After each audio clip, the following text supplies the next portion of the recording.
Okay, so Oh, there's a small little funky road that I like to tell a story about. Knows how to. I was crap talking about thing. Timmy Oh my god. the turtle rat. Oh, I'm Jack, did you sorry. forget Just about give me it a until... fucking... You make me fucking remember shit. I just flashed back to watching Are We There Yet for the first time. Oh my god. Wait, are we there yet? Is that the movie with the Ice Cube? Yeah. It's with his family, Ice Cube tray. I haven't seen that movie in like a decade. You know, they made a second film. Did And they? it was still really funny. Jack, they made a third film. Oh yeah, are we done yet? Mm-hmm. Do you want to do a do you want to do an Ice Cube movie podcast where I we just would. talk about all the movie that Ice Cube has starred in? It gives me and Dan an excuse to watch Friday. That's True.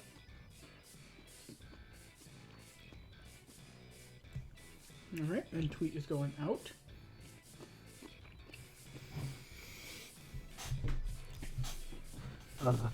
I just chugged half a glass of Dr. Pepper with a straw. I'm parched. Hello, Parched. Why don't you introduce yourself first, then? Hi, Blackjack K9, also known as Parched. That's my rapper name. Am I kidding? I'm white, I can't rap. Hey, hold on. There's a certain rapper named after a candy who would beg to differ. Starbucks. Yeah. Juicy fruit?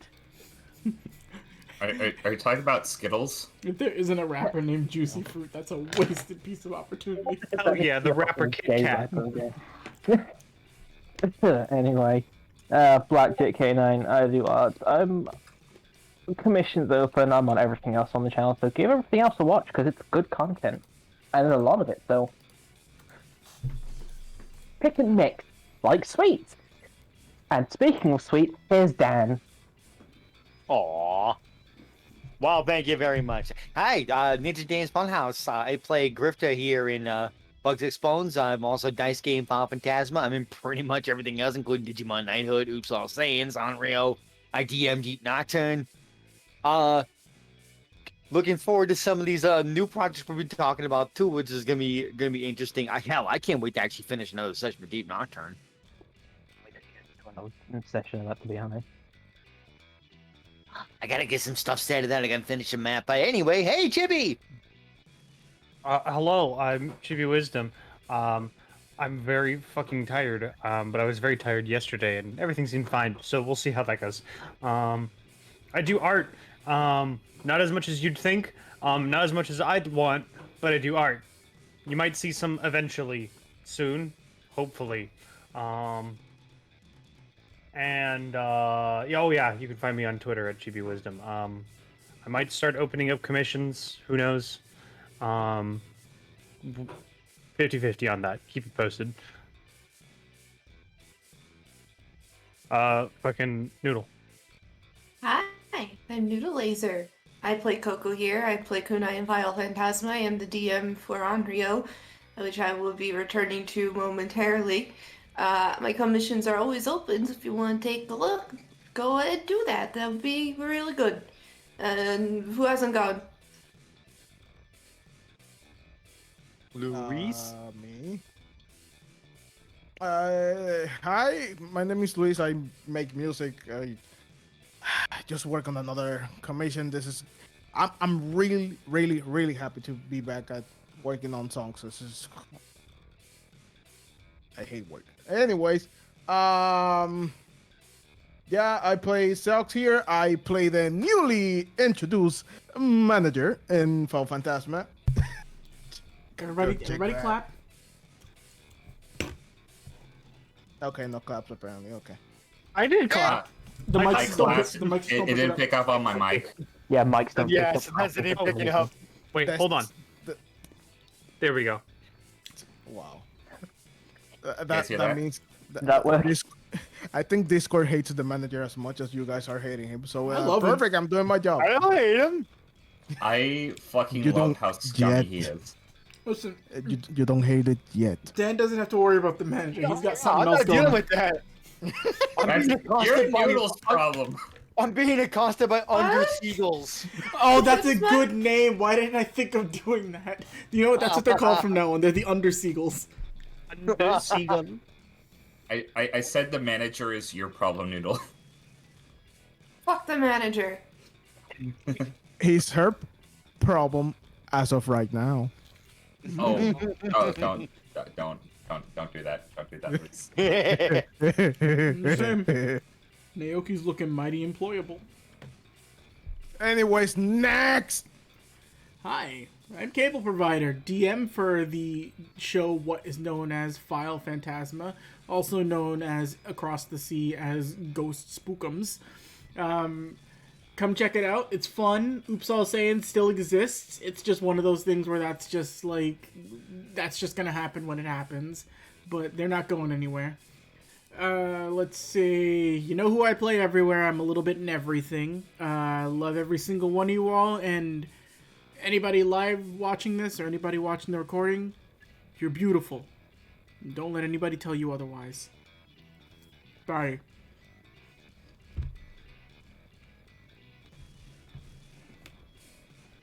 Well, fight is dead. Bye, you cantankerous little Speckledorf. I'm Battery Batty, and I'm gonna make my players cry on today's Bugs Exposed session like I do every session. Joke's on you, Mr. DM. I cried earlier. Say, I Looks like actually did Miss cry DM, earlier. it's my job to do to you, sir. Oh God, Coco! Oh, she broke the fourth wall again. God damn it! Just you wait, Batty. I'm gonna make Arco fight all the Volcathys.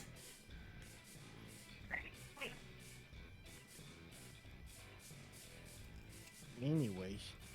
I just realized something. I have Merles real quick. It's okay, take I it. forgot to keep track of where Bisky is. Oh, well, then you know as much as we Bisky do. goes where Bisky pleases. Bisky don't give a fuck.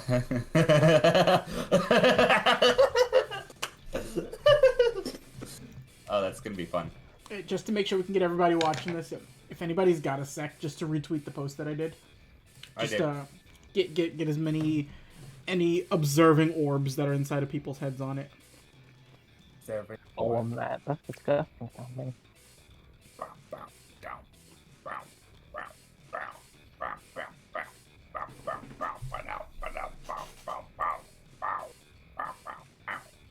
Oh, Has anybody gonna stop me? No, we're just giving some time for people to roll in. Okay. Why would we stop you, Batty? You're the I don't DM. know. As one Frederick P. Merkington once said, "Don't stop me now." Oh, don't stop me now. Do you know if Freddie Mercury wasn't his actual name? Yeah, it was. I never remember his last name. His name was like Farouk something. Yeah. But, like, I think I should have, like, realized that sooner. Because, like, Mercury isn't usually a last name people have. I mean, it'd be a cool last name. I wish my It last would be name a was cool last Mercury. name. Oh, Nope. God. There's an icebreaker. What's everybody's dream last name? Mm. That's a weird one. What last name sounds cool to you? I don't know. I'm saying about going with the last name Tungsten. I don't know why. It's powerful. Do it. It'll ruin your life. How has I- Tungsten's life been ruined, Jack? It's only been improved. I got a Brobot, a lizard friend, a stinky Because he'll man. ruin everyone. It's because he'll ruin everyone else's life being around them. What? I got you to move in with King. Wait Yeah, a second. blowing my house up. Listen, alright? I was advancing the steps. Think of me as your Sebastian the Crab. Wait. What's Be this ignored. song? What's What the song? song? The song that's playing. I've never heard of this one. This is Retro Future by Kevin MacLeod No, it's Retro Future Dirty by Kevin or MacLeod. MacLeod. Oh. I like Wait, it. is it Kevin MacLeod or Kevin MacLeod? I think it's I bet- MacLeod, but everybody says Cloud. Oh my god. I feel like an idiot. Meanwhile, he in his house. Why is everyone mispronouncing my damn name? I feel bad for him because he's such a fucking bro and like monolith to the culture of the internet, and everybody just keeps fucking up his name because we're all dumbasses. Louis, It's like how I keep saying like the McElroys, I keep saying McElroy.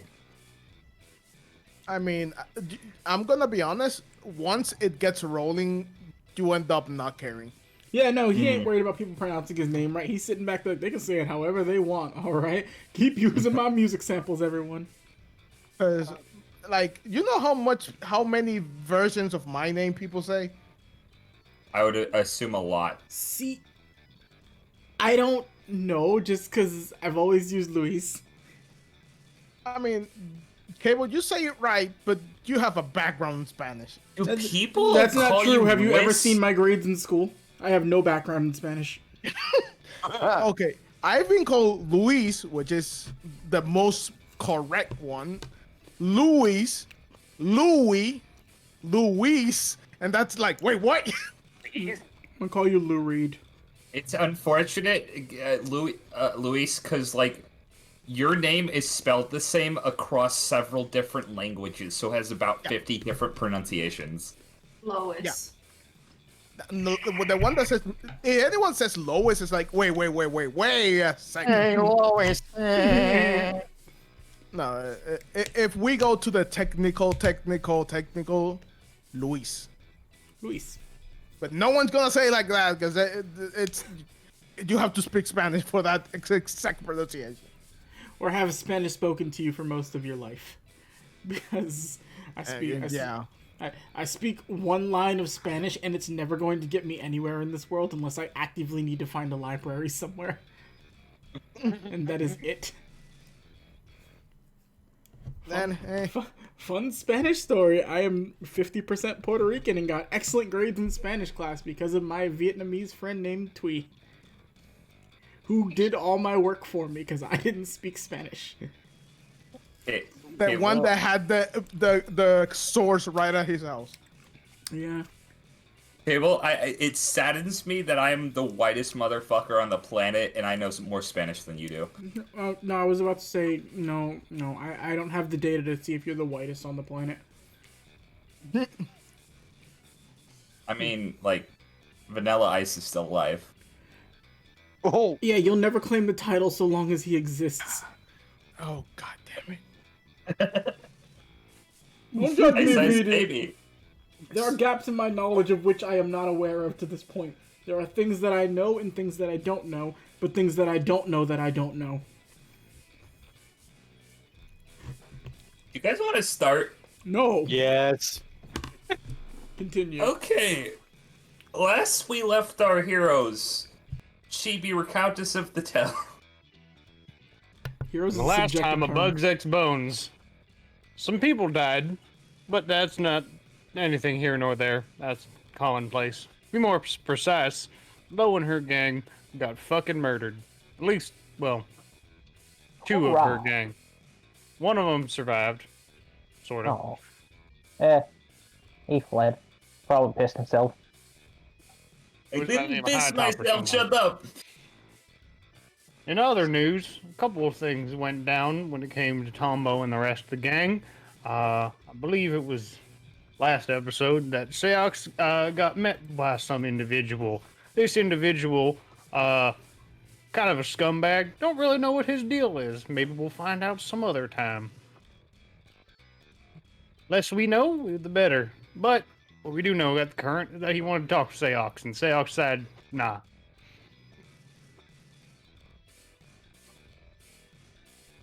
Okay. So, I would say for this point in time, it would starting to be descend to nighttime for everybody. It actually would be nighttime. Because last we left off, that's when Christopher and Dustin basically had their assault on Lowe's campsite. So I want everybody to roll me casual initiative except Christopher and Dustin because they're automatically going to go last. I kind of want to roll it anyway just to see what fucking happens. Chet How the goes fuck first. did I get the same thing as last time? You're a very initiative person. Why am I going first now? Out of the sudden, Yes, second place. back ever since 2 episodes ago, I'm being first. Alex is very ambitious lately.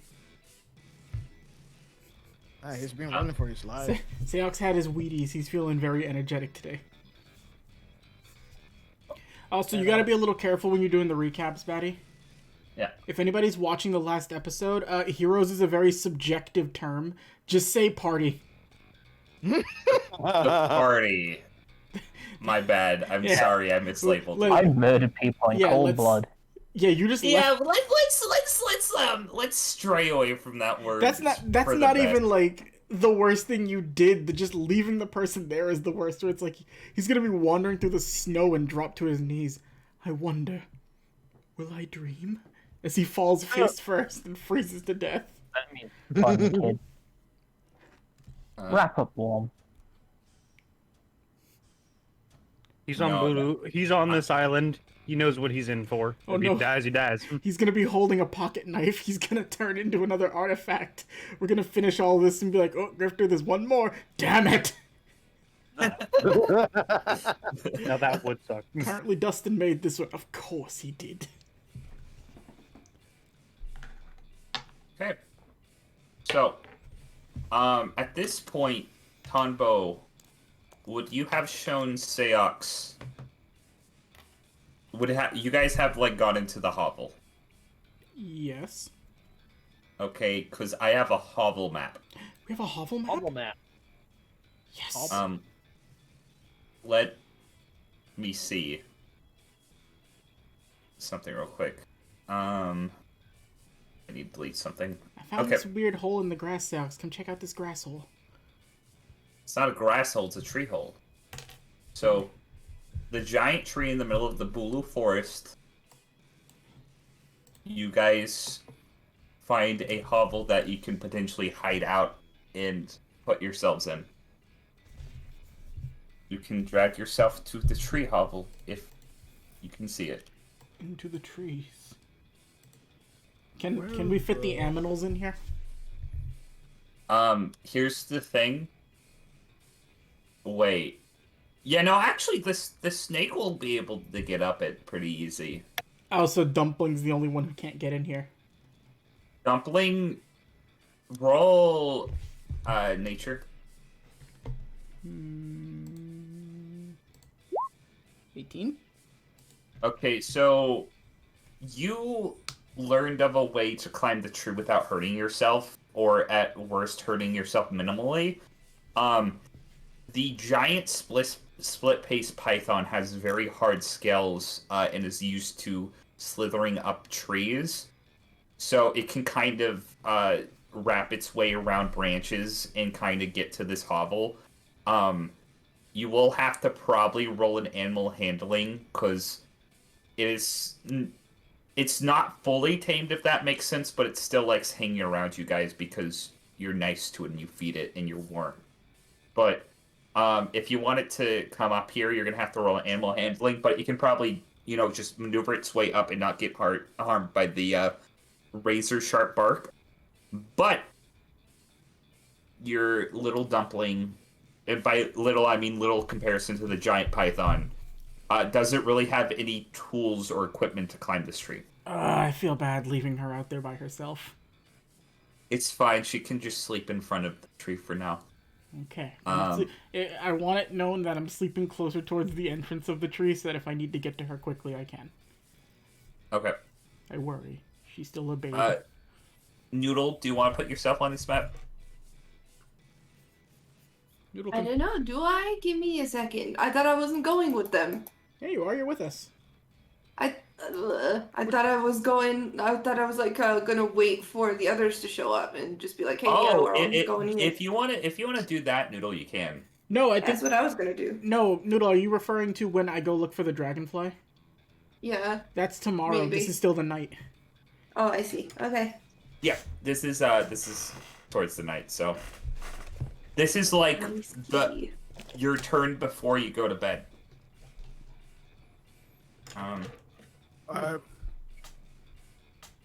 So, you guys found anything interesting in your while you were separated, apart from the snake. No, just Snake. We snagged some artifacts from the webs.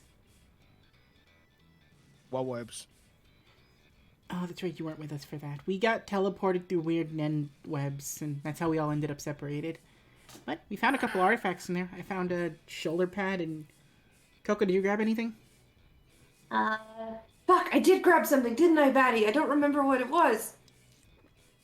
I grabbed one thing.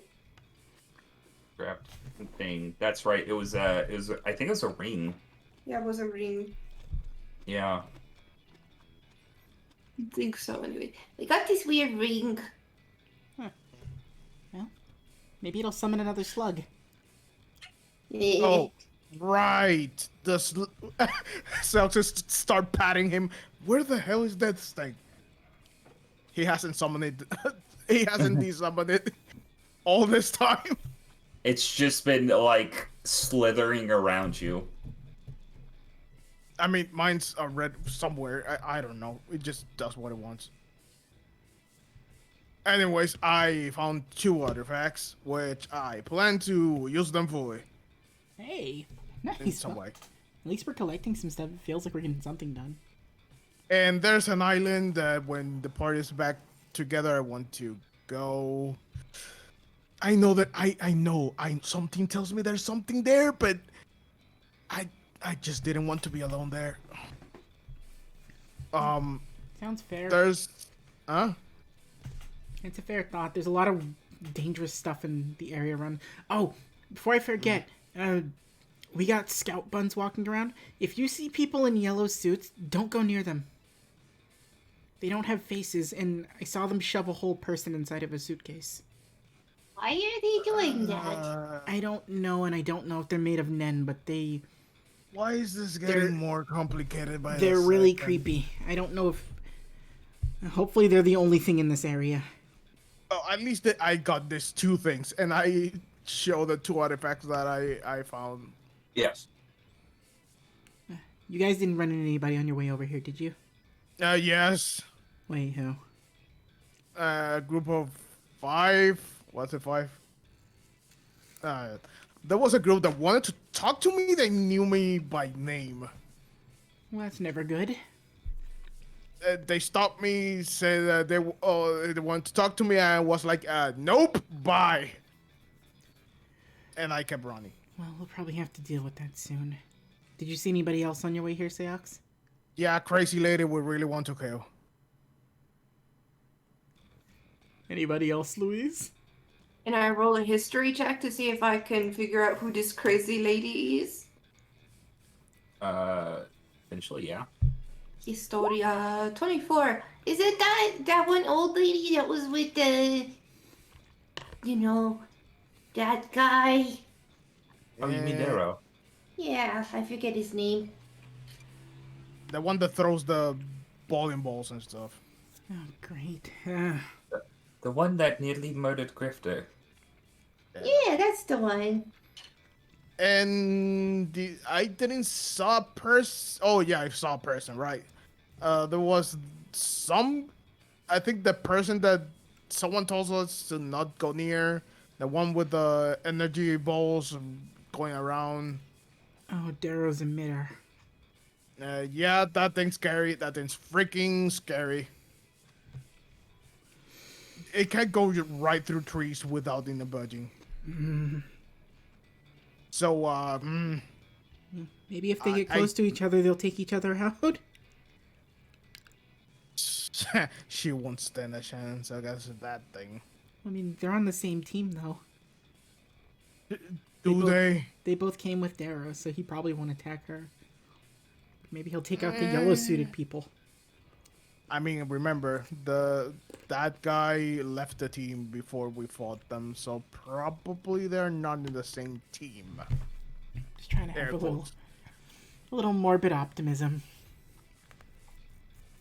I mean, I prefer if they're not, because then they can, one of them can go away. Is Savannah awake, Batty, or is she still sleeping? Savannah would still be asleep, but you can wake her up if you want. No. Tombo would wait. still let her sleep. By the way, I want to strap this thing pointing in this direction to somewhere I can control it. Huh. Because the two things I found was this thing negates gravity. This thing is like it basically if you point it the way you point it's like a propulsion. It's like a jet engine on this small thing.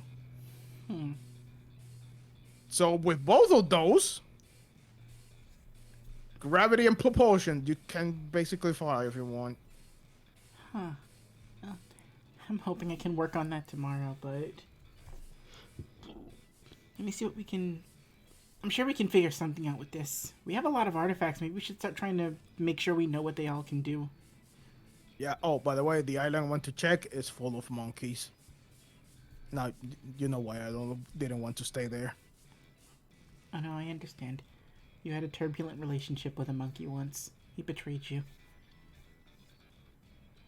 I mean, I want to slap him and bring him back to sense, but, you know. Oh, he's on the island too. What? Oh yeah, Meadow told me he's here with. He's here with a dog person, right? Yes. Yeah, apparently he's here to rescue people who have been stuck here. Oh, well, at least he's doing something good, I guess. Tombo, roll a history check. 14. Rescue people who've been stuck here. There was a lady that you encountered. Oh no, like, I was just about to talk to her. Yeah, she's not there.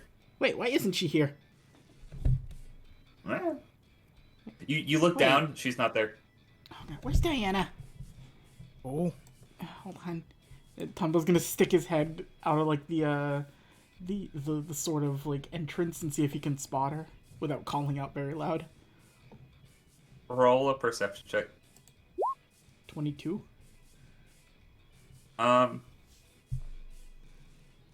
You see Dumpling with a piece of paper in her mouth. God. I'll be back. And I jump down to read the paper. Okay. It says, "Sorry, went off on my own, got bored, hugs and kisses. Head to the fallen over redwood tree if you wanna meet everybody. Love, Diana."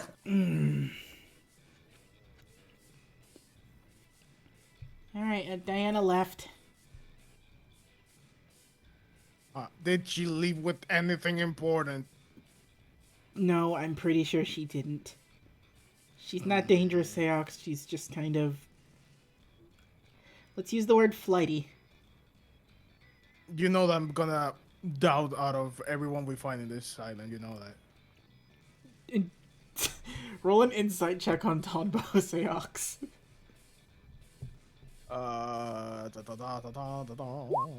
13. You see the most, like, serious look on his face. Trust me, Seox, she's not dangerous. She probably wouldn't be here if I actually didn't stop her from getting eaten. Oh. Oh well. We know we have a backtrack record with the people we have found. Yeah. Honestly, you're not wrong for being suspicious before trusting. But we can't do anything about it. It'd be impossible to track her, especially at night. I guess the only thing left to do is sleep, rest a little bit, and... Oh, wait, did we get Christopher saying lines clear last session? Is that what you did at the end of it, Chibi? Yes. Okay, then Tombo would take the walkie-talkie and then push the button on it. Hey, can anyone hear me?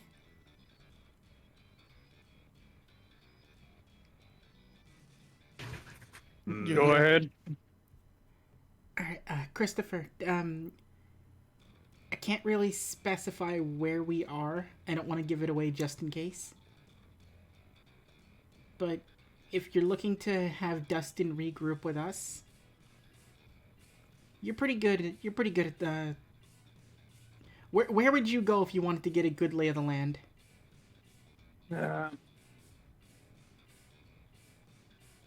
I make a. I guess this would be either an insight or a wisdom because I feel like I have an idea already on. You had said it before, Where? which is why I think Right. I think you had said this before when we were like regrouping before you like ran off Terminator style. Mm-hmm. Oh, I know. That's, I just want to put two and two together because I have meta knowledge, but Christopher doesn't. So. So, yeah, that 20 would give you what you wanted to hear. Roger, Dodger. Yep, and if you happen to run into Grifter while you're out there, bring him this way. Will do. Also, apparently, are things in yellow suits dangerous? Actually, yeah, that was something I was gonna message over to Rifter and the others. I'm sure Grifter can hear us right now. Yes, he can. Something that's should be known.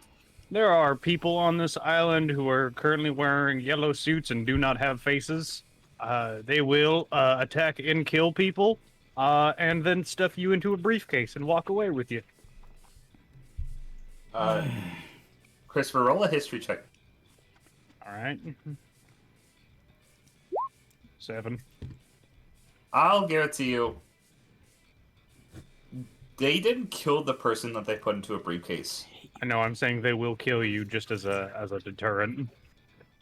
Okay. They are not afraid to take people alive. However, just be advised. Noted. Be wary of them. Also, do not try to fight them. Seems like they might be immune to that. I don't know. Haven't tested it out myself. Don't really want to. More to deal with. But if you guys can hear us, if you can hear us too, Grifter, it is me, Coco, and Seox right now.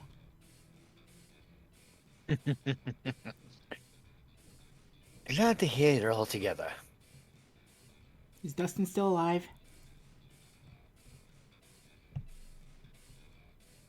Oh, yeah.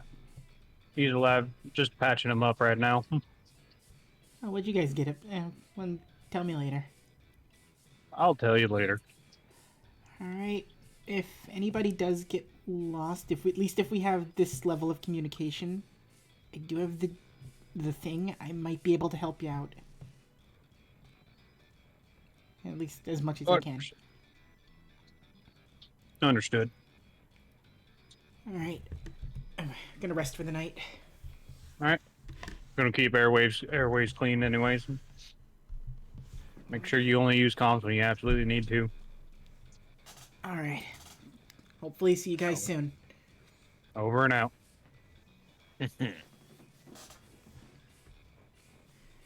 Well, the whole party's still alive at least.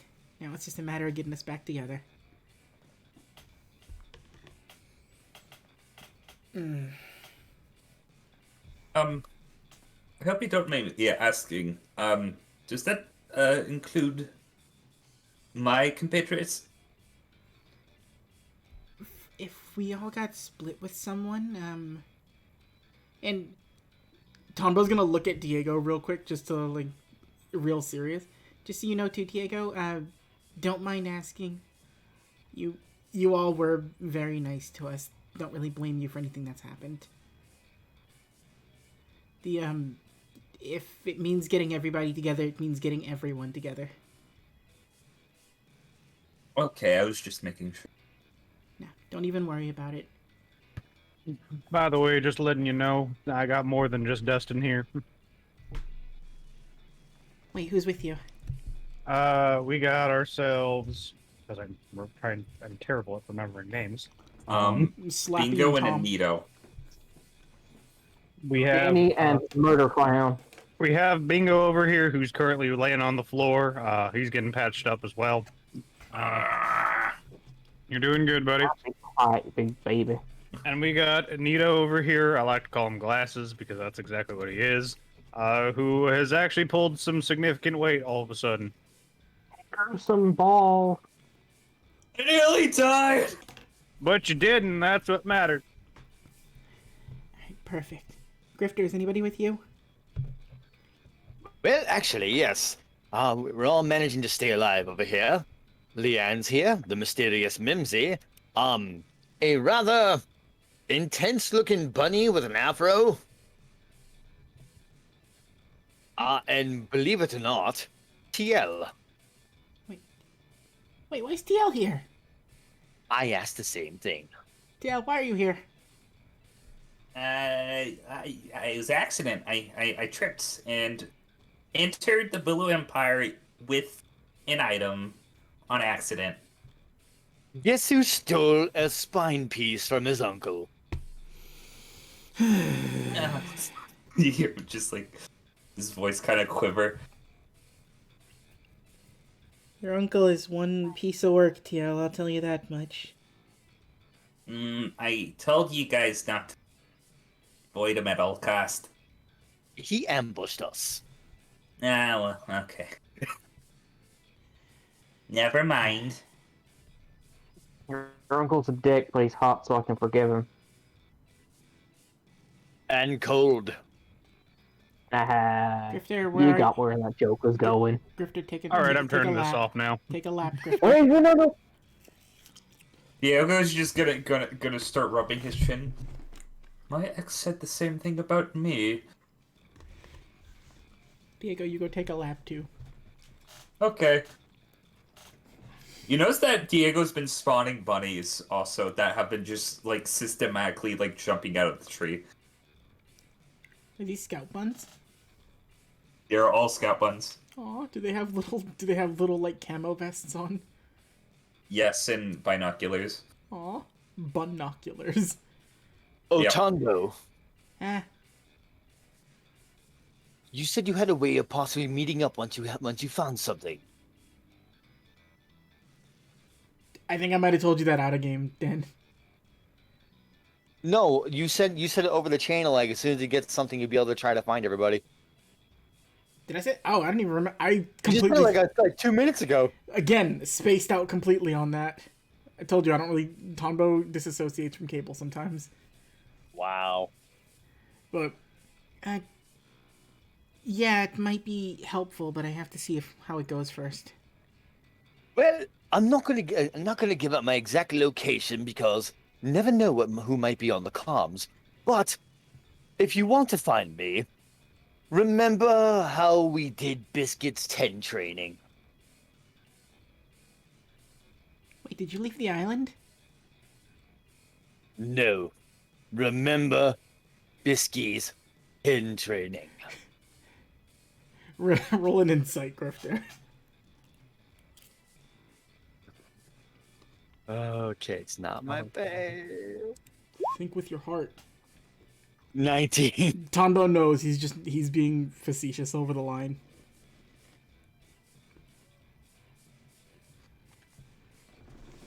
You know, if you were here, I'd probably pull your hat over your head. Unfortunately, it's on mine. You keep that safe.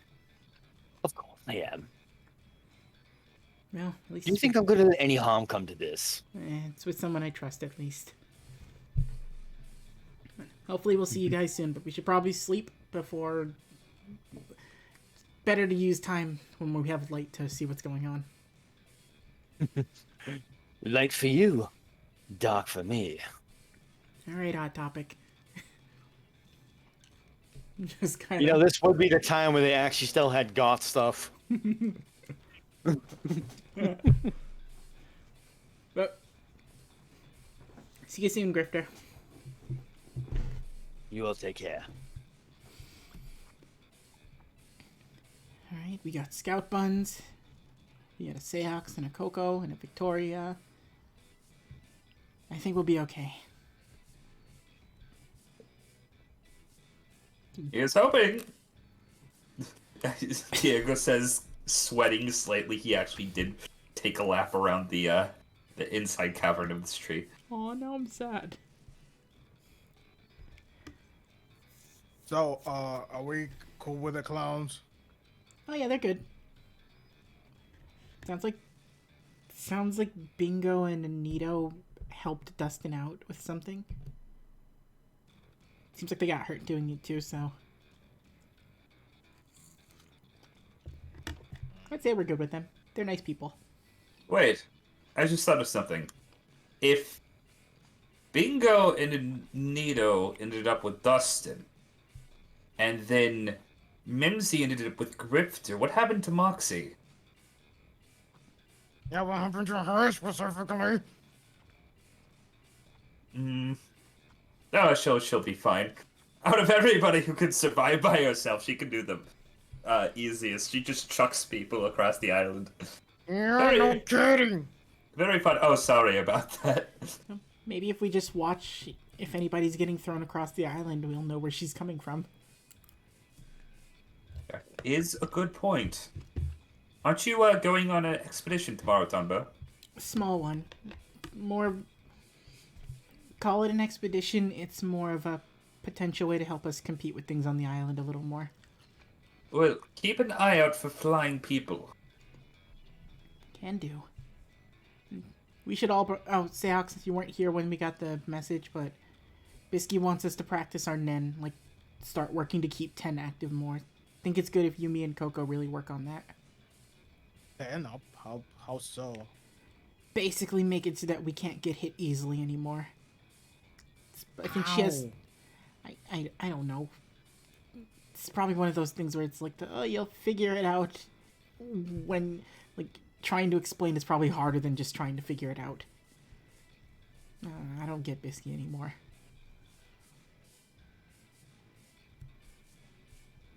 Tombo's just gonna lay down tired thinking about what the hell Bisky has in store. To be honest, Tombo, did you ever really get her in the first place? This is why I like you, Coco. I get you. Yeah. I'm glad you're okay, Coco. I'd have been very, very, I'd have been not good if something bad happened to you. I'm okay too, then. I'm upset that we can't proceed with the grid plan I had in mind. That would have been so organized. You know what? I'm actually going to give Coco the GPS for her to look at in case she wants to get a better lay of where everything is. Yeah. I have a gips. No, we can't do the grid plan, but this will at least give you a better layout of everything. Maybe you can figure out the best course of action. Okie dokie. It's also good Tombo doesn't have it, because I don't need it.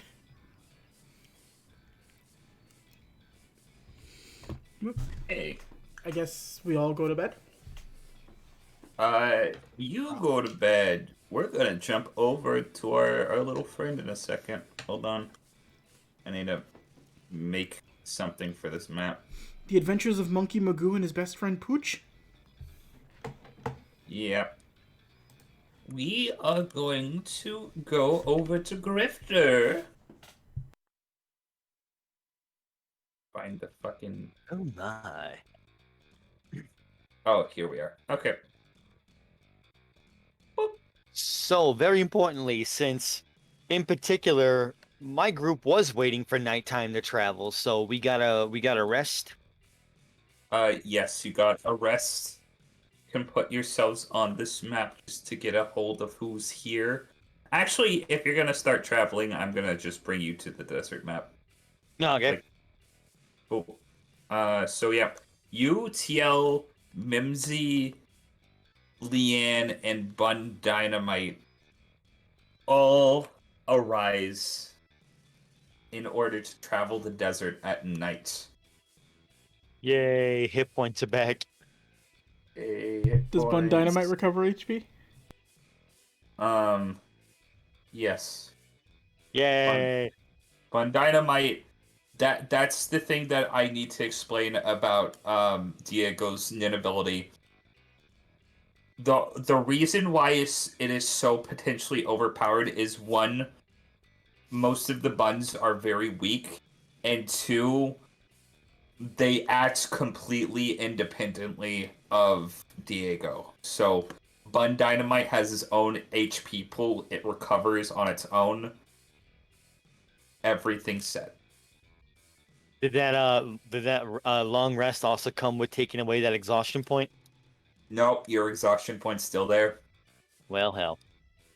Yeah. Welcome to the Bulu Desert. Well, it's a good thing that I was reminded about what what the 10 document says.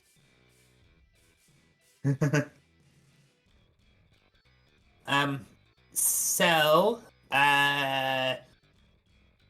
where do you want to go first? Well, first things first. I want to see if we can track anything in the location. Seeing as how we're here, we may as well see if we can find anything of any particular note. And I have a particular sort of compass with me. I'm going to unsheath the hairpin. Oh boy. Good thing TL's put his in his bag. Yes, TL has hidden his from sight.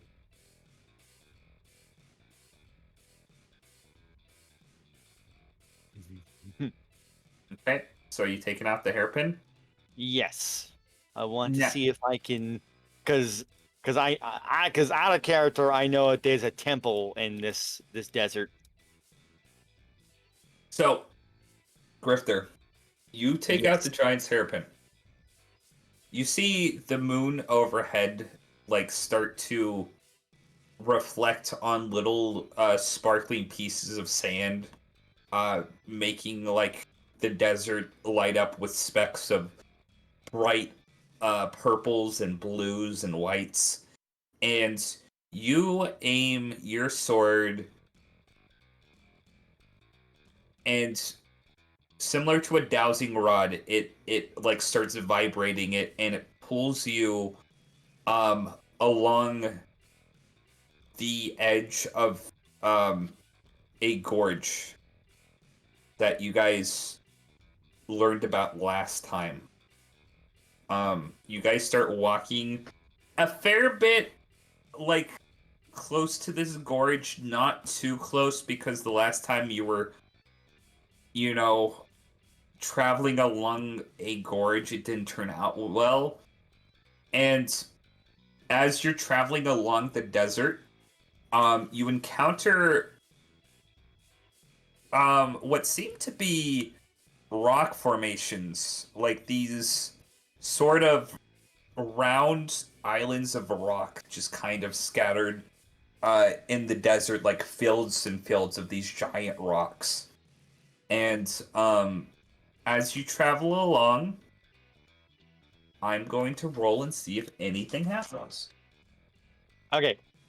Now, since I didn't get to indicate it beforehand, we definitely would be using stealth. Stealth or Zetsu stealth? We're traveling as a group trying to find something. We are Zetsu stealthing. Okay, roll a Zetsu stealth. Boop.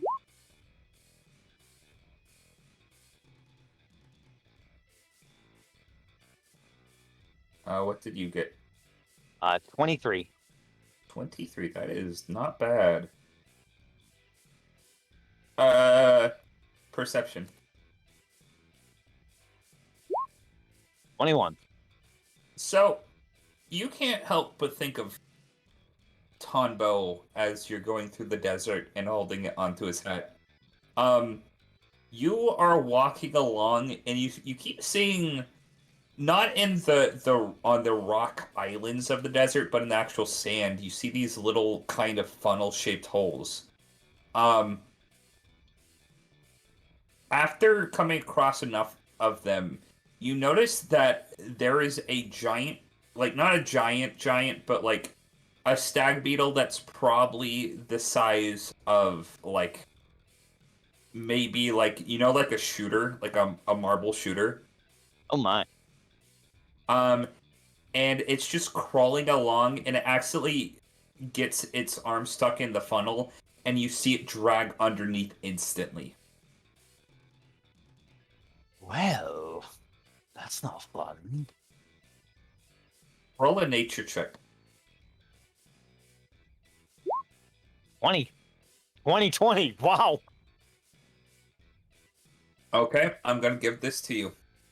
So, Tonbo discussed to you about a specific type of insect that makes funnels in dirt and sand to Is this ensnare an its prey. antlion? These are antlions.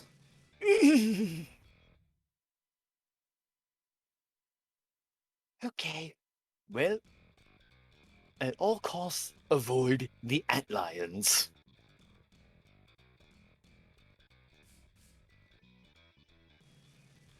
Do you say that to the party?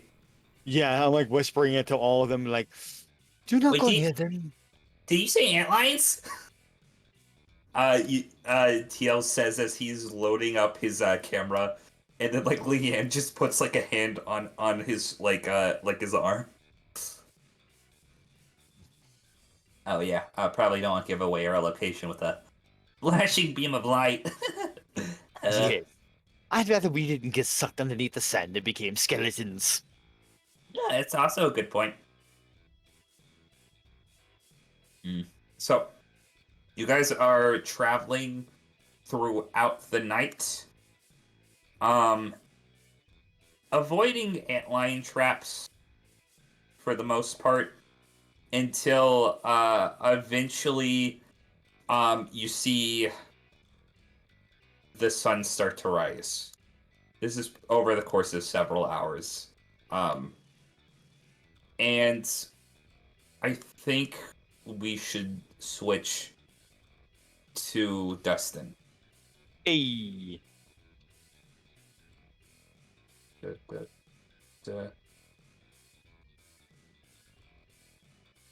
Dustin, Aw. you, Christopher, Bingo, and Anita are currently in the Candied Kiss. You actually wouldn't be here. You would did you start heading off which direction would you have head off after you wake up in the morning?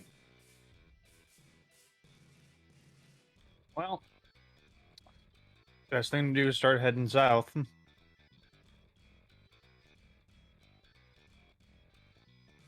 Which way south from here? That's a good question. Remember that giant tree back in the middle of that forest there? I'm gonna say yes. It's really hard not to have seen it. Anyways, that's where the whole rest of the group is at. That giant ass tree. I see. And since that's the only place that we know where anyone's at, unless you feel like regrouping over with Grifter, I don't see any reason why we'd need to do that, though. We can head over there. Alright, let's start heading towards that tree then. Okay. Dustin, Christopher, you realize something. You're on the floor of a timber forest. You do not see the tree. We are far. Yeah, you wouldn't see the tree at this angle. Or you don't know if you can see it at all. I don't say compasses that fucking work up here. I had an idea. Oh well. Would I remember exactly the direction in which I came in here from? That would be a history check. Nature? Alright. History. Well, history. Yeah, history. 18. You have a vague idea. It's better than it would be, but this forest is weird because it looks like itself, if that makes sense. Like, it's very easy to get lost in this specific forest. I want you put your token on the map, Chibi. I could scale it.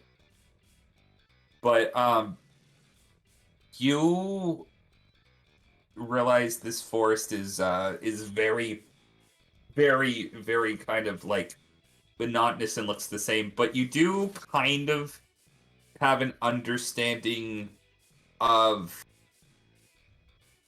I'll give you the choice. I'll give you an understanding of where south is or where east is. You know it's southeast of you. We'll go with south for right now. Okay, I'm going to make a roll to determine what direction you could veer. Hold on momentarily. Okay. So, you start packing up your things as daybreak comes, and you start traveling to what understanding of a direction that you can see as south. As you guys are traveling, I'm gonna roll something else real quick. Okay. So, as you're traveling along, you would come across. Hold on momentarily.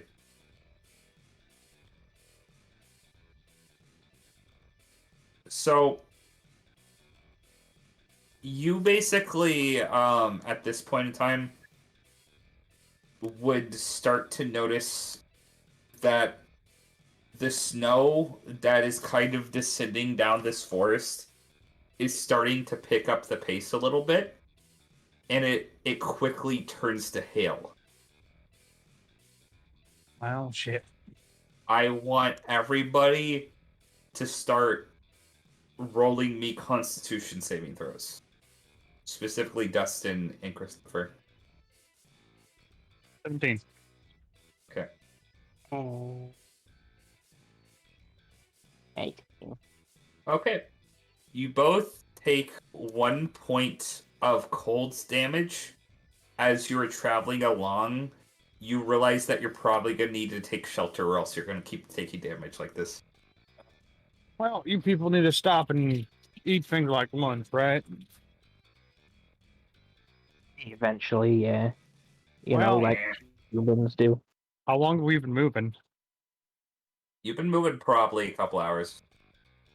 Well, call it an early lunch, I guess. We can't move much further unless you feel like getting beat the shit out of.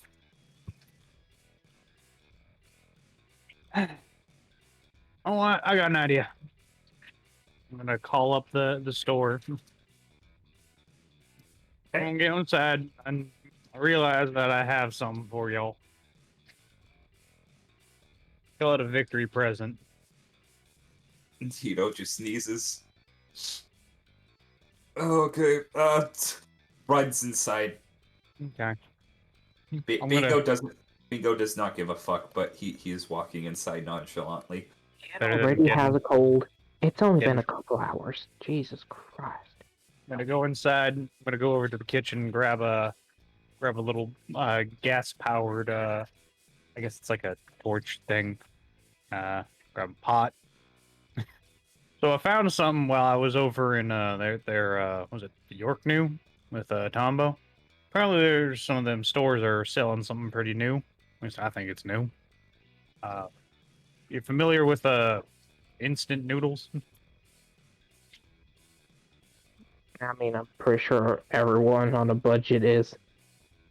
Well, they're new to me.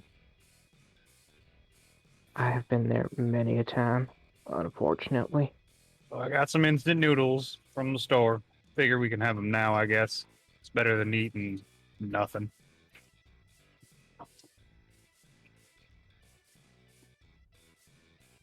Oh, let's start boiling up some water.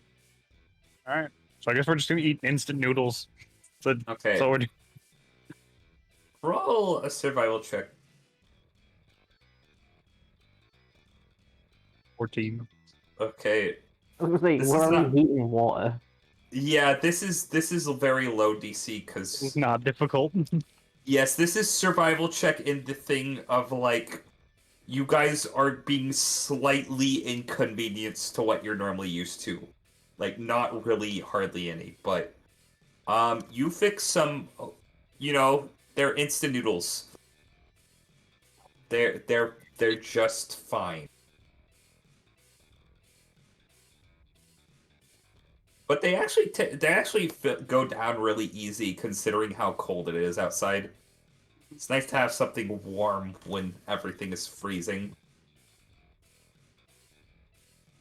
Everyone else is busy eating rations, so we got instant ramen. Instant ramen. Okay. Is there anything else you guys want to do? Are you gonna keep traveling, or are you just gonna take a break for now until the storm dies down? Guess we gotta wait, don't we? Okay. Much. I mean, I can keep moving on in the storm, but I don't think you can. I ain't superhuman. I can't pull off that kind of shit. Yeah, it anyway.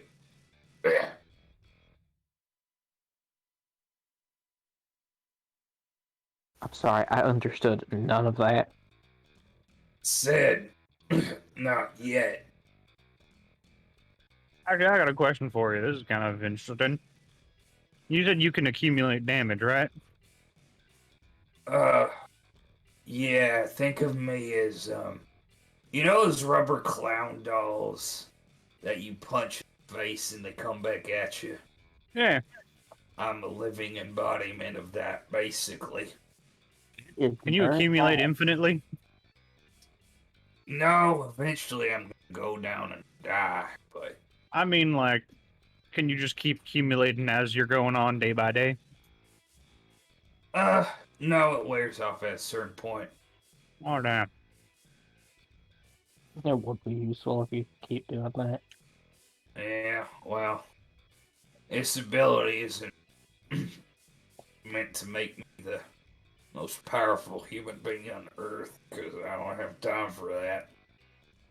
It's only to be functional and practical, so. Sometimes the most practical thing is best. Chris just looks around the building. Yeah. Weren't for practical abilities, we'd be dead right now, so I guess you're right.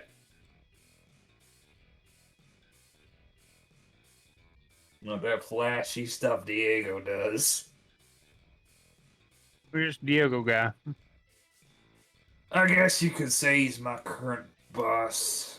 He has the ability that lets him small a bunch of little rabbit people.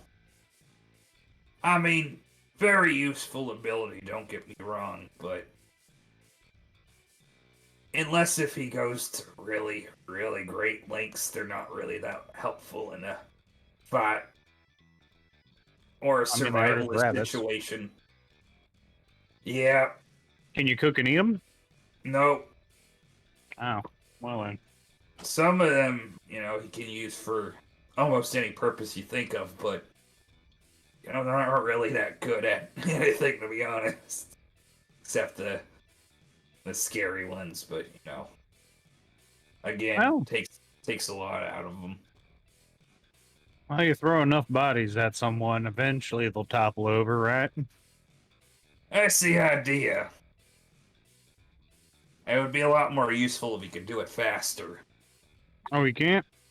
Nope, he can only still not shy at, but about 5 maybe per 10 seconds.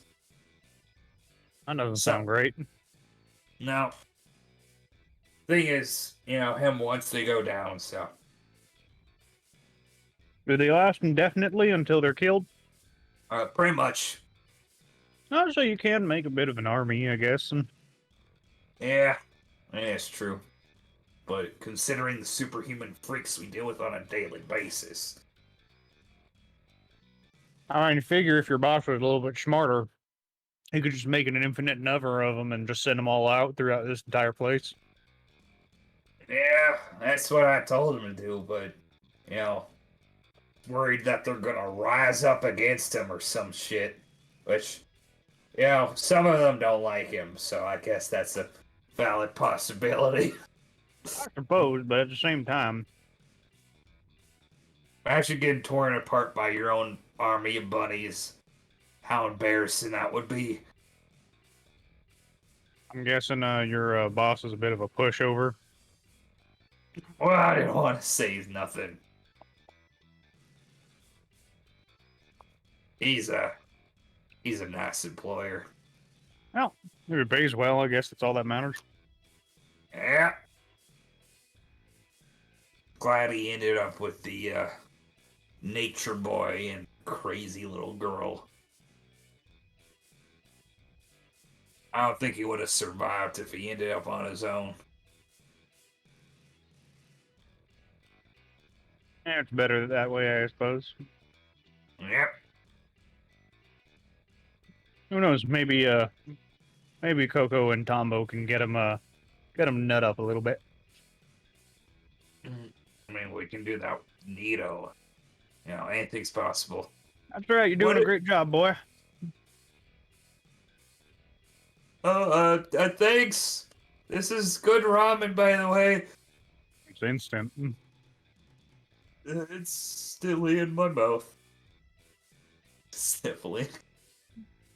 You getting a cold there, kid? Oh, you know, whatever. Kinda, a little bit.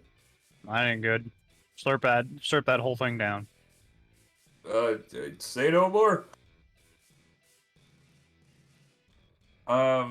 Dustin. Roll me a perception check. I,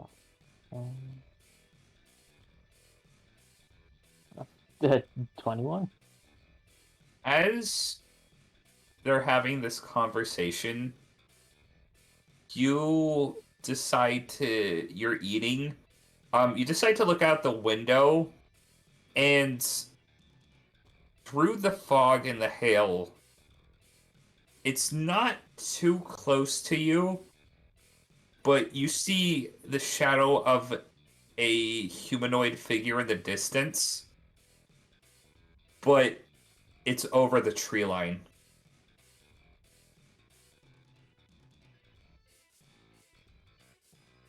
And then you rub your eyes, and it's not there anymore.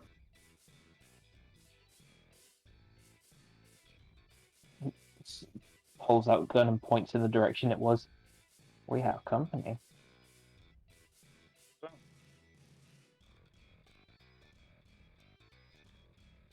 I'll pull out my rifle and take a peek. I see anything. Stations. What did Christopher say? Pulling out rifle and taking a look around. Okay. Are you going outside? Eh, might as well. I'm the only one who can probably do it. Okay, roll me Well, a wait, constitution check. Natural 20. You're too old for this shit. You shrug off the hail like it's nothing. And as you're continuing forward, you start to get glimpses of this giant man. Definitely taller than the trees residing in the current area. I'm gonna roll something. Can I get a visual on this individual, or? It's still too hard to make out his form. He's probably still like around 500-ish feet away.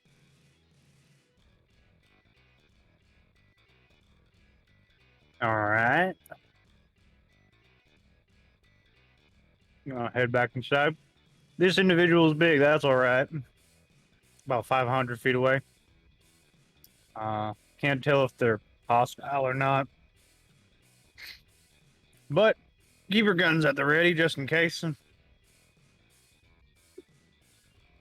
was enjoying my meal too. Yeah, slurp it down. Who cares? I do. Get indigestion that way. Don't tell me you're soft, boy. Why do you think I use guns? Because it's efficient. Everybody roll me a strength saving throw. That Jesus one. Christ, what the fuck? Oh, 19. Christopher, you are a very elegant and well-trained elderly human being. You have years of various different combat training, but even you fall flat on your face sometimes. As the entire building is shooken. Dustin, you're too focused on not wanting to get indigestion and keeping your ramen like from spilling over that you just are perfectly fine. There is a giant boulder that has been thrown in front of the Candy Kiss, crushing partially the front door, potentially pinning you guys inside. Please tell me that can And be that fake. Yeah, probably. oh man, Anito's covered like the bowl's on his head at this point, and we're going to switch back to the main party. So you guys awaken.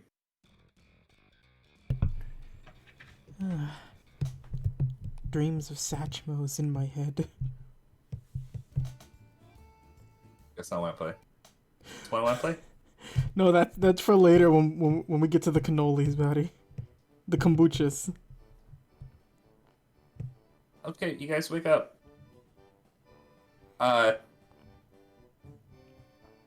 It's early morning. You're getting ready to go on an adventure. Tonbo. Who would wake? Is anybody gonna sleep in? Coco, probably. Zelx will probably sleep a bit more because he hasn't slept in a day or more. Okay, Seox is just catching some Z's. Coco, are you awake? No! Coco's a teenager. True. Alright. I guess it's just Tonbo and Meadow who are up then, right? It's Tonbo, Meadow, Diego, and Savannah. Savannah woke up. Diego is currently playing what you can discern to be blackjack with Savannah and two mustachioed bunnies. Art dealer bunnies. Yes. Patty, can there be one bun who's just wearing like a dirty like Florida Keys t-shirt and he's got like a wallet chain and he looks very tired so we can have deep in debt bun? This is deep in debt bun. He's having that existential crisis in the corner. His wife's gonna leave him. Yeah. Little does he know his wife has already left him and took the kids. She's with Playboy bun. No. But wait, that means she's into ladies. Sleep now, Coco. Hi. I'm sorry, I completely forgot I was going to invite you over to this today. Alright, Oh, morning, Diego. Oh, morning. We've been entertaining ourselves. This young lady is very, very good at blackjack. Bit good with gambling, Savannah? You learn a thing or two. Mm. You're gonna see this bun like start to like he slams his head on the table like not the table on the floor like repeatedly. You don't know what he lost, but he lost something. Oh, bunny, the bunny economic world. He'll never understand it. Tombo just grabs his net. Aren't you going on a adventure today, Tonbo? I'm gonna go see about, call it creative Nen training. You would notice Meadow's actually packing stuff up on her person. Yeah. Don't worry, I've been keeping an eye on that Gator you recruited, Tonbo. She seems to be fine. That's good. She's still little. I don't want her to get hurt. Understandable. Do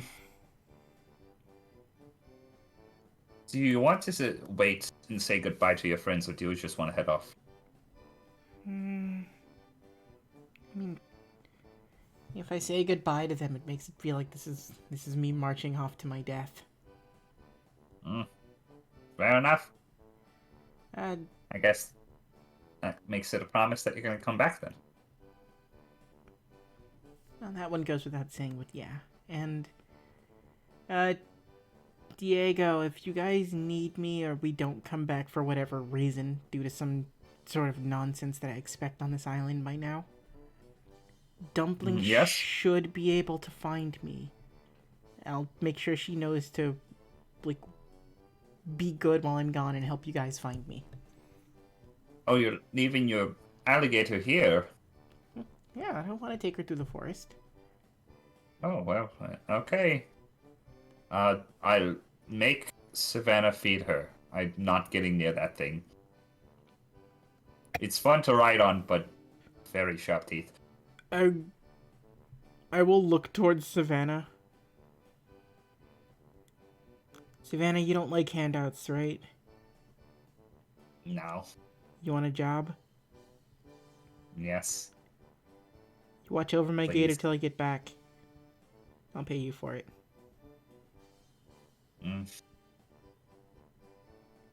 It's not a handout. She's dangerous, and a lot of people can be a bit afraid of her. And you know what? If anybody comes near this area with weapons, guns, something dangerous, you use your Nen to keep them under control, I'll give you a bonus. Okay. Before leaving, Tombo will just, like, turn his head back. Thank you. Please take care of her. She's important to me. Yeah, you're paying me, so Yeah. gotta earn it, right? You better. And then just leaves. Okay. Tumbo, you're heading out with Meadow. He's got his gear, So- he's got his net. Which I've never actually had to use my net to catch an insect before, so this will be the first time. Okay. This be interesting. We statted this out since the first session. It's never been used. Because I usually just run Yes. up and pick them up like, you're mine now. Okay.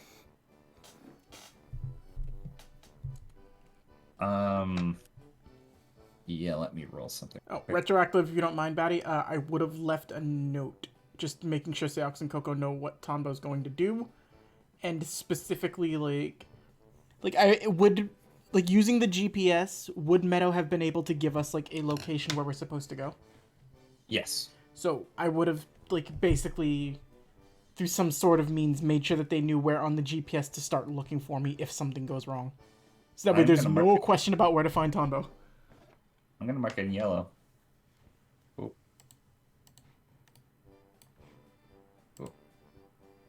Where? There we go. Yep. Okay. So, Tonbo, put your token here as you and Meadow set out on your expedition. Right here? Yep. Yup. I'm gonna kind of group these guys up a little bit more. You could put them Now, on the McCary, big tree. how good are you at maintaining elusiveness? Well, if it's just me on my own, probably pretty hard to find me. I've determined something kind of, what's the word? So, there is a very special brand of insect known as acid mosquitoes. I warned your friend about them earlier, but they seem to be in mating season. Now, they're not more aggressive during mating season, but they're more numerous. I've noticed some in the area, not by the large tree, of course, but the areas surrounding it. There's something keeping them away. As we are going towards the river, keep your eye out for them, okay? Noted. I'll keep an eye out, and with what Seox had mentioned too, there might be Nen users around here too, so it might be best for us to approach and, like, using Zetsu. Oh, also, thing to keep in mind, I've been taking in consideration how your ability might work. I would not absorb these. I'm afraid the acid would get into your own system, and because it is technically a foreign entity, it would burn you from the inside out. Noted. Things called acid mosquitoes don't sound too pleasant.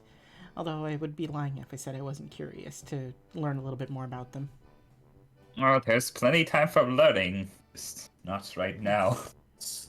Combo, roll me a stealth check. Stealth or Zetsu stealth? Either of your choice. I will go Zetsu stealth. 27. 27. Okay. So, as you're making your way along, put your token right here.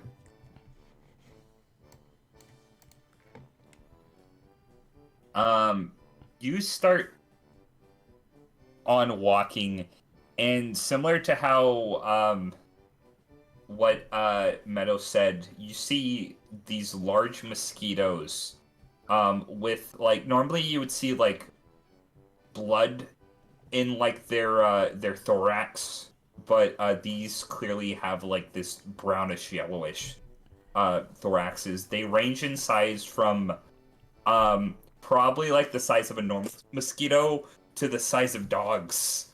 Oh my and god, these are so cool. They're just kind of flying about.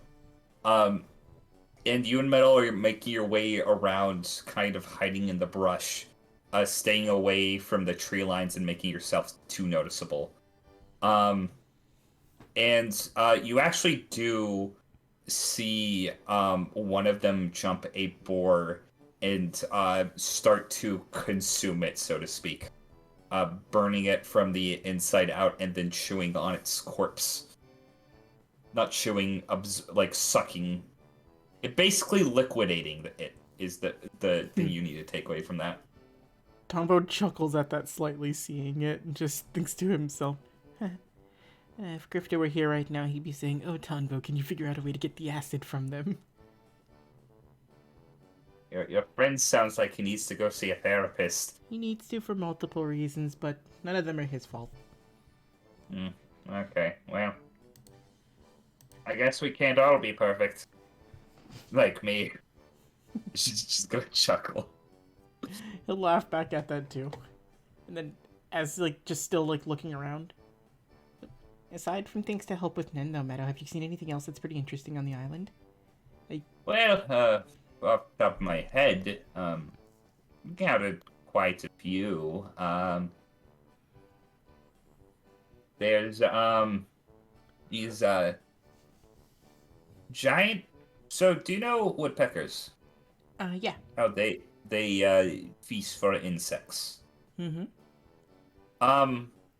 I've encountered a rare species of toucan that uses a similar method with its beak, but instead of pecking directly into the wood, it seems to scrape the bark, and kind of... You know how toucan beaks are kind of curved? It uses almost like as an ice cream scoop, so to speak, to basically get insects out of trees. I've seen jaguars that have webbing in between their front and hind legs, similar to flying squirrels or bats, to kind of pounce down on their prey. Very, very beautiful creatures, but also deadly. I've actually seen them take out quite a number of individuals on this island. If you see a giant moth, don't get close to it. It will hypnotize you. Oh, there's hypnomoths? Hypnomoths, yes. They are very large and very, very... I don't even know if you would say deadly, but deadly for this area. Oh, that's pretty cool. Really, Most... any other day that any other time coming here in different circumstances, this would have been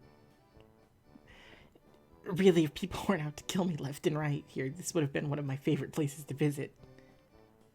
It's kind of strange. After all these events, seems that humans are still the most dangerous species that you have to worry about. Sometimes anything here on this island, if it's trying to kill me, it's usually just doing it to protect its home, its children, or just itself in general. There's no hostile or malicious intent in what they do. That's why I don't feel right about like making them do things. They didn't ask for that. It's very true. Oh, Tunbo. And she is going to put her club in front of you. And I going to find her music. Oh, it's the pirate music. No, I don't want to be a shanty. Don't want to be a shanty.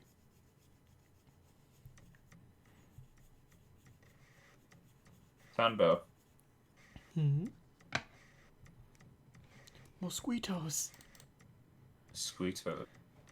Well, the mosquitoes are gone. I want you to put your token here as you approach the river. Where is he? Ooh, the scale. The fucking scale, yes. I'm going to put Meadow here. Can you see the arrow? Yes. The arrow is pointing in the direction that the river is flowing. Okay, so just very quickly, Batty. Yes. I'm just gonna make like a little arrow so I don't forget. Okay, that's fine. So, you come out of the tree line. You're still stealth at this point. As you're gonna see these gigantic mosquitoes just kind of buzzing like all over the river. You mean dragonflies? Kind of dragonflies. Goddammit. Dragonflies.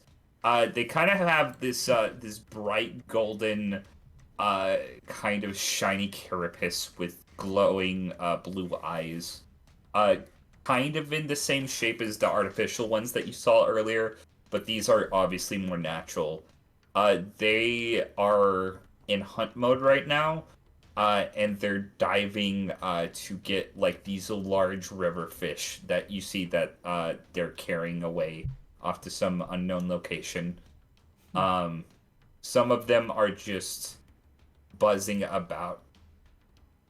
Okay, so I might have an idea of how this is going to work. I'm all ears.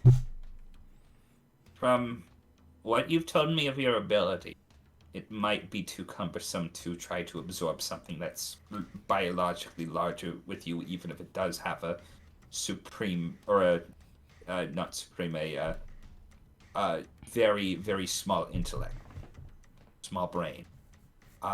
The amount of foreign cells in your body could still potentially either harm you or be physically impossible. But the thing that you need to know about these dragonflies, similar to all other insects on the island, is their young starts out as the size of a normal version of their species. So, what I'm thinking is we need to somehow, either by following or maybe it's risky, but riding on the backs of these creatures, we need to find where their nesting place is. That's probably the best plan. Where do they normally like create a nest? What's their preferred habitat to rest in? So, normally I know they like things that are moist. There's a chance that these dragonflies lay their eggs in the carcasses of large creatures that they take down, probably as a pack. Now, Tanbo, you know how dangerous these things are, correct? Oh, 100%. Careful. Gonna require a lot of skill and timing. You see him just sort of like doing like stretches real quick. Well, when it comes to timing, I really don't think there was anybody who could be better at it than my dad. And when it comes to skill, my mom was top tier. And I'd say at this point I'm probably equal, if not better, than both of them. That is reassuring. She's gonna kind of like give a little smirk. Your father may have not been the best entomologist in some very specifically debated categories, but he was very talented in his work, and he did have, as you may know, impeccable timing. There was a question I wanted to ask real quick, just in case something goes wrong. It would kind of feel weird if I didn't know this. Yes. What was his Nen type?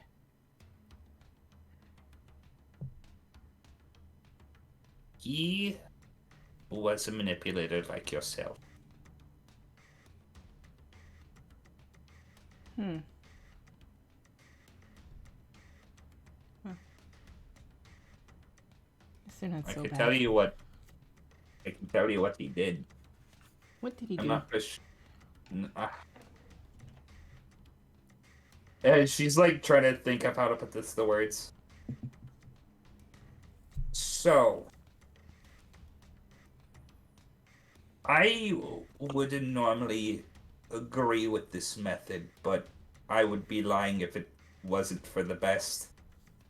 He would actually use his ability to take controls of swarms of insects to fend off and relocate endangered species.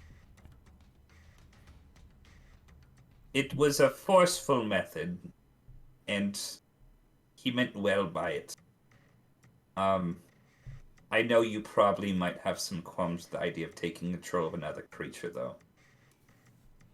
I understand why he did it, but I think my way's better.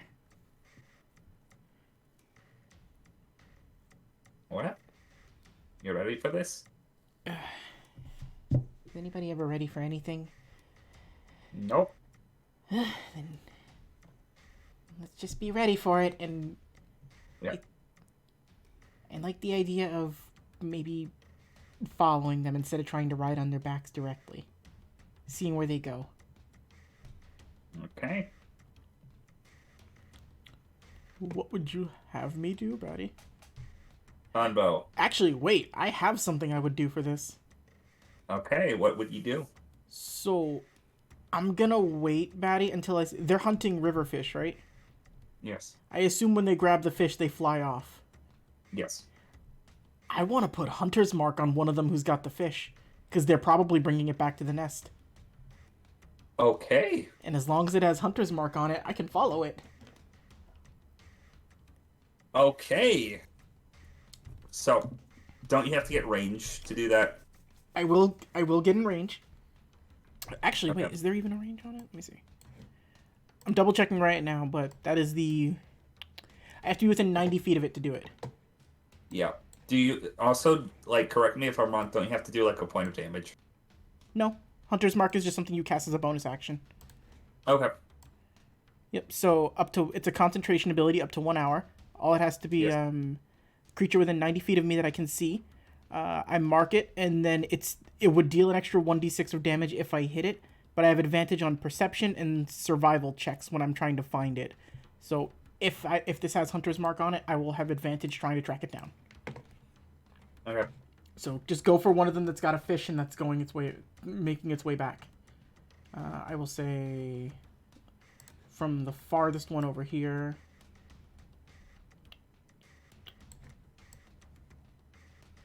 Yeah, if I get right up to the shoreline, I can reach this one. Okay. Yeah, I can catch that one. I can't really catch that one though.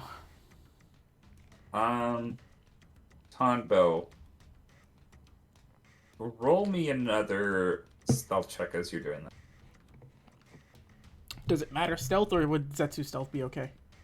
Because You can still use Zetsu stealth. You can discern that these things probably aren't going to be able to, like, sense abilities. But if you want to go Zetsu stealth, you can. Well, I mean, it's just because Zetsu stealth has a higher modifier than regular stealth. It adds the +5. Yeah. So if they I'm gonna say you with these creatures specifically, they won't be able to sense your nin, so just roll a normal stealth. Yep.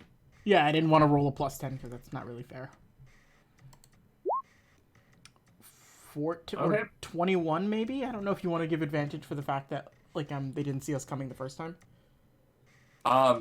The thing is they actually might have something similar to Tonbo, so that would just even out. Okay. But they don't see you. They're too focused on hunting right now. All right. So I mark this. I mark when this one wants to work. I mark this man's. Once it's got a fish and starts going away, that's when me and Meadow will taking care to avoid the moving current and like trying to get to any land masses as possible to get through, but taking the most direct path we can towards it. Okay. Wait, is there one other thing I want to do with this? No, because I'm using Zetsu Stealth specifically so that if other Nen folk are around me, they won't find me. So, yep, that's the plan. Okay.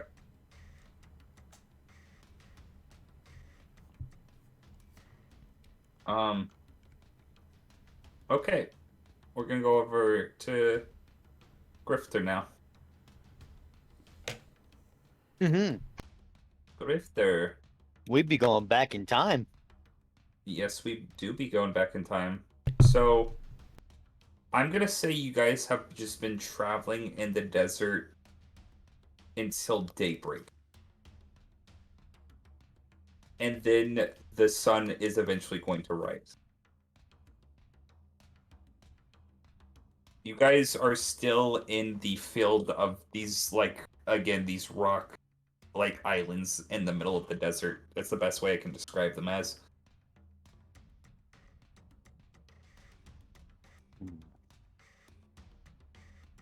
Any feeling of a pull from the hairpin? It's still, like, pulling you in the direction, like, along the side of the gorge. All right, so we're just hanging by there. We haven't like attempted anything about the gorge yet. Yeah.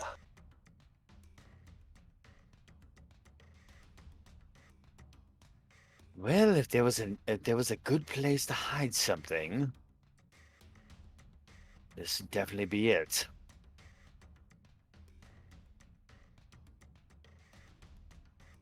Do you want to keep looking around, or do you want to rest up because of the daytime? Well, this one here, just pointing at the hairpin, like just apparently wants to go down. Down the gorge? A very, very strong pull. Hmm. Grifter, roll me a perception check. Yes. 20. Oh, fuck, you would get this. Grifter, as you're looking around, you look to the side, just kind of gauging, like, different vantage points, where you could probably, like, either tie something to or, like, get a better vantage point to, like, go down the gorge. But you do see something that catches your eye, actually. It's kind of hard to make out from the distance, but you'd be able to tell by the gemstones on it. You see, kind of further off in its own, like, segmented part, there is one of these stone islands that have, like, these longer, like, kind of almost pillar-looking stones just kind of surrounding it, like, jutting out from it. On the centermost one, which is also the tallest, you would see a artifact on top of it.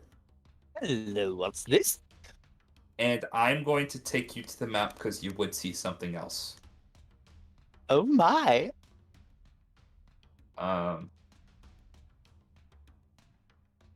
This is another probably of the bigger maps. I want you to put your token right here. Right, So where's the ping? Uh, right here. Okay. I want to do this so you have a very good understanding of what you see. Oh, that's a big map. So this red X is gonna mark where you see the artifact. You look and you see another artifact that looks like it's the same type of piece, or at least the same size. You don't know if it's the same type of piece. Right on the pillar behind it, you would see what you can only discern to be 3 black squares on these pillars. And then, as you're looking, you would see a sliver of a white triangle or a white rectangle, like right here and here. Now, if you need to me to repeat that, I can. Okay, so interesting puzzle we have here.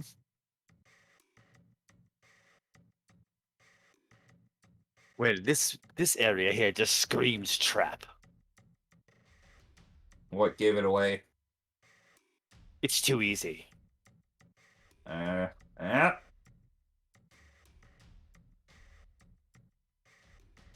I mean, the bait is right there. 2 for the price of 1. Who could resist but a fool? 3 black squares and 2 areas with white sticking out. I wonder.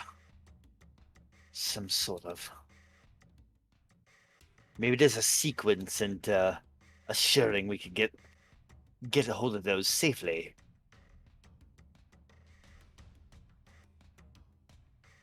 Uh, since will we still be in our stealth? Yes. You might. Yes. Say yes. So let's see. Yeah, I want to get at least 40 feet from that one right there. Okay. Just go ahead and drop your token. As you're looking up these black squares, the sun is bright at this point. They seem to be more horizontal rectangles at this point.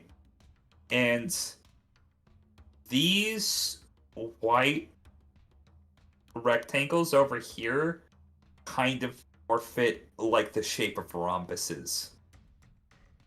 But you would actually see another artifact right here. 3 of them.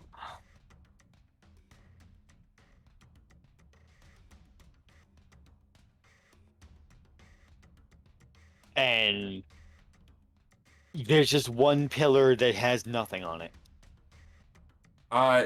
From your current vantage point, yes.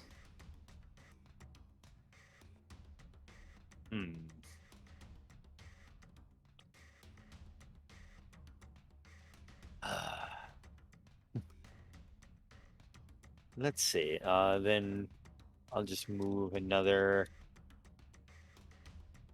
30 feet up that way. I'm trying to make sure I stay in the outline of this. Fun thing. Yes. You would see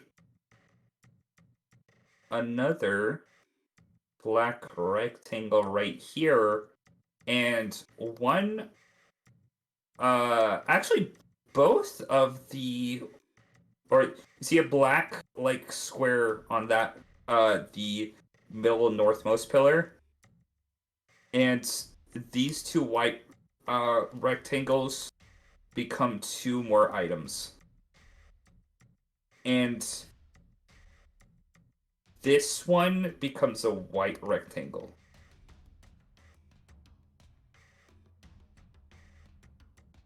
Ah,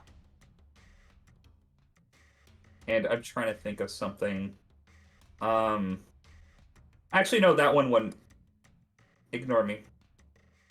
That one just disappears. okay.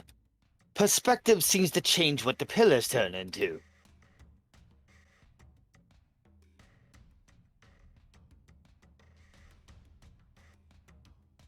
I wonder if I were to get it on this side, would the artifacts change to this end? You do so. And now you're getting a closer look. You notice that they're all the same kind of artifact. They look like almost an embroidered skirt of some sort. But sure enough,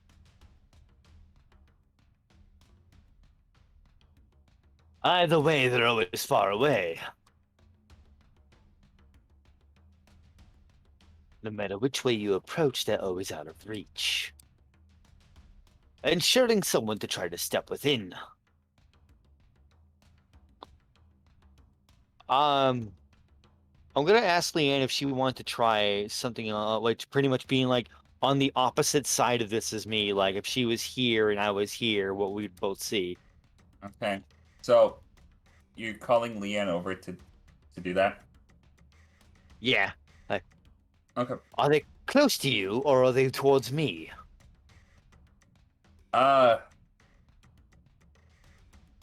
from what I see, the one there are three that are near you, and there are three black squares in front of me. It's an illusion.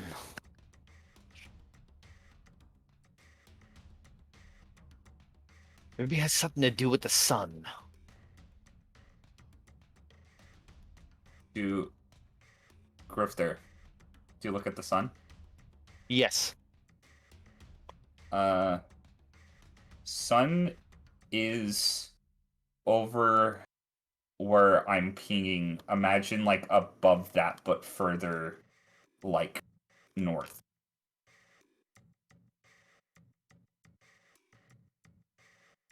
Would I know that as time goes on, would it start going south? Yeah. So there's a point where the sun could be directly overhead this spot. Yes. Do you think this is a time thing? Hmm. Do you know how this illusion's working? Wait.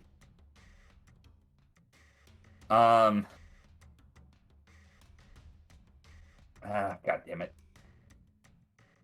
If this is a nin ability, we could be in some trouble. Very true. I don't know if you want to test that out or not. I'm not going to try stepping in if that's what you're asking. No, try to determine what kind of ability it is. I don't suppose we have a glass of water. I have a thermos.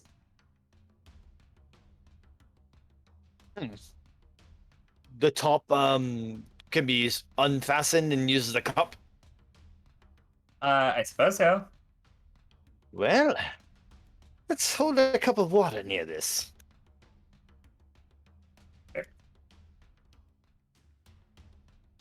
Yell Alright. is going to do so. Do you have Grifter, you'd also know you need a leaf for this. Does this cactus have a leaf? It has a needle. You could see if that works. Did you say this is a safe way to take the needle off?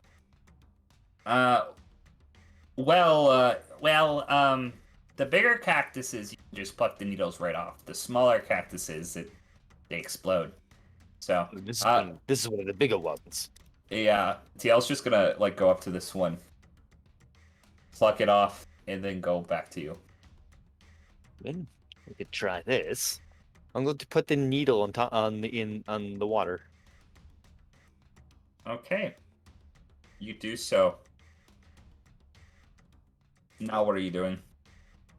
I'm going to hold the cup near this area. Okay. You do so, getting even more so close to this black square, which looks like an elongated rectangle as you step up to it. Are you stepping onto the rock, or are you staying on the sand? Oh, I'm staying on the sand. Okay. You get as close as you possibly can without stepping onto the rock. You notice that nothing happens. There isn't an ability radiating that either that close or at all.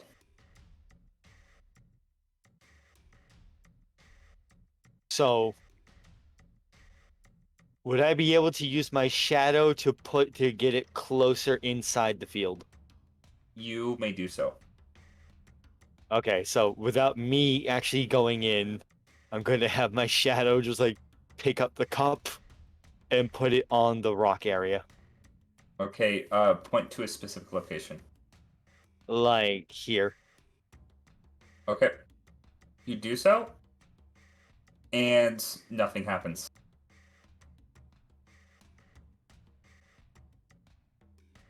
Maybe it doesn't work with needles. Ah, well. You'd think it would do something. This is very strange.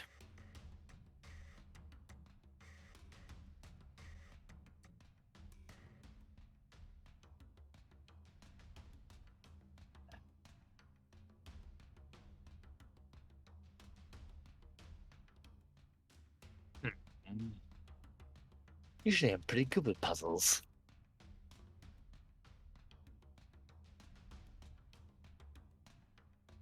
That's just like that situation with the temple, in which case it wasn't a puzzle, it was more of a trial. Mm.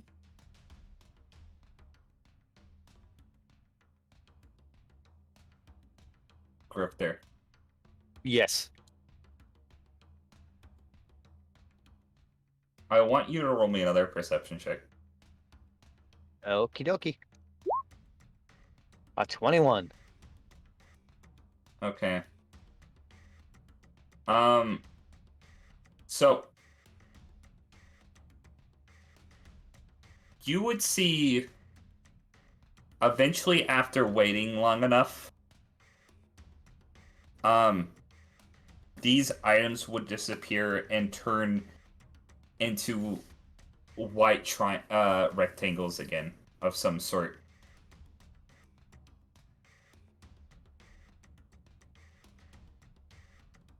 And I'm going to say with that 21, it occurs when the shadows of these pillars start to kind of like they no longer cover them. And I would say with also the 21 perception, you feel the ground underneath you start to vibrate, but just a little. Oh. Well, I don't like the feel of that. There might be something in the sand burrowing. You think like an animal? Unfortunately. Mm. And I can't take a picture of it. I'd rather we weren't that close. Mm. I'm starting to figure the sun's position in the sky does have something to do with this. Why would the sun's position affect it in any way? The way the shadows are moving.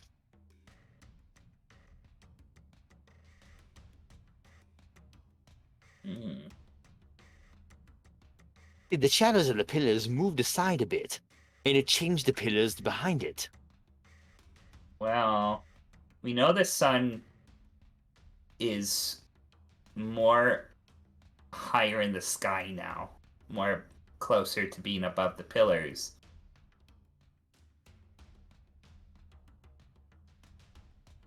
I'd say Moment- like the sun has been physically getting closer to this by now. The moment it reaches that point in the center is when this thing probably might be accessible. Mm. And maybe it'll only show the one artifact. I think the others are illusions. Hmm. Are you gonna wait? I'm gonna go closer to the party as we wait. Okay. As you're doing that, these black squares disappear.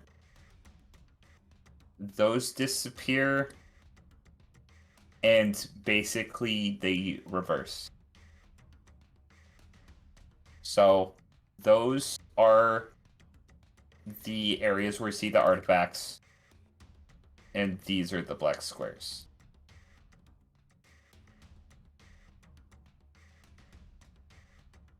You actually made a very annoying puzzle. Yes, I did.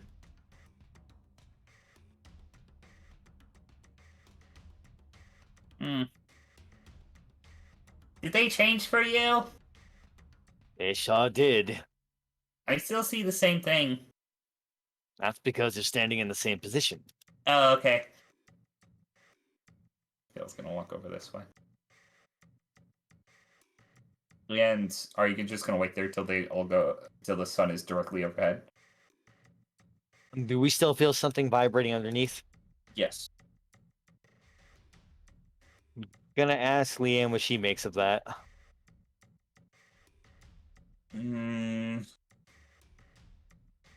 It could be some sort of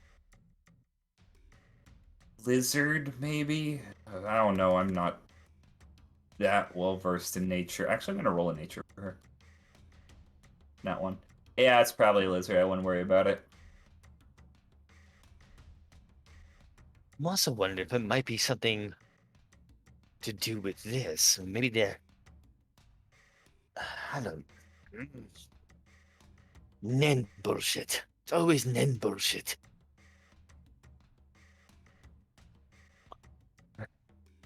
Grifter. Yes. One last perception check. Oh God. 20. 20. So, as you're having this conversation, you would see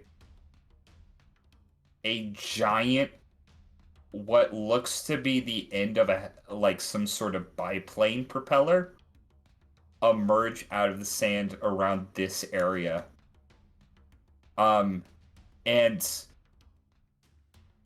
launching itself into the air several, probably like over 100 feet, this character is going to come spiraling back to the ground, holding on to the end of it, and aiming what looks to be some sort of multi-barreled firearm at your party.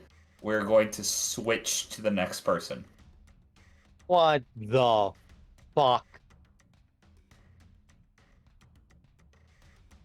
I'd like to, yeah, so that's gonna be something on your turn. Move on, Batter. You know what you did. I know what I did. I'm gonna say when you figure out what it is, Stan, it's gonna be so stupid. I'm going to hate you specifically. You're gonna hate me specifically. Coco, What about me? it's your turn. What am I doing? I'm sleeping on a snake. You're sleeping on the snake. I'm gonna put the snake there. Coco. Hmm. That's the button. I'm gonna bring the snake up because snake is important. Coco, What? I would like you to. You wake up. Diego's gonna wake you up. Diego's gonna push you. Wake. Coco? Coco. Stop. Coco. Yes, so I've been mostly just carrying the corner because I'm very scared of your big scary snake. But I like to there's something troubling me. Yes. Oh, also Tunbo left you a note. Yeah, figures he does that. I've sent out several scout bunnies, right? Because I send out scout bunnies to look for things. And none of them have come back. And so, I'm like, oh, no need to worry. There's big dangerous animals in this forest. I might as well send out more. I've sent out probably upwards of 200 buddies so far, and none of them have come back. Well, that it's concerning. Yes. I don't know what to do, and I've lost all my money to blackjack to the little homeless girl over there. I'm freaking out. Well, that's your fault for playing against streetwise children now, isn't it? Mm-hmm. If I had a cigarette for every time I heard that one, I'd have lung cancer. Joe, he's playing blackjack against homeless kids?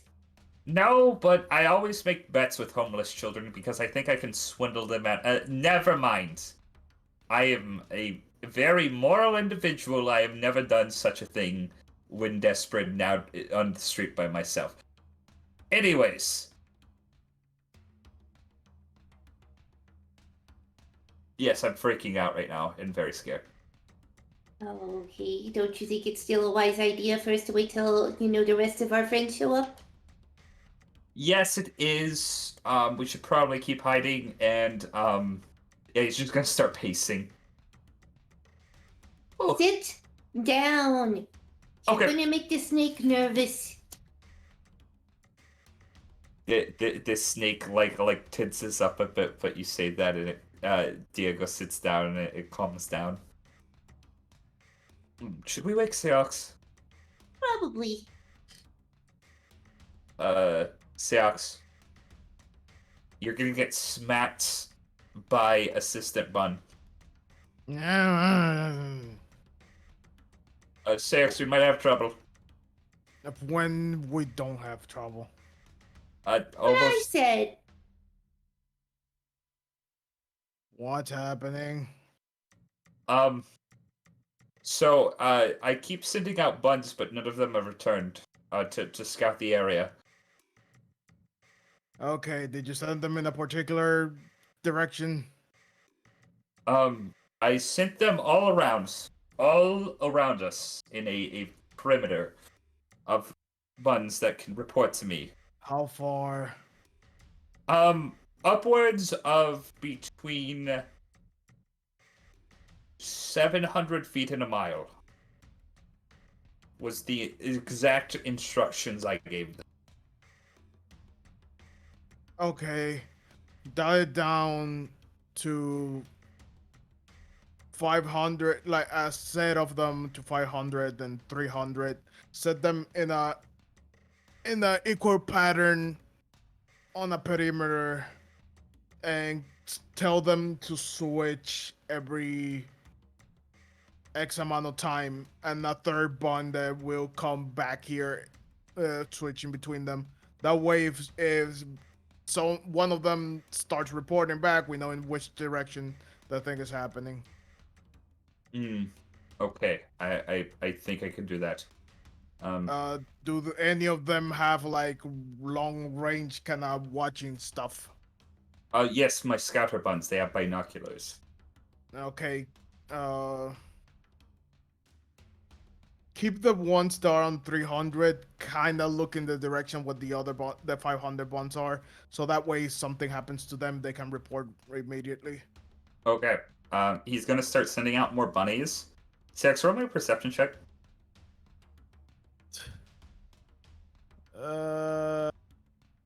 perception. 12. You will are like, okay, we got this under control. I'm tired. It's probably best if I like, I can get more shut eye and my party can alert me. And as you're kind of like turning back over to the side, you see smoke start to arise from the entrance of the tree. Oh, great, perfect. Smoke, people, look alive. We have problems. Oh. Oh. You just see more buds like going over the edge. Should I stop sending out buns? Yeah, you should. And look, we should see what the hell's happening. Oh yes. Okay. He's gonna like recall some of his buns. Just what's happening over there? Like, you bun over there. What's happening? So Maybe you need to get a firefighter bun. this bun is gonna like look down, look back at you, Seox, look down, look back at you, Seox, look down, look back at you, Seox. What? It's gonna like shrug and then like make the motion of dragging something across its like neck, and then it's gonna play dead. What? I don't think that's good. No, it's not, and I don't know what's happening either way. I'm gonna go there. Selks is gonna. Can I stealthily look down? Roll a stealth. Damn it, 12. 12. Okay. So. Okay. You see this thing climbing the tree. It is literally implanting its hands into the bark, and it is squishing every bunny that tries to jump off the tree. It is a faceless man in a yellow suit. Oh shit! Going back! Back! Wheel. It, It's time once again to roll the d4. 3. That's 3. good. That's actually really good. We got a faceless guy here. Yep. Primer. Victoria's up. Savannah's, well, she was already up. Diego is freaking out. Tunbo! You mark this dragonfly. Everything is going according to plan. And perception check. 23. 23. You look up in the sky and you see something flying through the air. Knowing what Diego told you earlier, you're like, oh, this is probably something that Mimsy has thrown, or somebody that Mimsy has thrown, or Moxie has thrown, rather. Mm-hmm. And you're like, oh, Moxie's safe. And then you realize it's not so much flailing through the air as it is coming towards you, and it is going to land right here. It is a faceless man in a yellow suit. Did this thing just jump towards me? Yes. It landed right here, and there is a small crater. What the hell is... Oh god, it's those things. Oh, with the things you were talking about over the radio. Yeah, these things look dangerous, and according to Christopher, they're... Are you able to fight, Meadow? When I need to, and she's gonna pull out her club. Tonbo's gonna get some shit ready to go as well. Like, already, like, semi-spidered up. Okay. Or beetle, rather, beetle. No, actually, you know what? Let me just do something real quick. Don't mind me, but I'm ready to go, Batty. I'll tell you in a second. Okay, so before we begin, does anybody want to take a break? This probably is the best time to do it. Yeah. I have an important question for you real quick, Batty. Yes. Why do you hate progress? Why? Because boss fights are fun. Yeah, but we keep getting a boss fight like every session. Yes, because you keep running into nin users, and you have been making progress. It's just been really slow. Insanely slow. It's Why? insanely slow, but also I put a lot of nin users on the island, and Yeah, but right now, why and how and why? how and why? Just think about it, when everybody's dead, you can look for as many artifacts as you want. But how did they find us? They found you for something very specific that I cannot tell you. The yellow suit man, Grifter, you encountered that man because you went closer to his domain. His domain in the desert like an idiot. Yes. Because he decided he wants to live like Tusken Raiders. Yes. So, Batty, when you I'm said going- you potentially had a convoluted fight system planned, was it jumping back and forth to a bunch of maps while we all do a fight at the same time? Yes. I figured. Yeah, I've done it before and it was good. I've never done one on this scale, so we'll see how it goes. Oh my god. But Well, I at made least I know they kinda do crimes. Question mark. They They killed kidnap bunnies. people. That's crime. Yeah, you know that they're abducting people. they are actively abducting people and shoving them into suitcases. That's pretty fucking And they're illegal. trying to abduct you. We don't know how That's a many of them crime. there are. Like, at the very least, we know that there's 2, because that's what Christopher saw. There could be fucking 100 of these And- things on here. Batty, 2 boss fights. You're not sure about a third. I'm not sure about a third. You can Because- probably Nope. try to reason with the guy that's about to shoot you. A reason? Oh yeah, no. I'm gonna handle it the Grifter way. Okay. Now, Dan, was I I'm- wrong where, with those fucking acid mosquitoes, you would have easily asked Tombo if there was a way to, like, get the acid from them? Only natural. And here I was making you a gift, Batty. Let me get I was hoping to do a thing, because I'm still the equal Tombo that was around for Darrow. I thought I was gonna get to do something before this. I expected this to happen afterwards.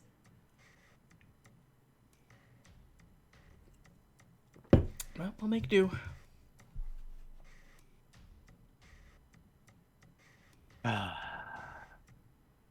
We'll kill Batty later. Yeah.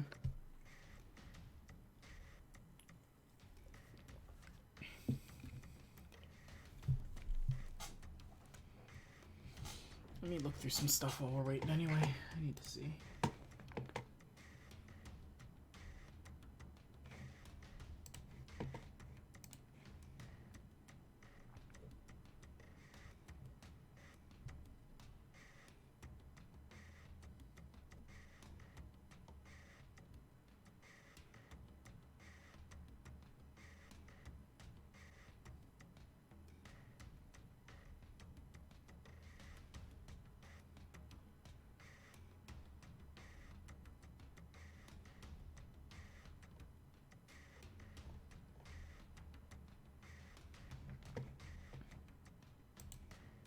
I'm more surprised these things saw through like a fucking stealth check of like 20, whatever it was that I got.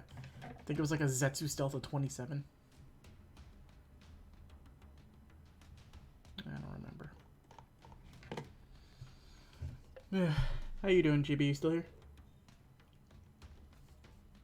I'm doing good. You and Dustin gonna have a nice relaxing night? No. Oh please, you guys got ramen. We got a Sasquatch. It's a Sasquatch. Those things are easy to deal with. Are you sure about that? It threw a boulder. A big one, apparently. Listen, Sasquatch are easily frightened. You probably just spooked it. We didn't do anything. Did Dustin fart? Did he? Dustin. Dustin? Your silence speaks for yourself, Jack. disgusting. I don't think he's here.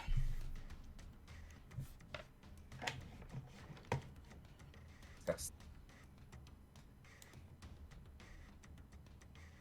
I am doing things as the session is going on.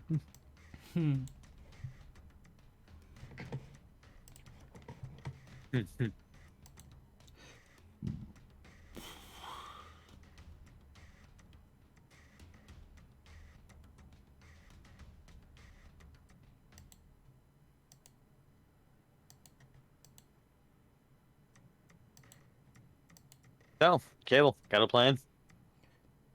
Not a good one. It's actively really stupid. I mean, stupid's kind of what we count on these days. Really is. Yeah, it ain't the smartest thing I'd ever be able to pull off, but it could do something to it.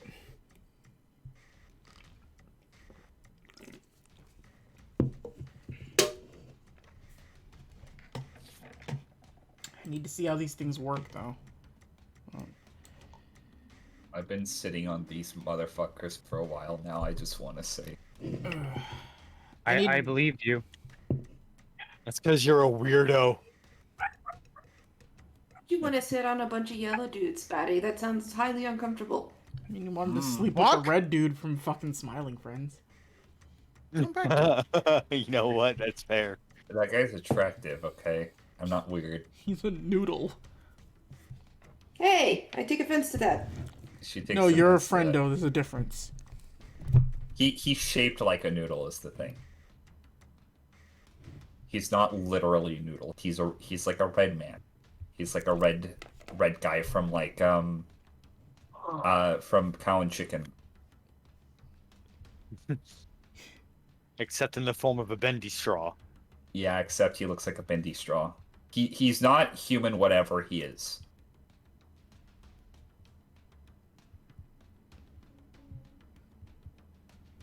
I missed that ant.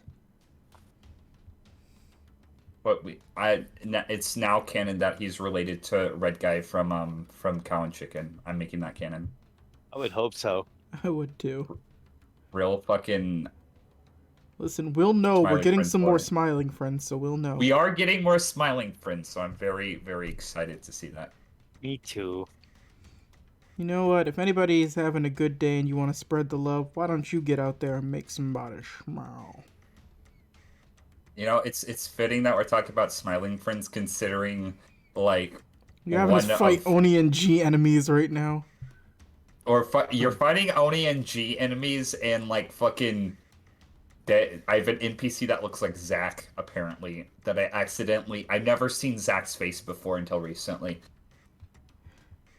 It's uncomfortable how handsome he is.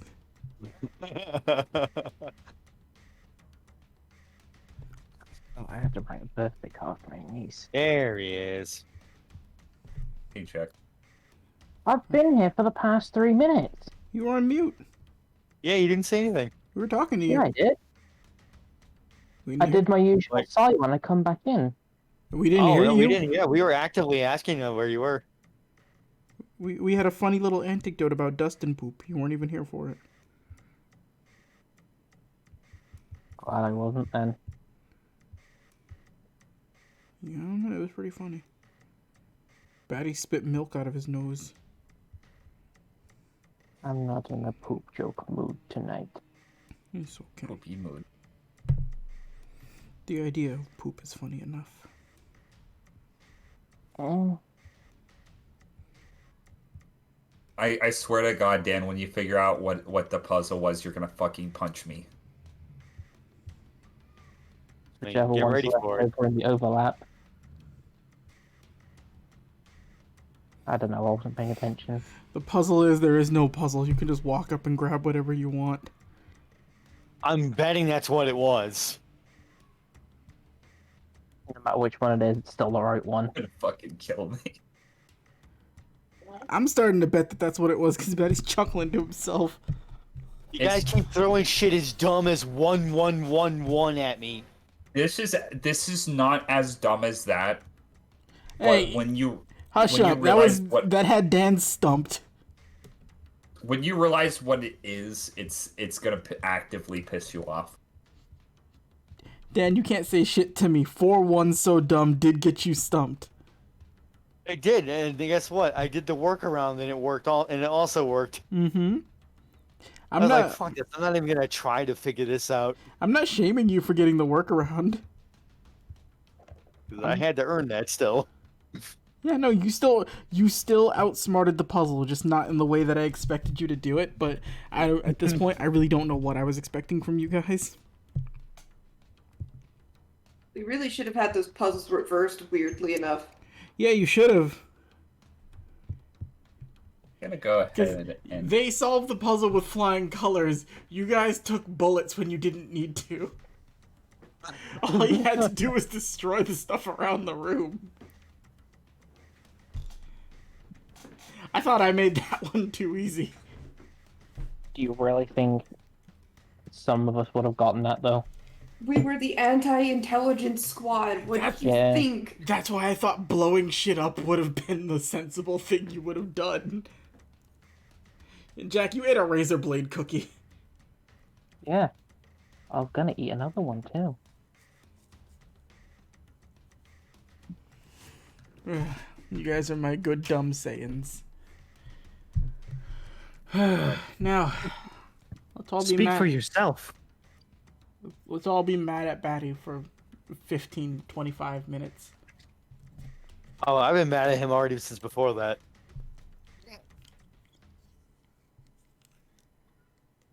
this is gonna be fun. It really isn't. I got two dumb things to try out with this. Aw. Nodal, What? be proud of me. I went ahead and soloed Uragan and Dodogama at the same time. Yay! And I'm getting my equipment ready to go punch Teostra. Oh! I'm so proud. Alright. Are we ready? Are we ready to start? Yeah. Hey, let me get up one more character sheet. This is good. This amazed me that you say that, Chibi, after yesterday hearing that you weren't liking the game. I don't. Then? But he's a creature of spite, evidently. I am a spiteful creature. That's all you need in life. I can respect that. Okay, let's change up the music.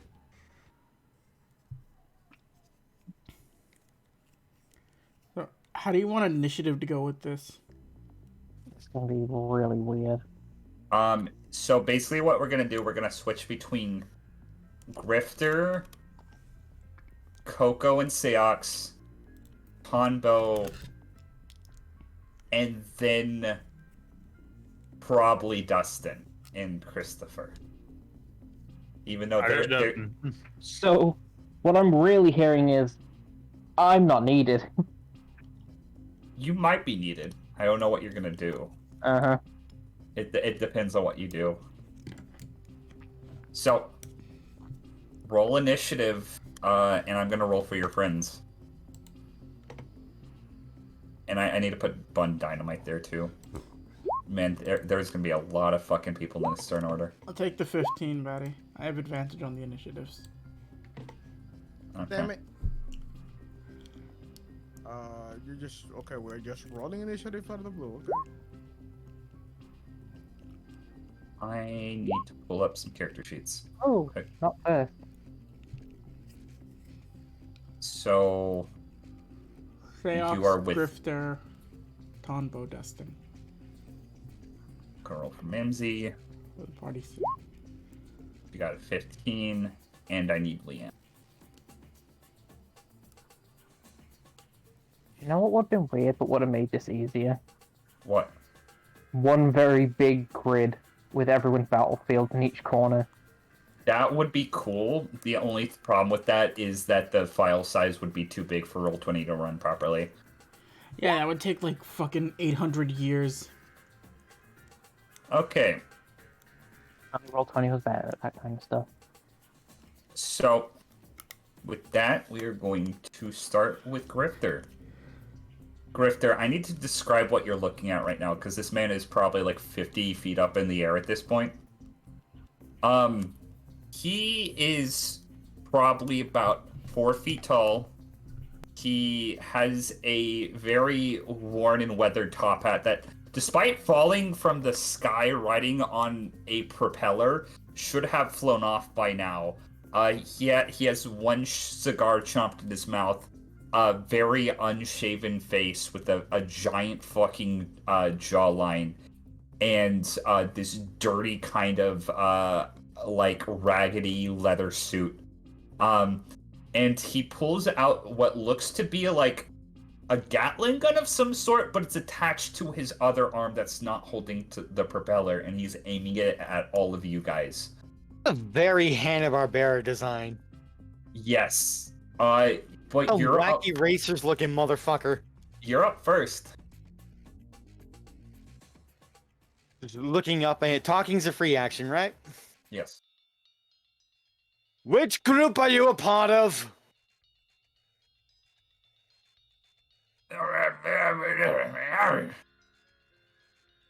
Didn't get that.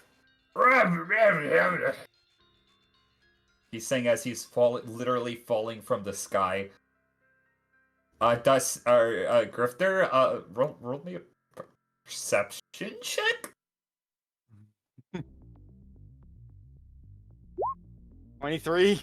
You can't understand what the fuck he's saying, but for some reason you know that he says that he thinks he's working for Darrow.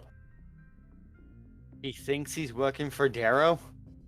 Yeah, he's very unlike what's the word, like uncommittal answer. Like Darrow Bangle. He's still falling from the sky, but he's still gonna go. Yeah. Yes. Yes. Well, that's actually a good thing.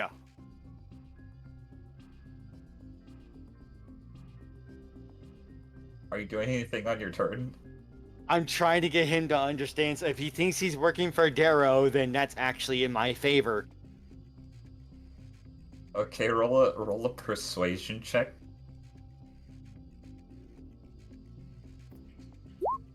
Well, fucking all these good rolls and I get a 12 now. 12, okay.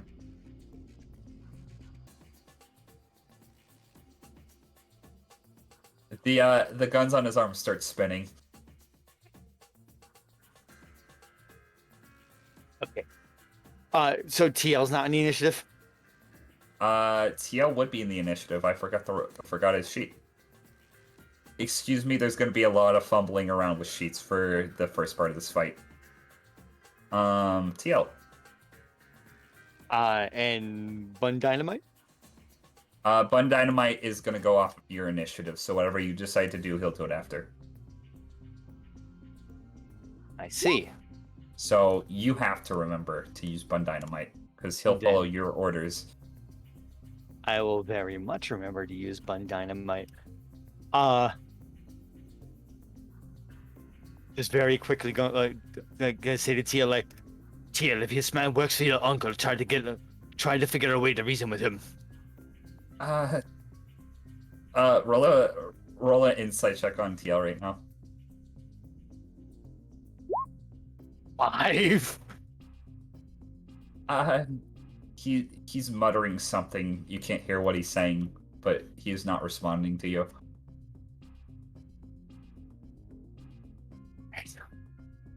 Well then.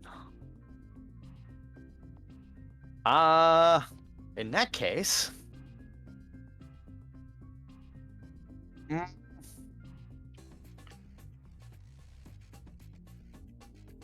see, that thing is actively spinning. Okay, what do I have for reactions and everything too?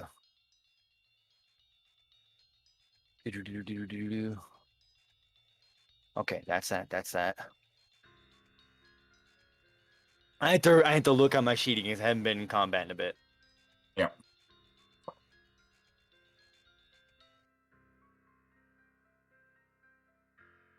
Okay. Then if he's 50 feet in the air, and if he's, and I actively see that thing spinning, like, and if that's the way you're going to be, and I'm going to try to take a shot at that gun. Okay. Roll a hit. It is. Book. Nat 20. Oh. So, Dan, Yes. you know what I hate about this? What? Mechanically, I gave the gun an AC. Roll to hit. Roll to hit. I did roll damage. Yeah, roll damage. Okay. The gun is still active, but you knocked off like 3 of its barrels. Now, because there's a nat 20, I get a 1d2 about whether it's the extra damage or it does something to it. Yes. I didn't forget that. Yeah, I forgot about that. Go ahead and roll it.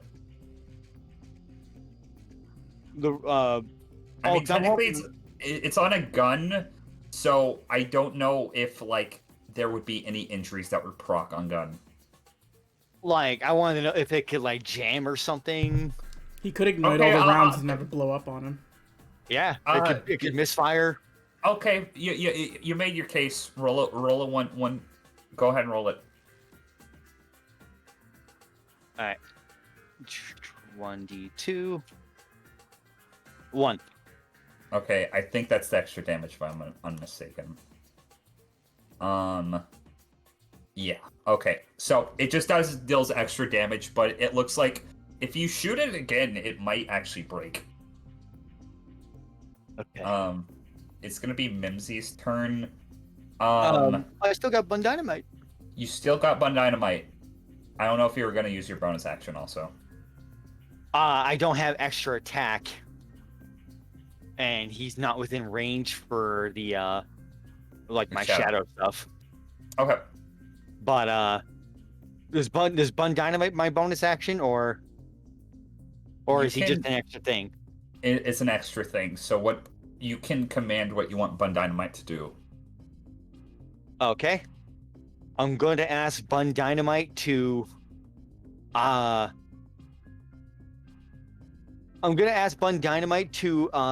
assist Mimsy in getting out of the way if any shots come by her.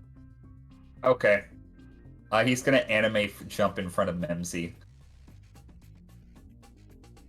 And it's gonna be Mimsy's turn. Mimsy is gonna start running for these rocks. And she's actually gonna drag Bun Dynamite with her. Cool. But that is also gonna put her in between you and this guy, so it's gonna be weird. Let's roll a wisdom saving throw for TL. That is not what he needed to pass. TL is not moving. Leanne's turn. What would Leanne do in this situation? Yeah, I know what she would do. She's going to run directly under this guy as he's falling. I think I know what she's doing. Yeah. It's Hambone's turn. Okay. Oh my god. Okay. Grifter, odds or evens? Odd. Odd, okay. So... Okay. This guy start going to pelting you guys with fire. 23 hit you? Yes. Oh. Okay. 23 is gonna hit everybody else. Let's see how many other people he wants to target on this turn. Just the one. Fantastic. Okay, Grifter. He has a vantage point on you, even though Mimsy, Bun Dynamite, and Tiela are technically on your way. He still has the angle on you. And I rolled for it, so not to be a dick, but you do take 26 piercing damage. Uncanny dodge. Okay, 13 piercing damage. As bullets start to spray, a lot of them are missing you, but you do, like, get skimmed in, like, a lot of places as blood starts rushing into the sand. And A bitch. with that, that is going to proc Leanne's held action, and as this guy is descending toward the ground, she's going to hit him in the face with her shovel. 19's gonna hit, and he's gonna take 9 bludgeoning damage. So, it's gonna be that guy. We're gonna move to the next party. Conbo, I need to add you to the turn order. What was your initiative? I think I had like a 16. 16. 15. 15. And I am going to roll for Meadow. Meadow's gonna get a 5. She's not an old lady, but you know, she's too old for this shit. So, Combo, you're gonna start off. You see this guy. He's coming towards you. Okay, I can get to him. Okay. So, I had the buggy stuff ready so that I could do Apex immediately once he fucking landed, Batty. Yes. Let me see, because I hadn't... Apex Junpei. So, the beetle. Yeah. So, I add a +2 to my strength, so that's to attack to hit. I gain temp HP. Yes. Alright. And I have the wings. So, The wings. immediately rushing towards this thing. Yes. Alright, here it goes, Batty. First off, it has to make a charisma saving throw near me. Well, it has to make a charisma save against counter intimidation check with advantage. Okay. I don't know if if it's prone to fear, but this is just a passive that procs. It has to beat a 17 if it's prone to fear. Okay. I'm gonna have to roll something for this.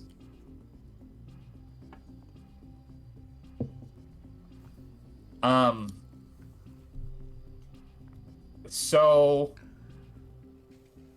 Okay, Tombo, roll an insight check. 18. You try to put the you try to scare this thing. It like starts to seem like its composure starts to shift a little bit, but then you see something like come over it, and then it tenses back up, like it wasn't afraid to begin with. So, since that was a passive, Batty, seeing that happen, can I make a Nen check to see if this thing is alive or if it's like a Nen construct like what Coco makes? Yes. 10? You know this thing isn't made out of Nen. That's all you can tell. There is definitely Nen in effect here, but the creature itself is not made out of Nen. Alright, okay, so... Oops, sorry, I hope that did not mess the stream up. Okay, that's good. Here's the next question I need to ask you, Batty. Yeah. What does it require for me to attempt the shoulder pad of dance on this thing? Is that an action or a bonus action to do it? That is a... I'm gonna say it's gonna be a bonus action. Alright, I will... No, actually... Shoulder pad of dance. Did I give you the DC for that? No. Okay, I think that would actually be an action then. What is the DC on it? The DC is going to be a 15. Alright, well, that was just me. I didn't know what the DC or any of the stats on that. So I'm Yeah. gonna go with my initial plan then. Yeah, this is probably really stupid, but I'm hoping Meadow can do something. Batty, I want to grapple it. Okay, roll an athletics check. Counter athletics, come on, Tonbo. And since this is a strength ability, this would technically give me plus. If it's +2 to my strength, I think this would make it an 11 modifier instead of a 9. I Okay. don't. So that would technically make this a 23. 23. So this thing seems a little like there is something imposing about this creature's physical strength that you haven't seen of other creatures. You do take advantage of the moment where its composure wavers and you're able to grapple it. Do you want to flavor how you grapple this creature? It would This be individual? it would be more the second its composure shifts a bit. It would be like grabbing one of its like arms and like pinning it behind, but well, sort of like grabbing one of its arms and then the other one would be going around its neck. And Tonbo is going to like turn his head, well, just yell out to Meadow. All right, I don't know what this thing is, Meadow, but no. We gotta get it back into the forest. At least closer to where those mosquitoes are. Oh, okay. I can help you with that. Yeah, basically, long game plan, Batty. I'm gonna punt this thing into the acid mosquitoes. Okay. And I'm talking about the big dog-sized ones. Roll. You don't have to roll for this, actually. Tonbo. Or Cable, actually. You can't. I don't know if you know this mechanic, but on your next turn, if you're still grappling a creature, you can move half your movement. So here's what I'm curious about. Would that apply Yes. if I'm flying? Yes. Okay, so yeah, I'll be moving half my movement next turn then to like get it as This close. this creature is actively resisting you. Yeah, so this would be like me and Meadow trying to get this thing to wherever, like as close to the mosquitoes as possible to see if we can get those things to attack it as well. Because Okay. with Apex up, the mosquitoes probably won't fuck with Tonbo, but they will go after anything else that irritates them. So Tonbo, you're flying with it? I'm like, at the current moment, I'm not flying. Okay. I'm still on the ground. It is going to kick you. Does it have disadvantage because it's grappled? No, that's not unless if you have the grappler feat. 22 hit you? With current AC, just hits. You take 11 piercing damage as this thing's pointed leather shoe, basically rams into your gut. Okay. It is now going to try. Okay. It can't do that right now, so I'm gonna say, okay, it can't hold one of its attack actions, but I'm gonna say that's all that's gonna do this turn. Okay. Planning something. Meadow. Oh god. There's two ways Meadow can go about this. But yeah, I know what Meadow's gonna do. Tombo, roll me a nature check. 11. Okay. Meadow's gonna try to weaken this thing, to potentially aid you in carrying it towards the acid mosquitoes. But you see her stick out her, walking stick club thing.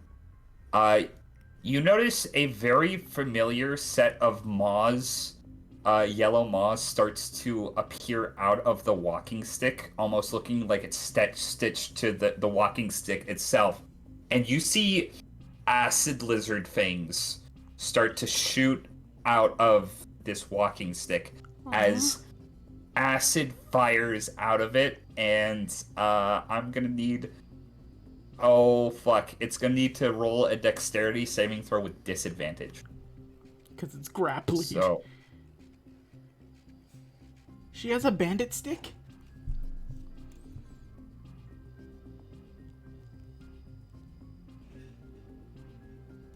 Daddy? Hello? Is anybody else here? Can anybody see me? sorry, I can hear had you. to... I'm back. Okay. The DC for that, it fails. So, it's gonna take 15 points of acid damage. Yeah. Okay. Let this thing get all dissolvey with the acid. Now, Batty, with the acid hitting it, Yes. does it look like that did anything significant to it? It looks like it's harming the creature, but every time it, like, starts recoiling, it, like... It's almost like its own body is fighting with itself. Like something's trapped in it. Roll an insight check. 22? You know what this is. This isn't an act of something controlling another creature. This is somebody's body fighting with their willpower. So something in this is actively trying to resist somebody else's net ability on it. No. Wait. This is something that, despite the pain and despite its own senses of fear, is pushing forward with its own mental fortitude. Okay, so by that logic, with the insight on this, this creature isn't doing something against its own will. It has every intent and knows what it's doing. Correct. Okay, yeah, then with that in mind, Tombo doesn't feel bad about what he has planned then. But also, it's a thing of what the fuck is driving this creature to do this? Yeah, that'll be something to figure out a little later. And that is going to be Meadow's turn. And with that, we are going to switch to our friends. So, what was everybody's initiative? 12. 12. What about you? Sax. Luis, you there? You might be muted. Of course I'm muted. 19. 19. Okay. I will roll for Diego. Oh, I misput that. I know what Savannah's gonna do, but I'm not gonna add her to the turn order, but she's gonna be doing something.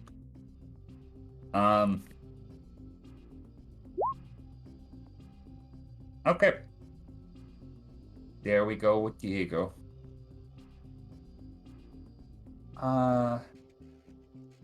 So, Sax, your turn. You looked over, right? Uh-huh. You ran back, that's right. Yeah. So, this thing's still climbing up the tree. What are you doing?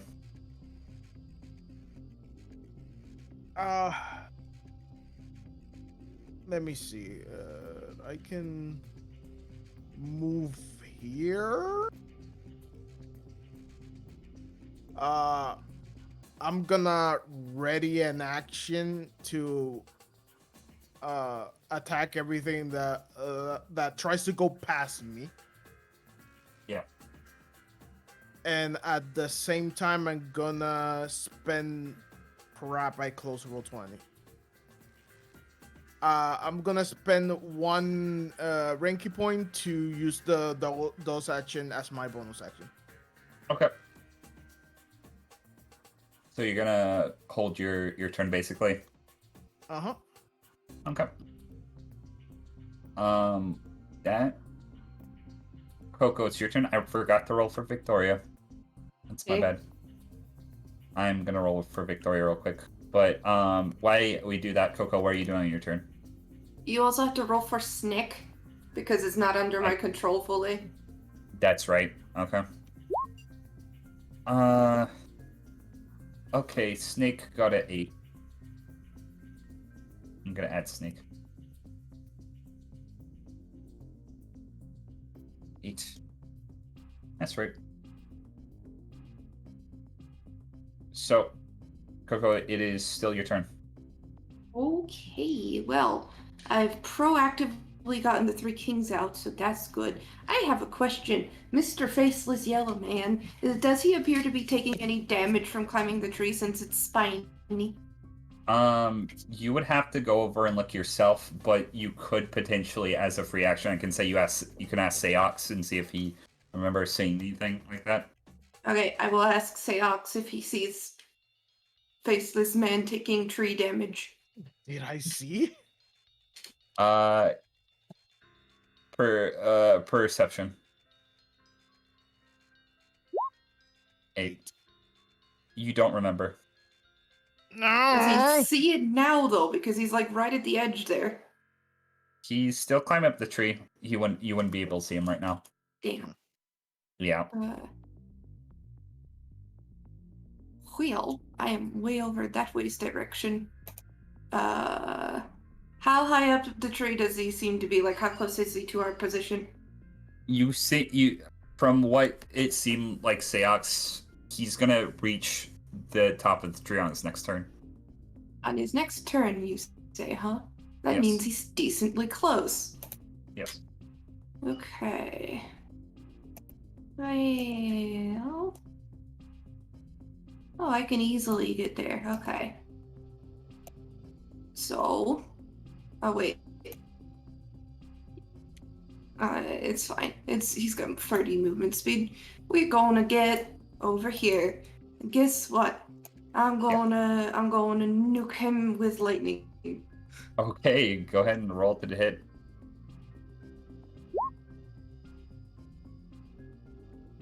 Okay. Oh, you that's, might I have guess, to a secondary yeah. ability. Yeah, roll the attack.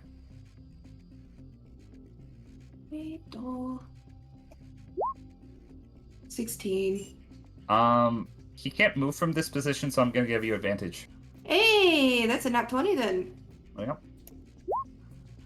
That is 18 damage. Fuck. Okay. Also, because that is a nat 20, do I get to call injury?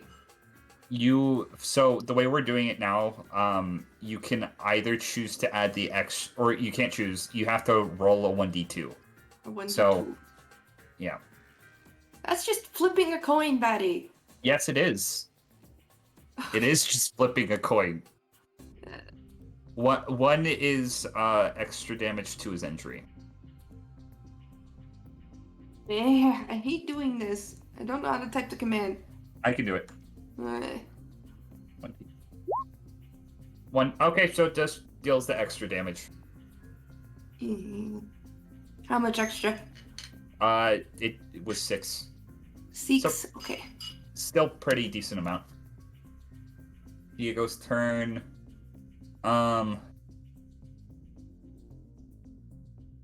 Okay, yes. Yes, okay. Diego is going to summon some more buns. Can I say, as a free action, recommend, because I said this even before combat started, but you weren't terribly listening, that he ought to have a firefighter bun because the damn tree's on fire?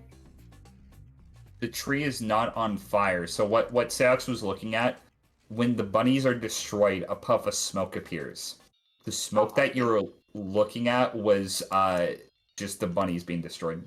So no need to worry. You made it sound like the tree was on fire, so... Yeah. It's a confusion. Sorry. He's gonna send 2 buns forward. They're actually going to try to remove the bark to try to knock him off. And that's a nat 1. One cuts itself on the bark and poofs away, and the other one is too weak to do him by himself. So that's Diego's turn. Snake, what are you doing? Oh, fuck. Snake is cowering in the corner. Oh no. Snake does not like this thing. Okay, Savannah is gonna go here, and she's gonna make a perception check. Okay. Okay. Interesting. Well, it's Yellow Suit Man's turn. And he is going to get to the top. I'm gonna put him... who does he want to go after? He's gonna go after Seox.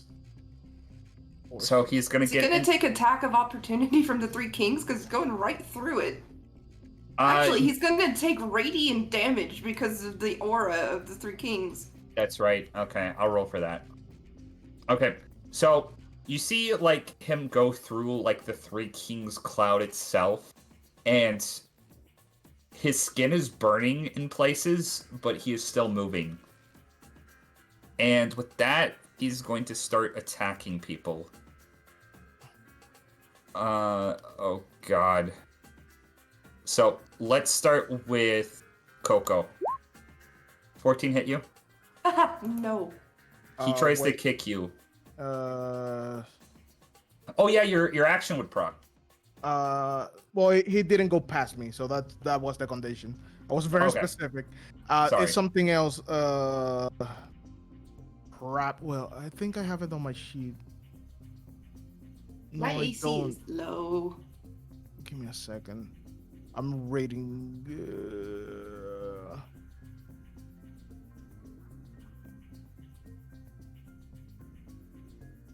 Okay. Remember I have Sentinel. Yep. When a creature within your reach takes an attack against a target other than you and that target doesn't have these feet, you can use your reaction to make a melee weapon attack against the creature. Do you want to do so? Yeah. Okay, go ahead and do it. And I'm bringing the big gun, so leave my friend alone. 21. Okay. 21. That's 9 slashing. Okay. You stab into this creature. It is going to now turn to you. 20 hit you, Seox?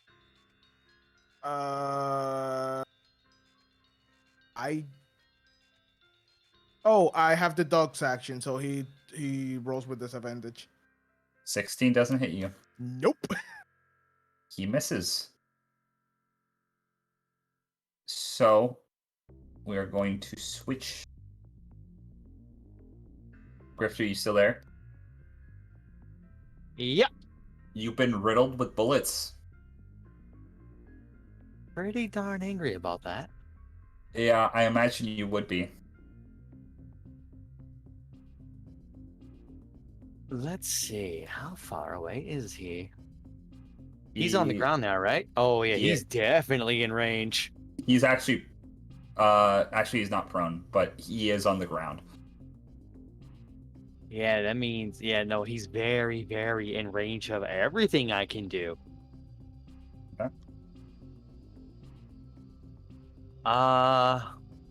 Let's see.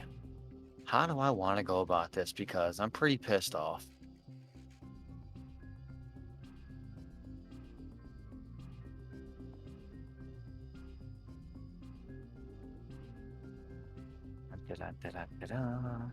Ooh, I can look at something I haven't looked at in a long time.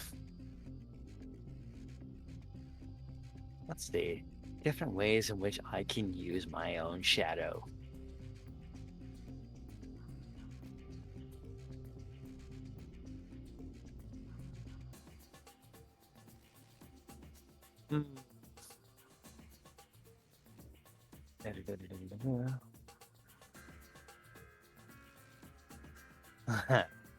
Okay.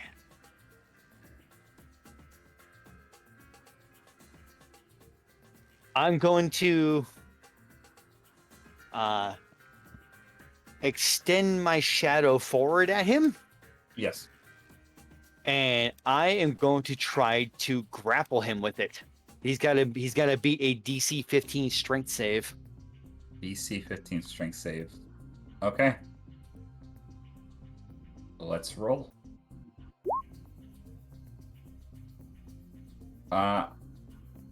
With his modifier, that fails. Nice. Oh my gosh. Yep. He is currently grappled. Fantastic. I've never done that before. Yep. Yeah, oh, he's considered restrained. Yes. Yes. Beautiful, beautiful. Okay.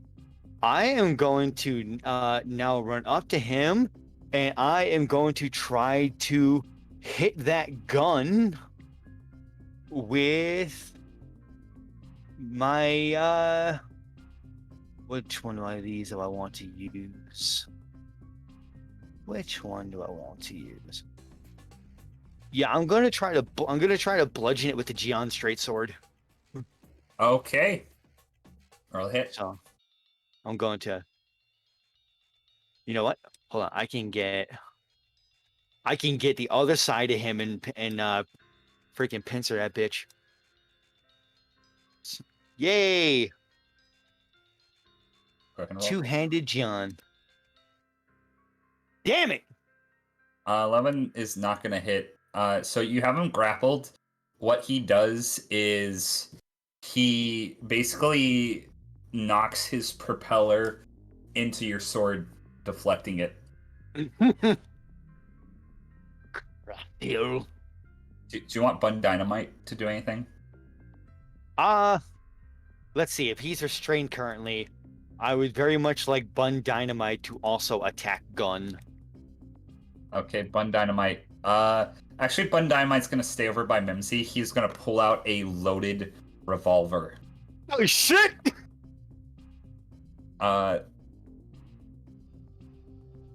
You know, I can't like fudge rolls, right, Dan? Yeah, it's a nat 1, isn't it? Oh, thank God he just misses.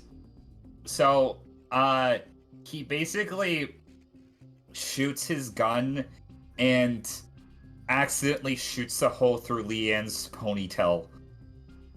So now it looks like almost 2 ponytails. I'm gonna roll a perception check to see if she notices. She doesn't notice. Oh, that gun of his has its own AC, right? It does. Okay, it's not an 11. I just wanted to make sure. Yeah. Okay.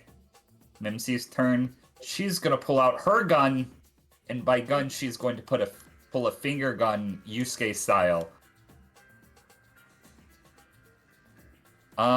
And she's gonna hit him. Oh my! Mimsy is going to deal 6 force damage to this individual. Okay. And with that, TL, wisdom save, buddy. Come on, TL.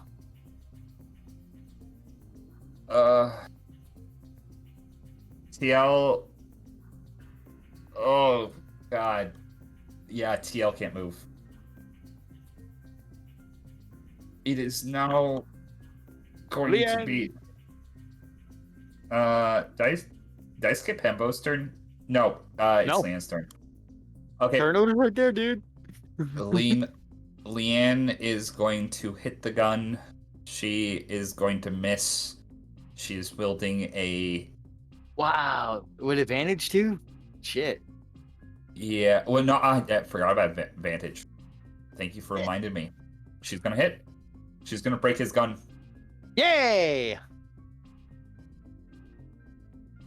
Yeah, what are you gonna do about this now? And he's gonna. Listen here. It's like, you said you were working for Darrow. We have Darrow's relative with us. Perception.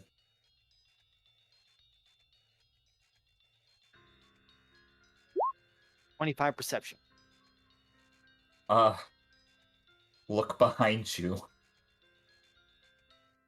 It was. He says this to Leanne.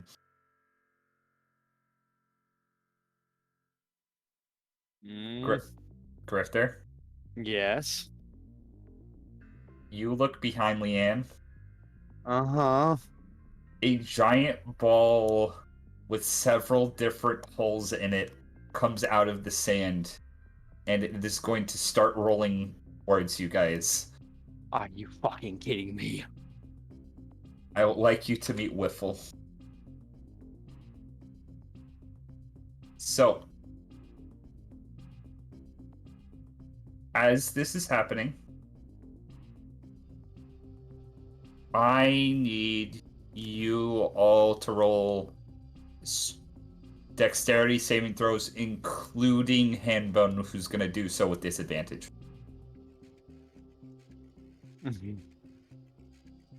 Let's see. I did have something. Let's see.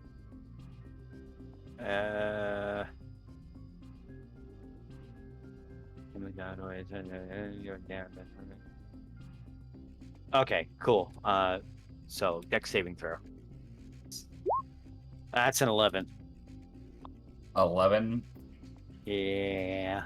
Okay, so let's see how much damage you take. Thankfully, I have evasion. Okay, so you take 8 points of bludgeoning damage. Leanne is going to completely step out of the way. And Bun Dynamite is going to step out of the way as this thing is going to steamroll over you and Handbone. Oh! You know, I really don't like you right now.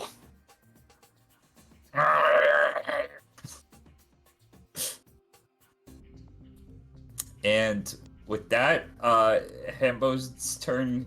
He's going to try to break free from your grapple. Unsuccessfully. And that's going to be his turn.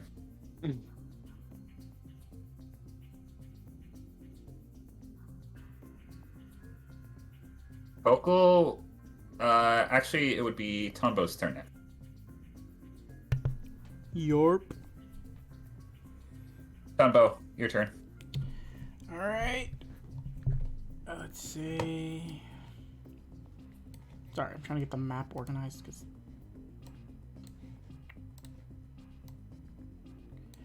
Alright, not moving very far, but Tombo would be right here. That thing would be in front of him, Batty, because he's still. It'd be more. Yeah. Yep. Just moving up that while I still have him. Can I knee this thing in the gut, like essentially make an attack on it while it's still like grappled? Yes. Yes, that is something you can do. Alright, so add +2 to hit and then +2 to the damage, okay? I'm just gonna roll punch because I don't have a kick. Okay. That hits. I would assume so. Roll a 1d2.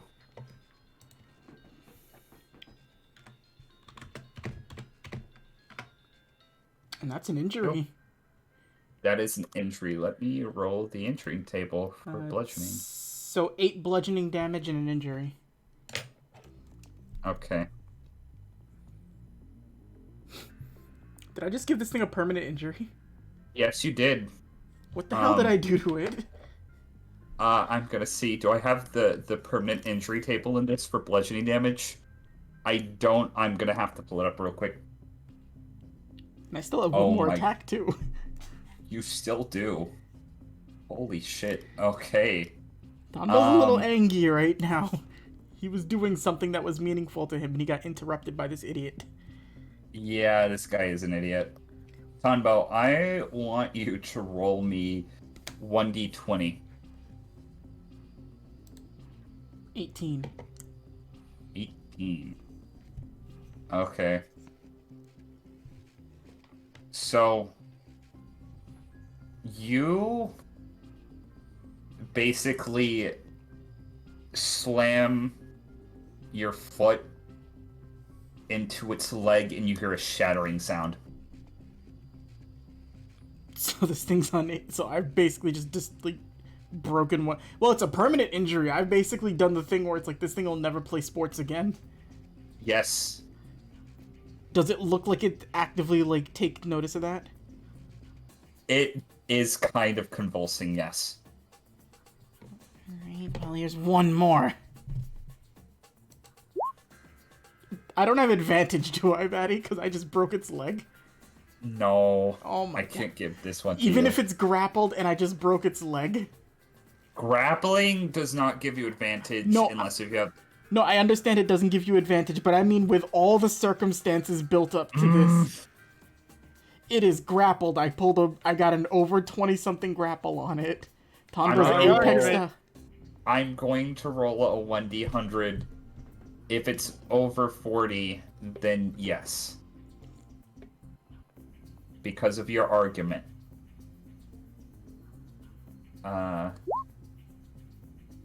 Yeah, it's as low as under 40 as you can get. Yeah, no, this thing is persevering. This thing... It's human, yet not human at the same time is the scary thing about it. Alright, well, its leg is still broken. And I assume a 13 doesn't hit it. 13 does not hit. Alright. Man, I think I heard it, but we still need to get it closer. This thing's persistent. Hold on. Meadow's gonna get 2 attacks with her club this turn because it's her second turn. And she is going to be not nice. So,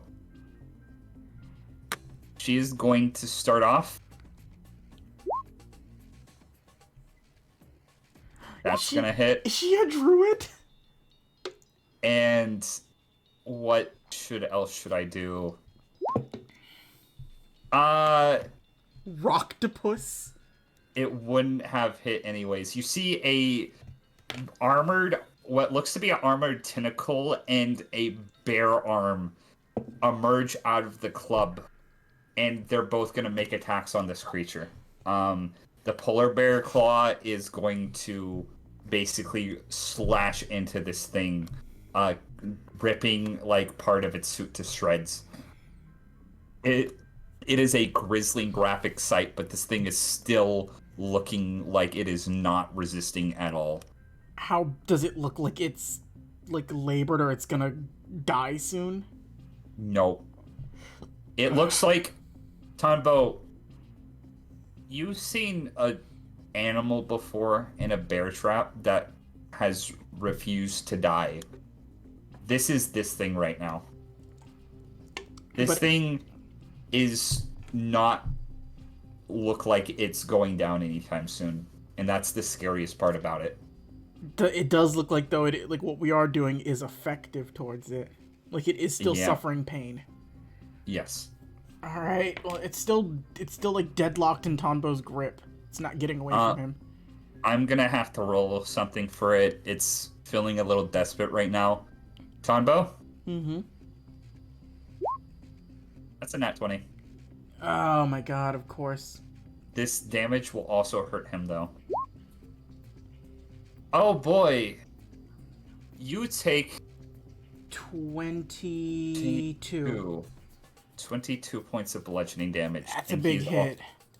He's also going to take the same. Tonbo, are you alright? I'm fine.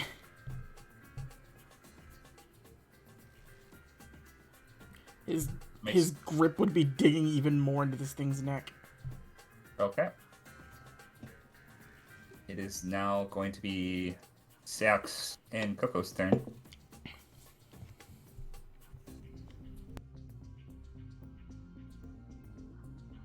What are you guys doing? Who would be first in that order? Seox. Seox. It's your turn.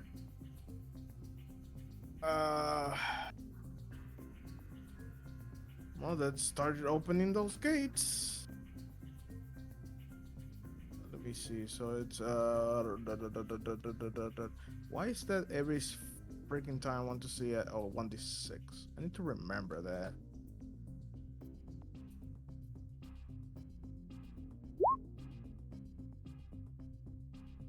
I take 6 damage. Okay. It's open. It is open.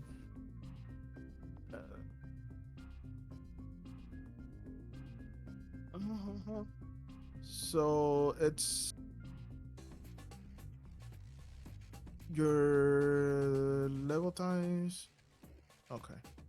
So I have this for 8 turns. So first, so just changing this to thunder damage. Yep. Not 20. Oh my god.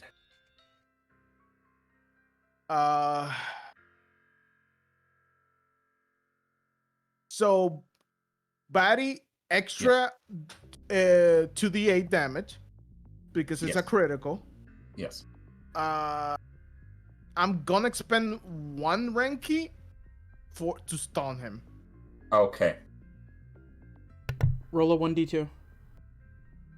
1d2. Do you want me to roll it or you roll it? I'll roll it. Roll 1d2. Yes. 2. That's an entry.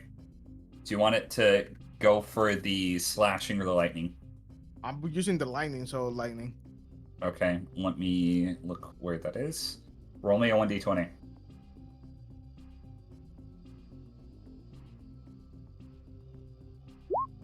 $17. 17. Okay. So, go ahead and roll the damage, and I'm gonna roll its con save. So this is the first damage. That's 8 thunder. Yeah. So roll 2d8. That's an additional 4 thunder.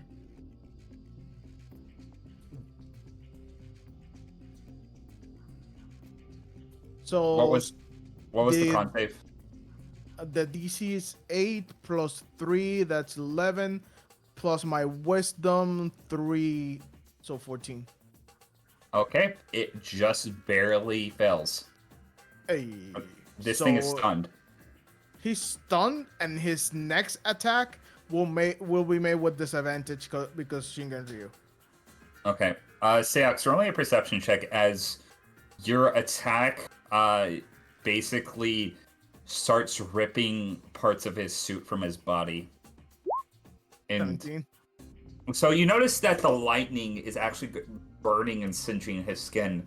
But you notice as that's happening, you see on his ribs, there is a previous form of... What would the... Medicine. Medicine, that's what this would be. 14? This thing has freezer burns or frostbite on his rib cage. Oh.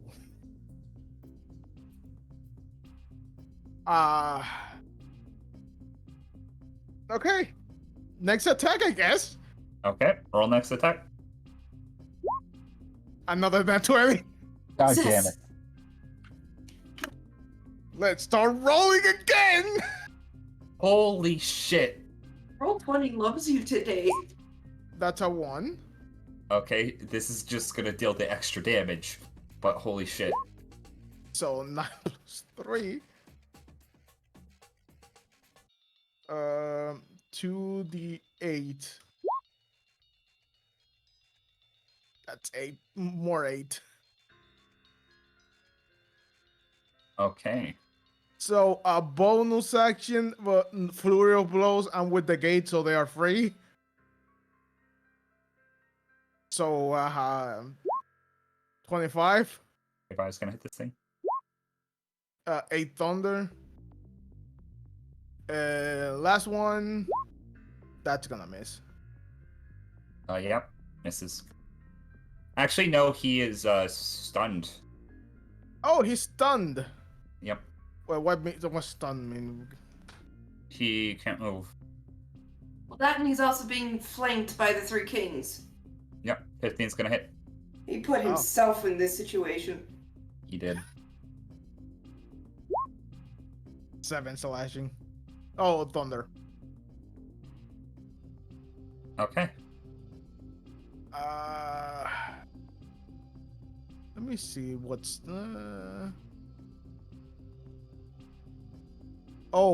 when someone's stunned, attack rolls against the creature have advantage either way.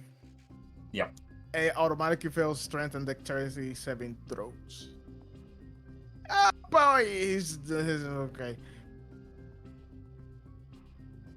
Selks is just gonna go.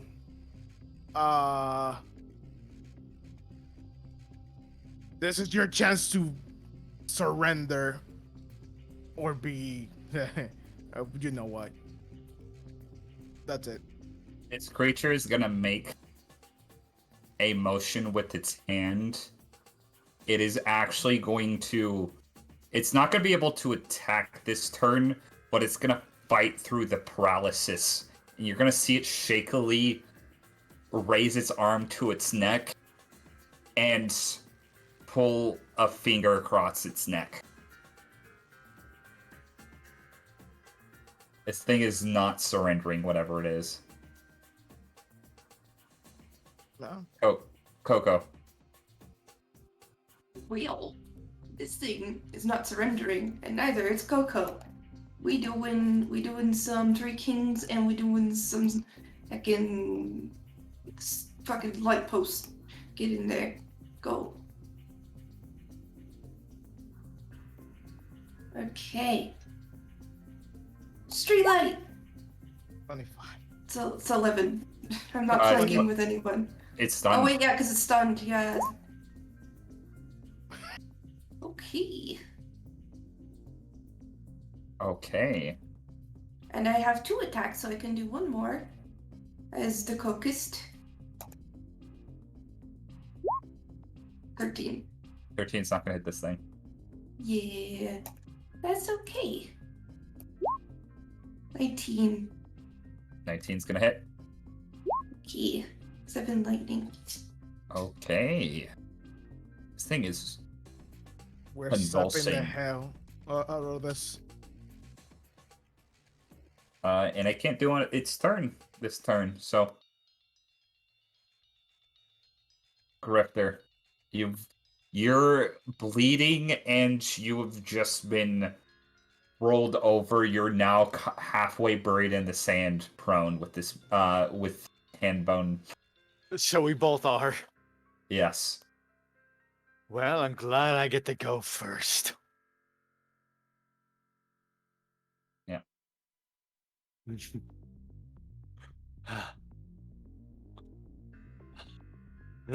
Free action, still talking to him like, the hell are you even coming at us for? Perception. Just to understand what he says. Well, You can't understand. It doesn't sound like Dara though.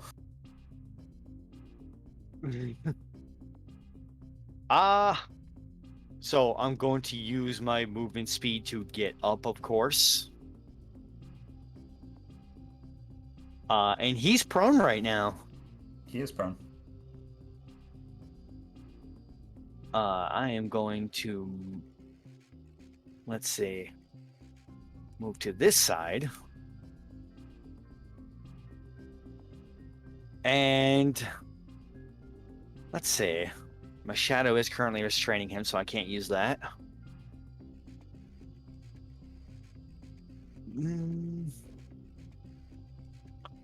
I'm gonna try. I'm gonna try to knock his ass out. I'm gonna try to whap him upside the head with the giant straight sword sheathed. Okay, you have advantage on this. I'm gonna say because he's prone, so yeah, you would. Yeah, It's very prone. he's very, very prone. 20. 20's gonna hit. Now, is it I forget how the prone thing is. It since he's down, is it count as critical or just advantage thing? It's just advantage, but you would get your sneak attack. Oh, beautiful. It's paralyzed that counts as critical. Right. But Yeah. I do get sneak attack, which is wonderful. That's an extra 10. So that Okay. is right upside the head. He is looking rough.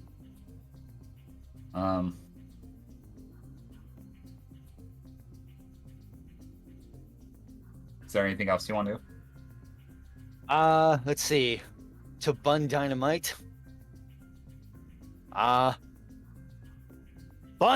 are you able to knock him out? He nods, and he is going to jump in the air, and he's going to flying kick this guy. Inventage kick. Pentage. Yeah, he's gonna hit. What damage do you do on Dynamite? Minimum damage. So he's gonna basically hit this guy in the fucking face, and you're just gonna hear him grumble. He's still up. Mimsy's turn. Mimsy's actually going to aim at this creature. Good. Mimsy, my girl. She is going to finger gun at this in the most aggressive way possible. Oh. And she's gonna miss it. You see, like, this thing starts rolling and it dings off the side of this multi-hold ball. That was pretty bad sounding, but Yell. Yell, remember your mother's eyes. No, that would give him disadvantage. What the fuck? Remember is your wrong with you? grandmother's eyes. Yeah, nope, not gonna cut it. Damn it.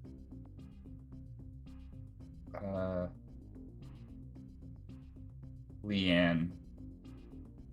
It's Leanne's turn.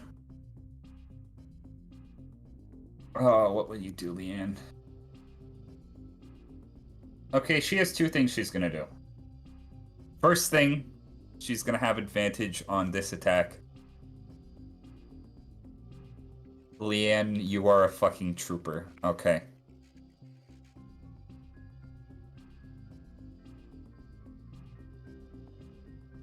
$23 to hit. 6 more bludgeoning on him bone. Fucking dumbass. And with that, she's gonna roll a persuasion check. Good. Oh, I need to roll for Whiffle. Whiffle rolled a 4. Whiffle. Asshole over here! And she's going to run out in this direction. Oh. It's Whiffle's turn. Okay. Leanne, what's your dexterity?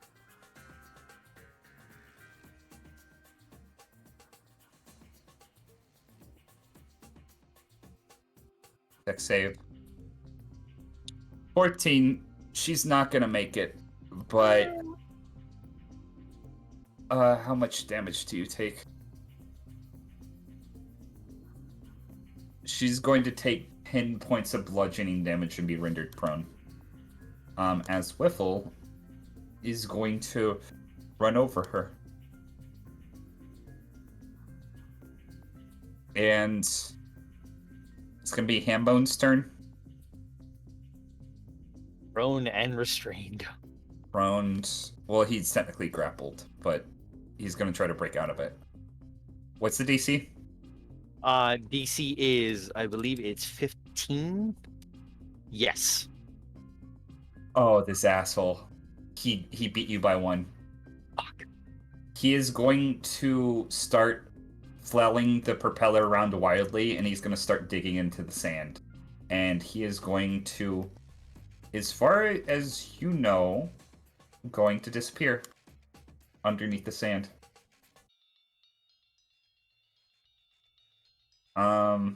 That's gonna be your turn. Let's go back to Tunbo. Okay. Alright, question, Maddie. Yes. Any adverse effects of this thing having its leg broken? Like, can it still actively resist me on the ground? Like, would my movement speed grappling it be inhibited now? Medicine check.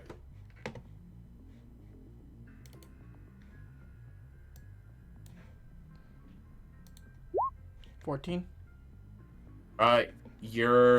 With your strength, your movement speed will not be inhibited, and this creature have movement potentially for the rest of his natural life. Oh, if I can do anything about that, it won't be for much longer. I'm gonna say the tree line is right here. Okay, so yeah, I can get him well into the tree line. But before I do that, Tombo's gonna do 2 more attacks on him, simply to try to put as much, like... Well, rather, what would be, like, when we get to the tree line, would it be clear, like, that's where the acid mosquitoes were? Yes. They're definitely not fucking hanging around the area with the dragonflies. They're not that stupid. Alright, so I'm gonna look to Meadow, since I can take 20 feet to get him up there, and I still have 20 movement speed left anyway.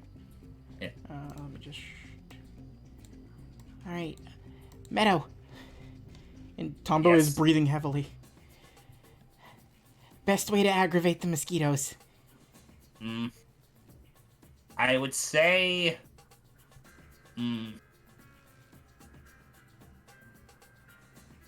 Oh... I don't know how keen you would be on this. Humor me. I would suggest wiping the target with the scent of another insect. I.e., crushing said insect.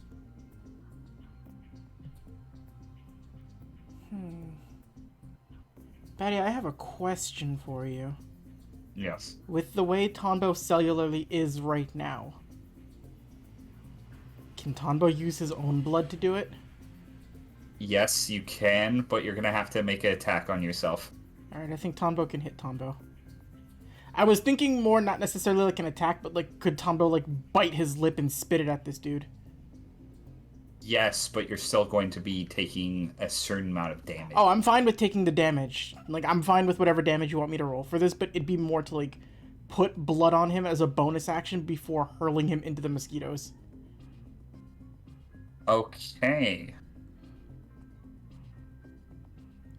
Go ahead. Aren't you already bleeding from the headbutt? Or Actually, that yeah, kick you wouldn't got? I already be? He nat 20'd with that headbutt on me.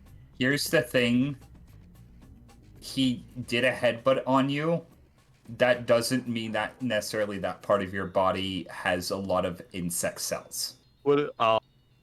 This is specifically getting the scent of the insect on him.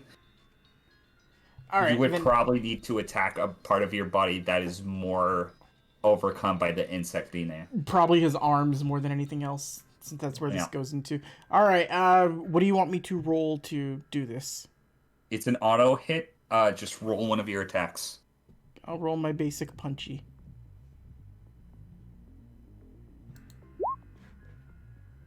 $18 is gonna hit. 6 bludgeoning damage to Tombo. You take 6 bludgeoning damage on your arm. You basically bludgeon your arm like until like a good amount of blood starts dripping from it. And then just like smears it all over him, Patty. Yeah. And then before he chucks him, Tombo looks like extremely angry in the eyes. This better hurt you a lot more than it hurt me. And then he's gonna just full throttle throw this dude into the mosquitoes. Okay. Athletics I'm gonna. check? This is going to be an athletics check. Normally this would be an action, but I'm gonna say, specifically Meadow is going to assist you. So athletics with advantage? Yes, athletics with advantage, but this is going to be Meadow's turn. Okay, come on, please. I need this to work. 22. Actually, no, 24 because I'm apexed. 24. Let's roll for this thing. It has a really good athletics. Okay. Even with a broken leg, would that hinder its athletics? Because it's attempting to, and I will reason this to you and explain it before you rule, if anything, Batty. If it's trying to counter being thrown, the best way to do that would be for it to either try to get its bearings by like using its arms, which Tonbo has inhibited one of them, or trying to get perch with its legs, which Tonbo broke one of them to a permanent It's not degree. doing either of those things. It's trying to stay grappled onto you. Oh. It is going to. Okay, let me check on it. What its athletics is. Oh God. Okay. What did you roll? 22. 24 with advantage. 24. Oh my God. Did it just beat me? That's a 23. Oh my fucking God! Roll 20. Thank you. Okay. If I wasn't Apex, that wouldn't have worked. Perception check with advantage. Oh, that's over 20. I automatically have advantage anyway, so 28. No, this was the perception check for the acid mosquitoes. Oh, okay. Tombo, it's gonna make an attack of opportunity before it leaves, just as one like. I would tell Meadow if I go down, use the stuff in my back pocket to get me back up. Yeah, she would. She has her own healing stuff, Okay. so don't even worry. But I'm trying to think what he would do. He's being thrown. He is being thrown. He's gonna try to kick you with his broken leg.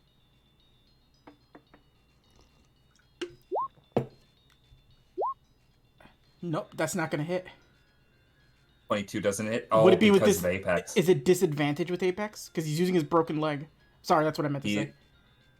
It would be with disadvantage because as he's leaving your range, he's flying through the air. Then and he has his misses broken by leg. 1 with that 20 because I am at 21 AC right now. And he is going to fly, land in the forest, and you see the surrounding acid mosquitoes start to fester and reduce him to a liquid. Is it dead for good?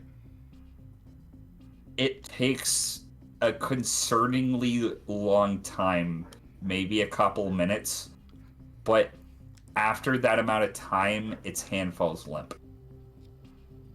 We're going to now move back. But before it ended, looking at that happen, Tonbo would spit blood because he is bleeding pretty bad and he's hurt really fucking bad. He would be looking at it, and then he would just sort of he'd close his eyes, take a deep breath, and just look forward. Well, I didn't take any joy in doing that, so I guess I'm not a monster. That's what you should take into consideration. The good thing right now is we're both alive. We have a dragonfly to catch. I really hope we can say that for the rest of the party. My head hurts. And he's gonna just start walking back with Meadow. Okay. Seox.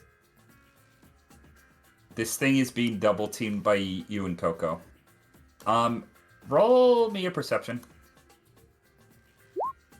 16. Yeah, she wouldn't be too not keen on it. You would have seen Savannah jump out of the tree. And Victoria actually ran and it is pursuing after her.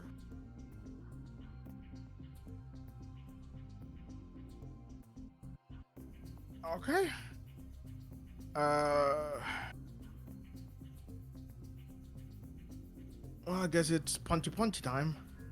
Okay. He's not stunned anymore. She's not. run thing, but still same rule. 19. 19. Yeah, it's gonna hit. That's a thunder. 8 thunder damage. Okay. And another one. That if with flanking 23. Yep, 23. 7 more.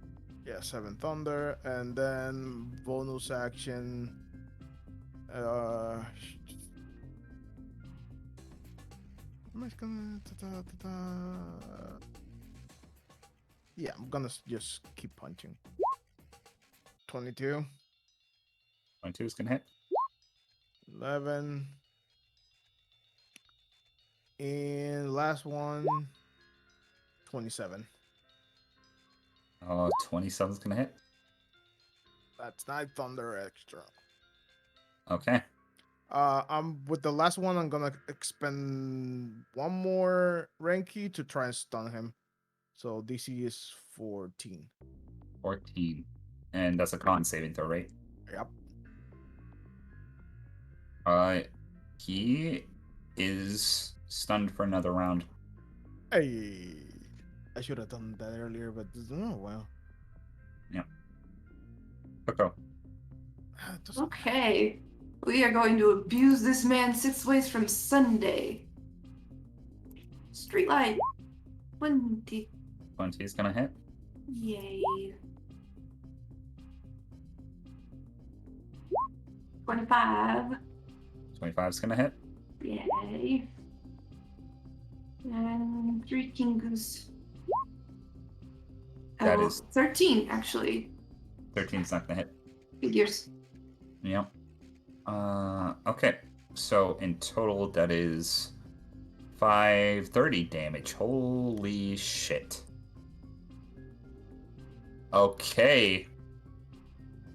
Coco, Yes. as you're laying into this creature, you notice that the lightning from both you and Seox is like literally like surrounding this creature in a parallel like force, and you can see like its body like start to glow in places from the inside out, and you see like the shadows of like broken ribs and other things, and various different wounds across its body just start to reopen and reemerge. It's looking pretty fucking rough at this point. Okay, good. As a bonus action, I would like to. Did I see Savannah book it? Yes, but Victoria's heading after her. Actually, she Okay. would have used her I would like to insight Savannah as to why she is running. insight. Instigate. Natural 20. That is what you fucking needed, Coco. Holy shit. Savannah is not running away. She was given a job, and she's going to make sure Dumpling was okay. Aw, good girl.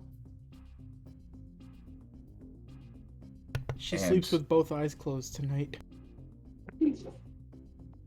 With that, this creature can't use its turn. We are going to go back to Grifter.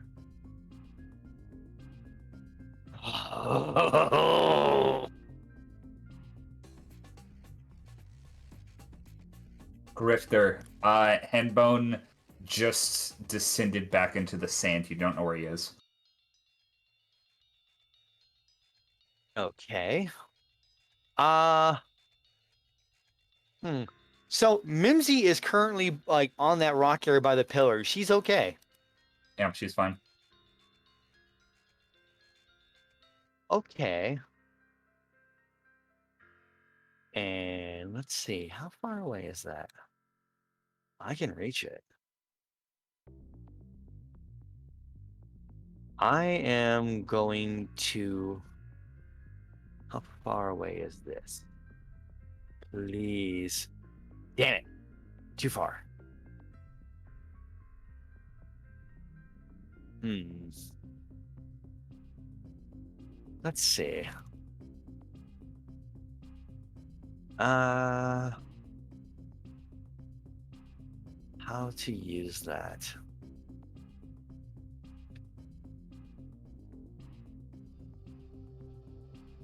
Hmm.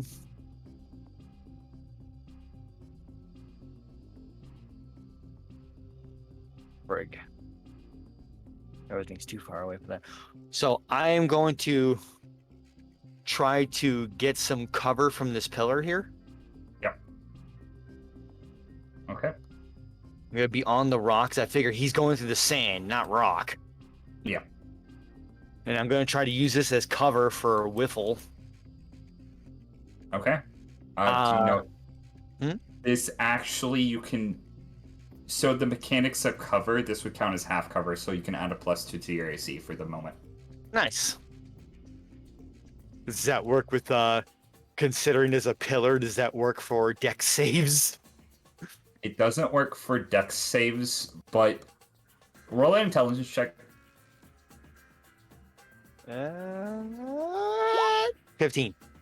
15. This Whiffle, very strong. You don't know if it's strong enough to break through solid rock. Gonna find out, aren't we? It's a very large thing. Going free action to yell for TL. Like, TL, please. We need you to snap out of it. Please, TL. Get over here. Yale's not responding.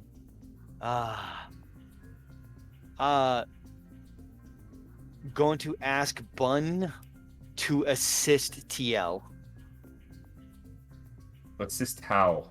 Did you Assist specify? with if anything is coming towards him to push him out of the way. Okay, Bun Dynamite will take the shove action on TL. Fuck, this is gonna get interesting. And for my own actual action. Yeah. It dodge. Dodge. Okay. Mimsy is gonna get behind cover and she's gonna hold her action to shoot anything that moves. Question: Handbones. His gun didn't break yet, right? Oh, it broke. It broke. Okay. Like, did it break completely? Because I have two different damages on here. Because you said that that Leanne smashed it. That's right. I forgot about Leanne's attack. Okay. That is interesting. Okay. So he's gonna have to use something else. It's Mimsy's. TL is gonna fail another wisdom save.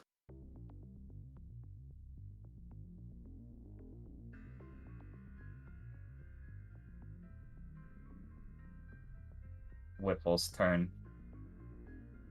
Whipple. Yep. Closest targets. Actually, Whiffle. Okay, he's gonna do that.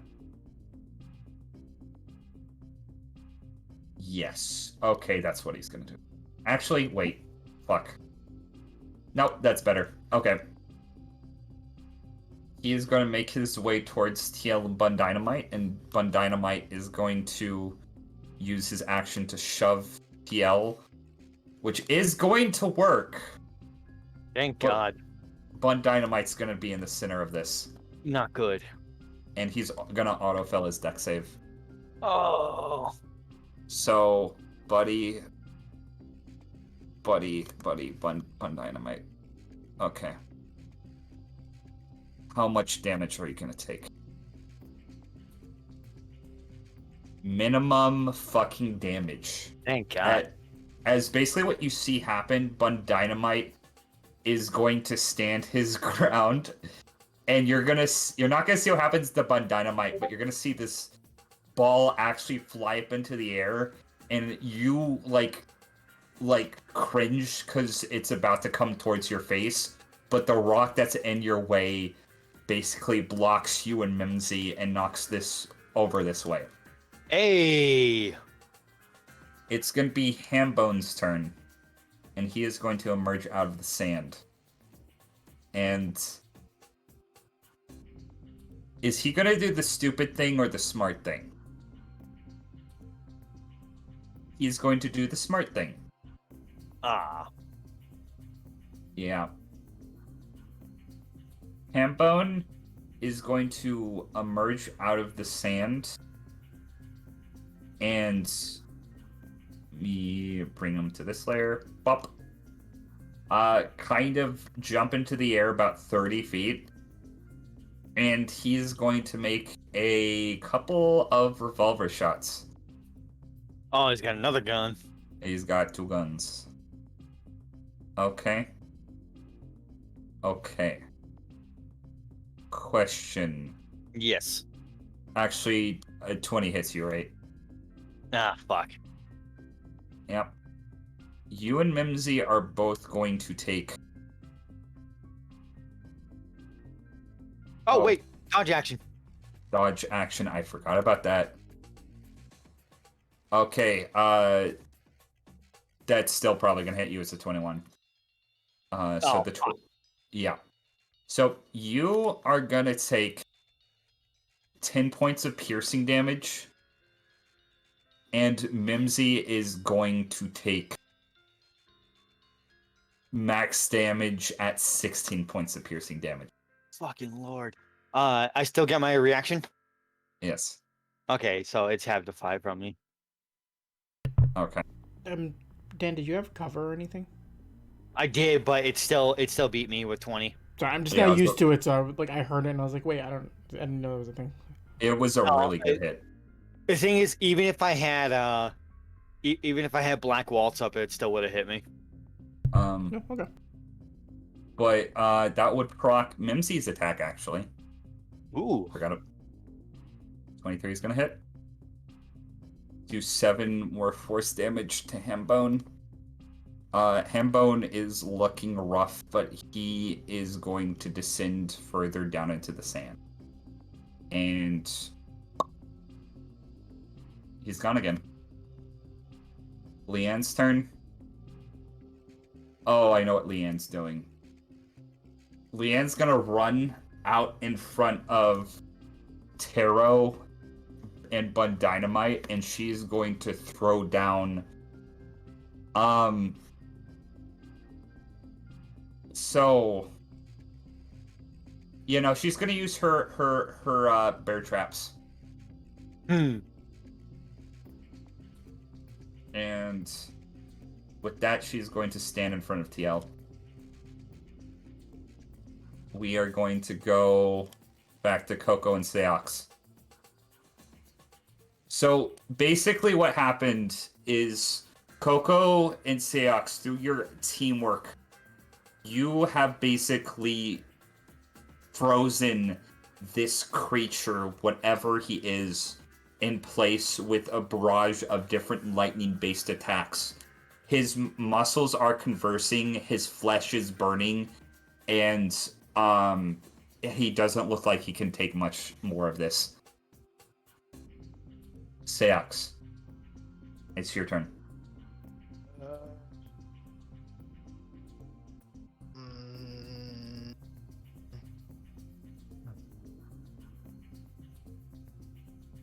Well, I guess, well, but I guess I keep punching, because I'm not gonna open more gates. So, punchy. Punchy. 18. Okay. Roll damage. 18, thunder, or lightning, How whatever it is. do you want to do this? It's just gonna go, it's gonna be like a slap in the face with the gauntlets. Full electricity. Okay. As you do this,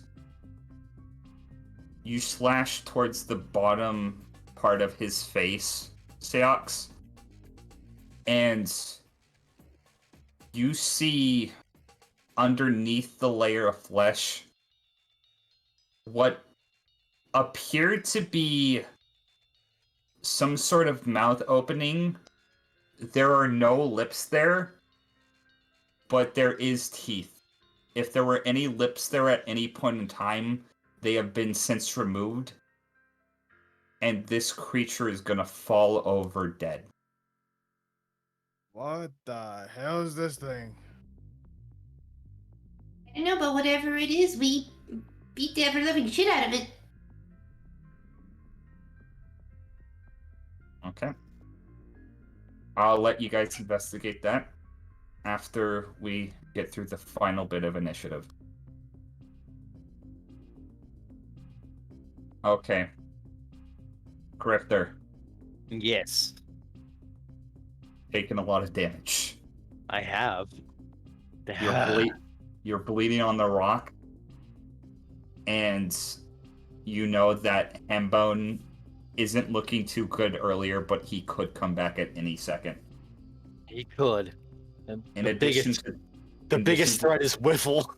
Whiffle, the giant nin-based ball, you don't even know if there's anybody inside or what the fuck's going on with that. But it has been plowing through your friends like nobody's business. Really hate dealing with this bullshit. Let's see.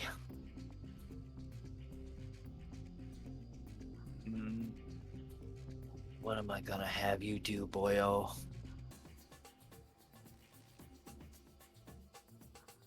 What am I gonna have you do?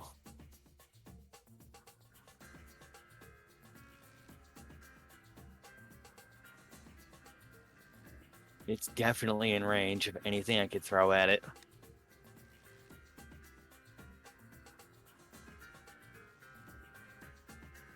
I need to test something then. Okay. As a bonus action, I am going to try to shadow stab it. Okay. Roll Haven't ahead. done that in a very long time. 18. 18 is gonna miss. You get your shadow up to this thing, and it's gonna ping off the side. That's not nice.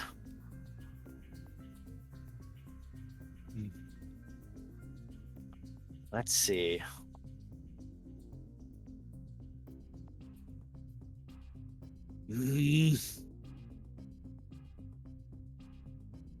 Forgive me all as I do something very, very stupid.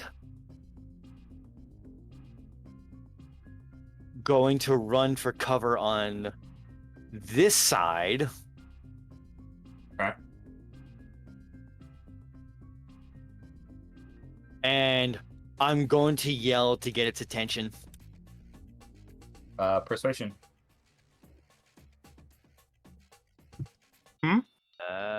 Come on. Where are you? Come on, cheat. Work with me. That is a 14. Meets Hey, and beats. giant ball of Swiss cheese!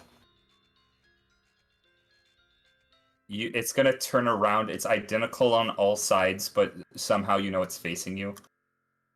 Somehow I can feel it staring at me.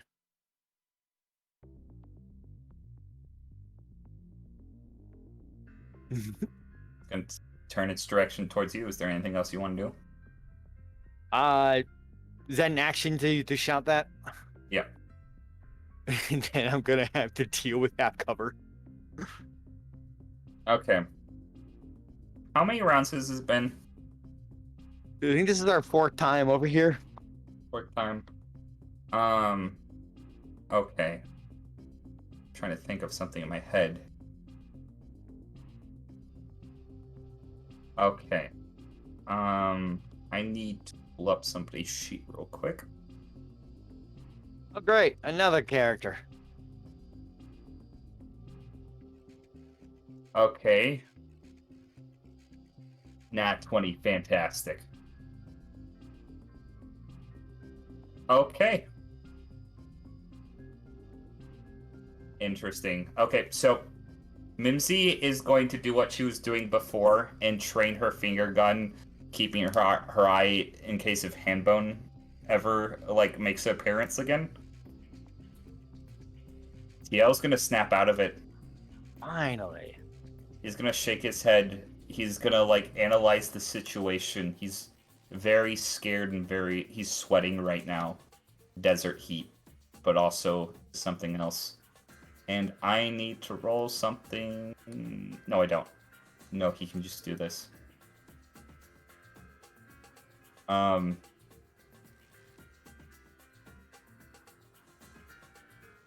So TL is gonna like make a bunch of very quick eye movements analyzing the situation, get a kind of feel for what's going on, and oh my god, he's gonna like hit himself on the head.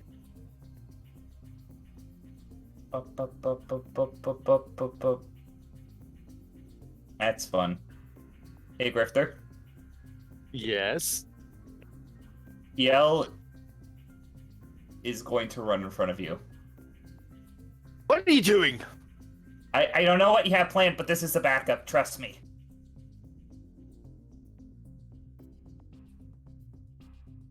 Whatever you're planning, I hope it works. Okay. I hope it works too.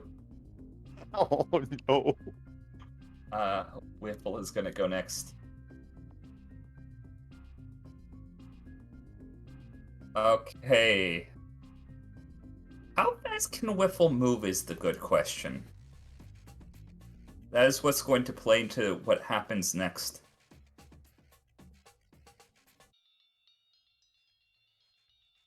Oh, that's not good for Whiffle. Oh, well. In fact, Whiffle, I need to roll an intelligence check for Whiffle. Whiffle succeeds, which is bad for Whiffle. What? Whiffle, you fucking dumbass. What? Okay, Whiffle is going to start rolling backwards so it can get full force to destroy the rock. It's planning on crushing both you and TL. And as it is rushing towards TL, that's a success! TL is going to shield his arms.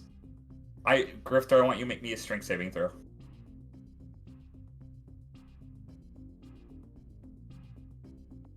$17. 17. Oh god. Okay, so you're gonna hear a bump as TL's Nin Aura is going to physically repel the ball as it makes contact with him. You catch TL, and this Whiffle's gonna fly off Team Rocket's blasting again style out of the battle. God. It's Handbone's turn. I need a roll for Mimsy.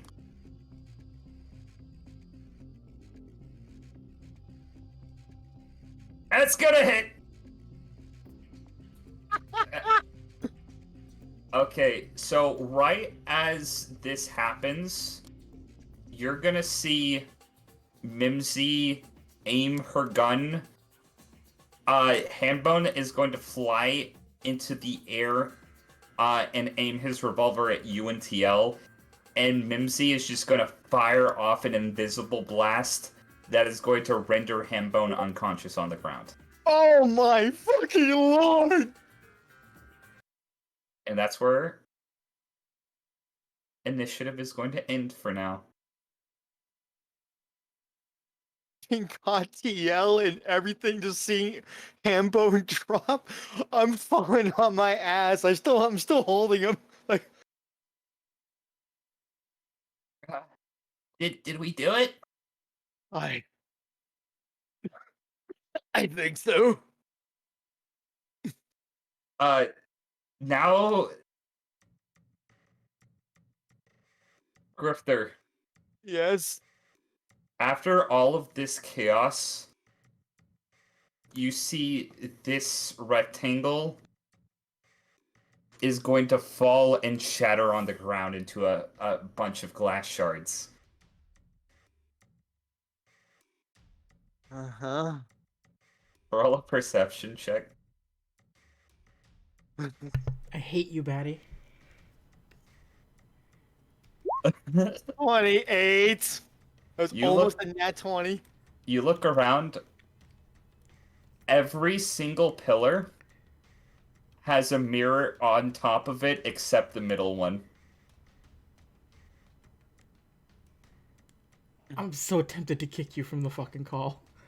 This is the actual artifact. You were staring at reflections and mirrors.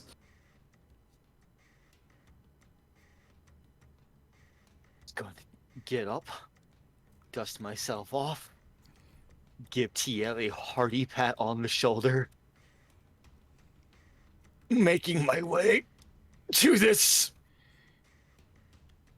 I'm grabbing.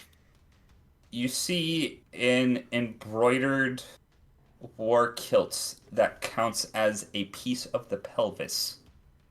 I grab it and then I shake my head. Wait, what the hell am I doing? And I throw it. I throw it as far as I can in Leanne's direction. Leanne is just going to catch it. Everybody alive? Mimsy, thank you very, very much. She's just gonna shake her head like very fast, and her afro's just gonna kind of like jiggle up and down. It's for this one. He's still alive. I just want to stay. Oh, I'm aware. I'm aware he's still alive. Yeah. I'm looking towards Leanne. Ugh. I don't know how much interrogating will do him. I couldn't understand a word he said. He's unconscious. I'm smashing that propeller. The propeller's broken. And as you smash it, you notice it disappears. It's Nen. Yeah. I'm gonna be very, very petty about this. I smash the umbrella. I rip off his top hat. I kick the cigar out of his mouth. He has tiny, like, beady, like, hamster eyes. It's very unsightly, and like, these big, bushy eyebrows. He's barely conscious at the current moment. Oh, I'm hitting him again just in case. Make sure he's more rendered unconscious. He's unconscious now. Rifling through his stuff. Okay.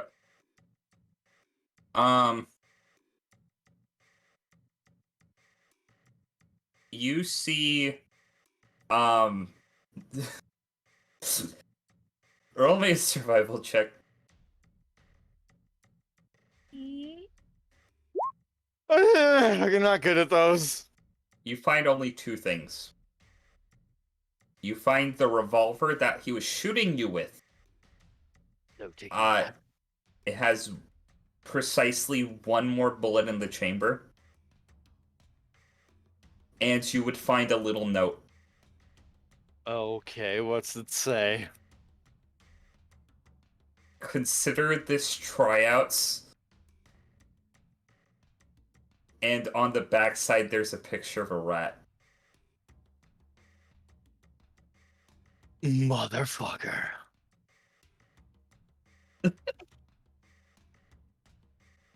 Bunko. Francis hired him. That's why he sent us to the desert.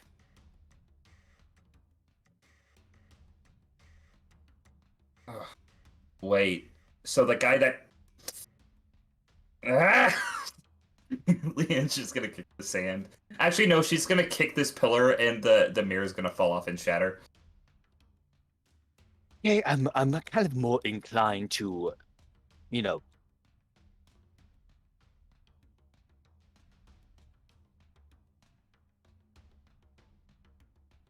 Oh, you cut out, Dan.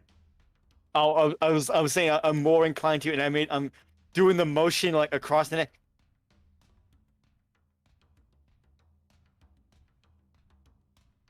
Please tell me you heard it that time. I didn't hear it. You cut out at the same exact point. Damn it. do the motion across the neck, basically saying The motion, I'm more inclined to, like, motion across the neck, like... Yeah. Dan, can you leave and rejoin? Dang it. Hold on momentarily. Done. More inclined to kill him now, just to make sure we don't have any more trouble. What, you talking about Bunko? Or the Francis guy? And this one.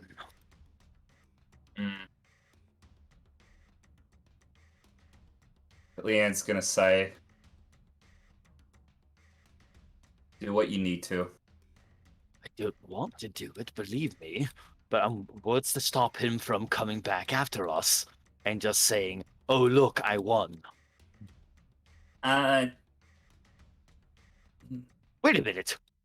Kiel, are you able to like send him flying as well? Not unless if he were to crash into me at a very high velocity. But I think I do have an idea.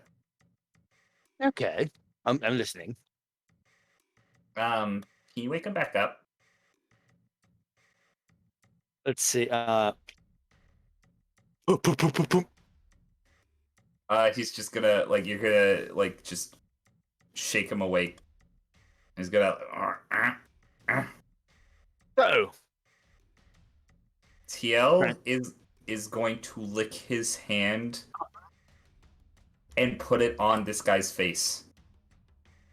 Oh, I see. My nin ability will rip off your face at any given moment if you come within. And he's gonna think off the top of his head.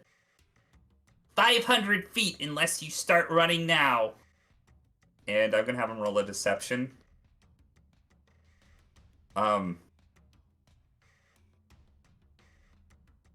Grifter. Yes. Do you want to do anything to give him advantage?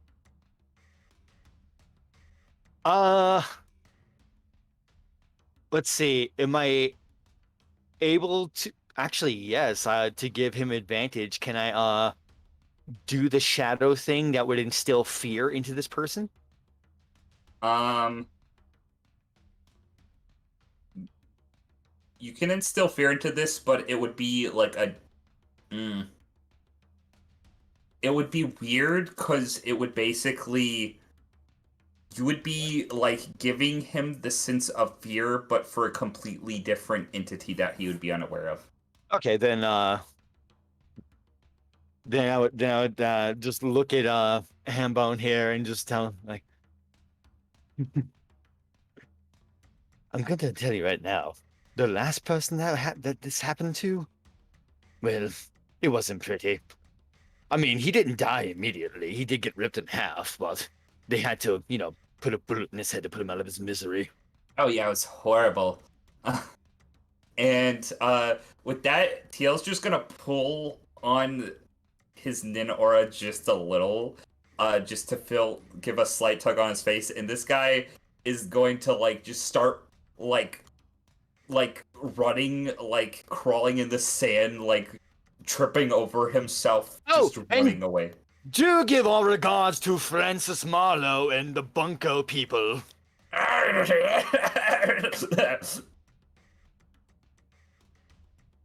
You know what? Humiliation is much more satisfying than killing somebody. You said it.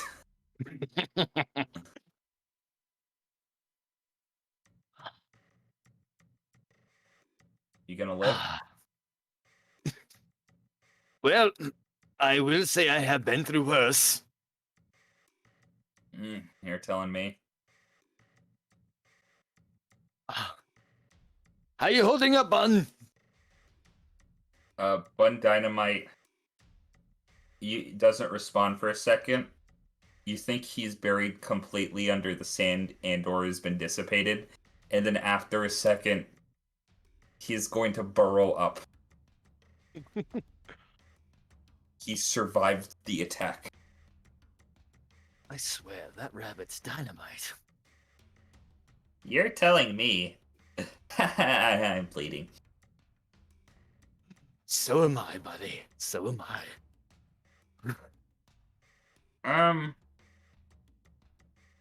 He's actually gonna take a side eye at the revolver. Is this familiar to you? Can you put that away? Oh, of course. Oh, okay.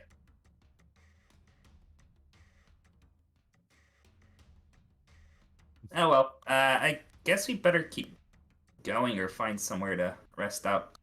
I was really hoping we would find another one of those.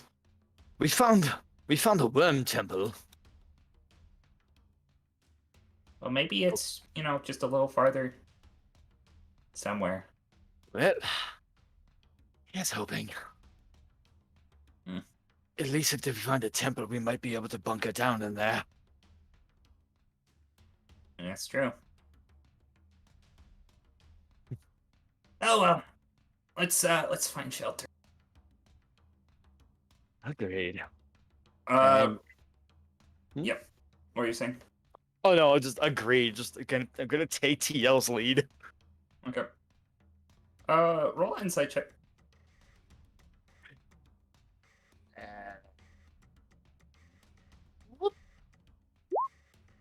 Not bad for me.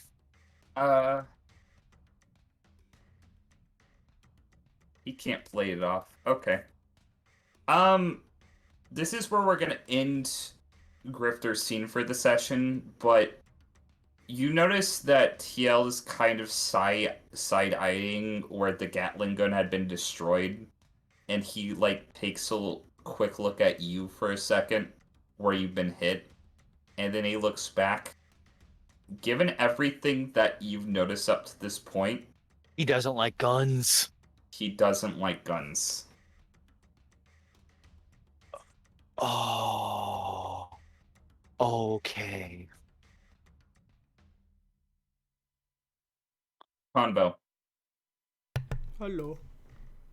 I want you to recover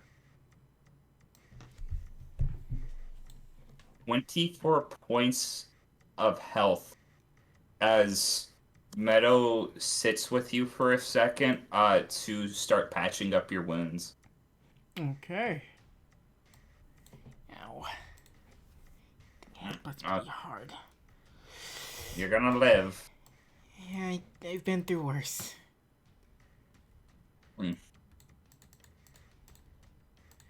At this point, the mosquitoes would have actually left the what is remaining of the body and have flown away.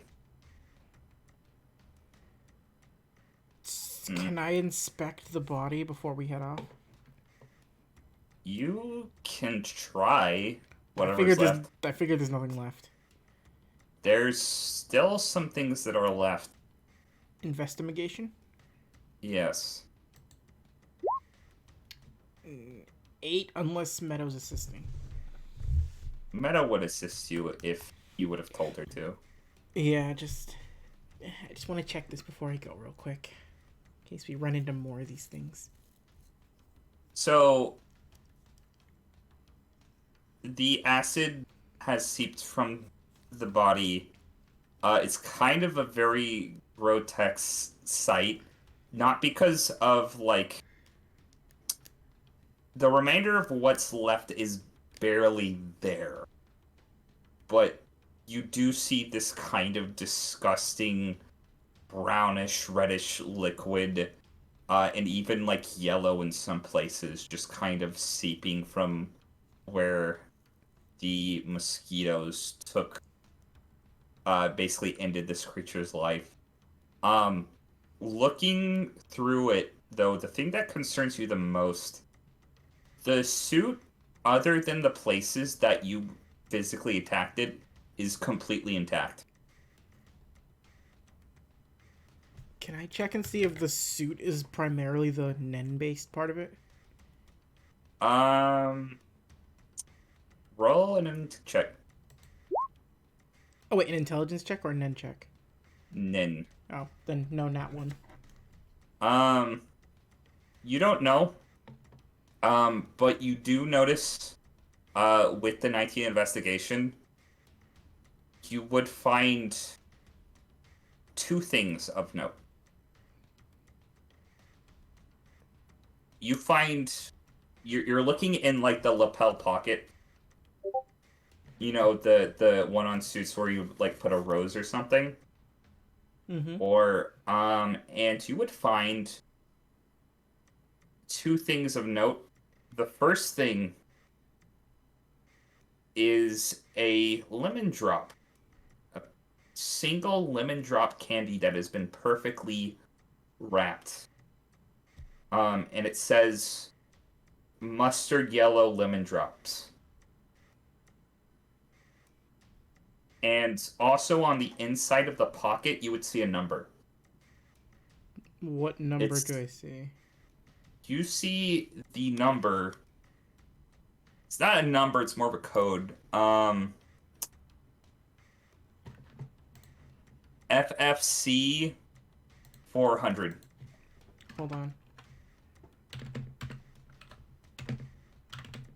Specifically, hashtag FFC 400. Okay. I wrote that down. Tombo would make note of it. Look at the lemon drop.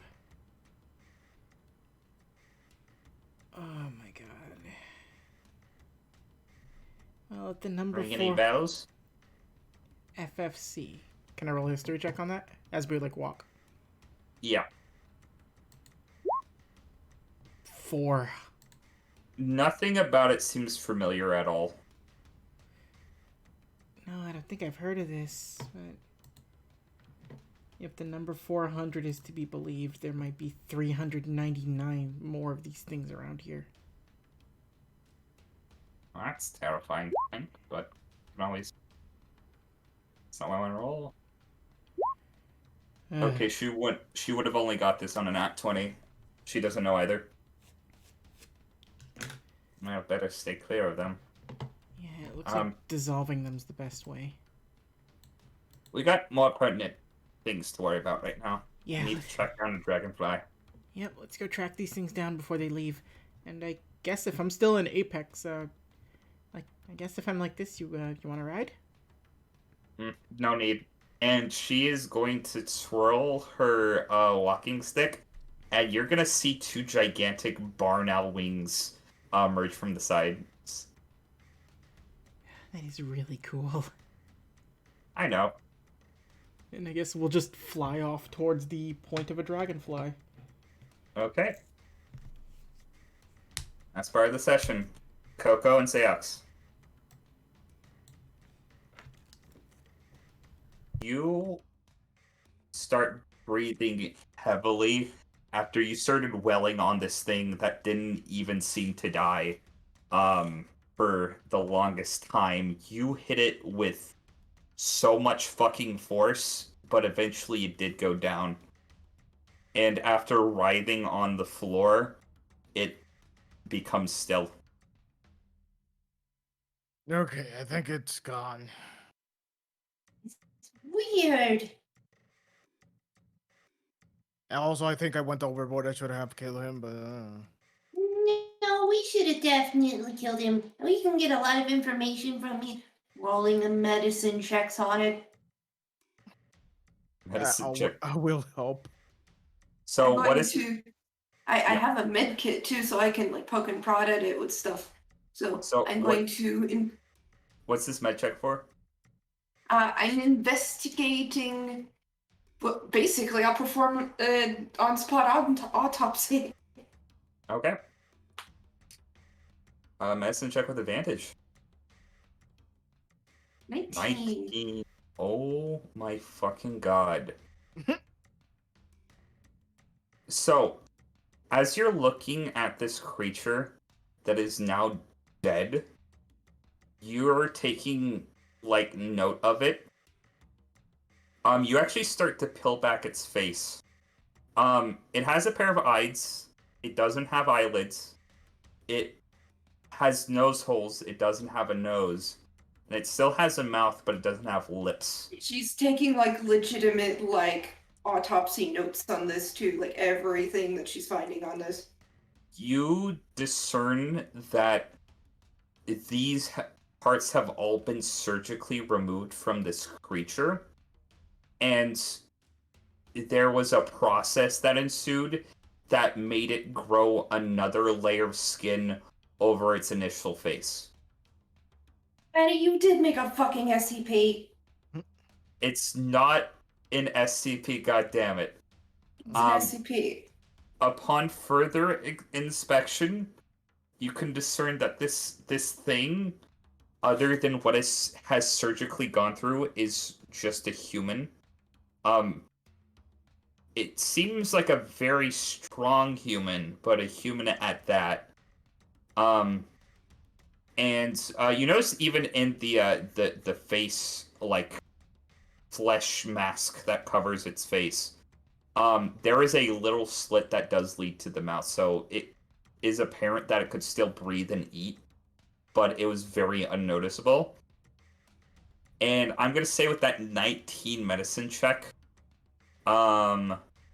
you could determine that before it fought you guys, it took a very hefty amount of damage fighting something else. And you would recognize... From what Seax told me earlier, that it was frostbite. Yeah. Would we be able to be like, that was probably Darrow? Yeah, she would. Oh, wow. Whatever these things are, they're not working with Darrow. No, they're not. And we know they're more. Hey, Bond guy. Oh yes, I was about to jump in, but I tripped. The perimeter. Yes, I think that was killing the bunnies. Hold on, let me try something. He's gonna send out another bun, and he's gonna like look over the side to see what happens to it. And actually, both of you roll me perception checks.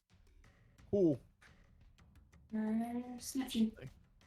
14. 14. I'm gonna roll. That's a very bad stealth check. So you're looking down the tree with Diego to see what happens to the bunny, thinking that this was the thing that Diego assumed that the guy in the yellow suit was the thing that was killing all of the bunnies. But as you see it like start to enter the tree line, right before it does, a rat jumps at it and bites its throat until it squirms and disappears. And then the rat returns back to the forest. Great. I think we found another high-tier predator. I think we need to send the snake after that one.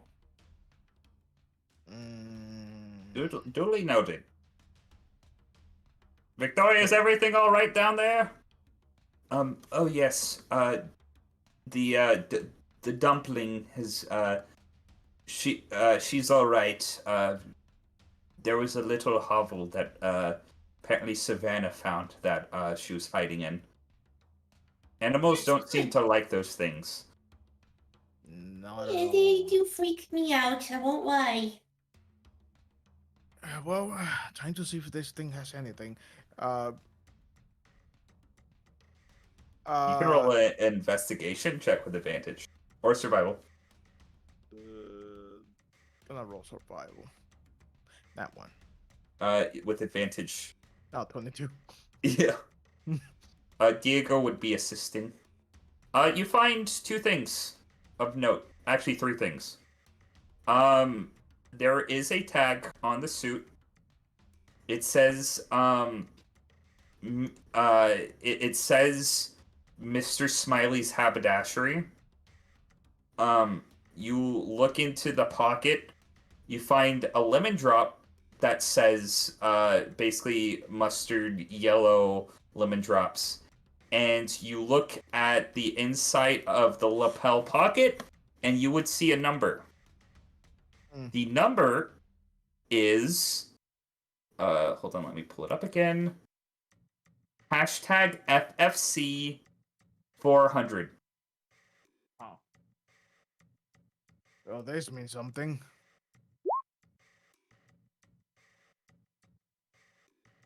I don't know why. Weird. No artifacts. No nothing. Why do you think it was here if it's not looking for artifacts? Looking for someone, I think. Yeah. Clearly, if it's not looking for artifacts, it has no business being on the Blue Empire unless there's someone here at once. Or everyone.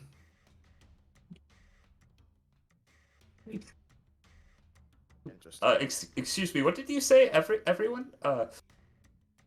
We don't know. But at least we know it's looking either for specific people because that thing went straight to me and Kogo. Oh, Straight for you specifically. I mean, it sort of ignored me.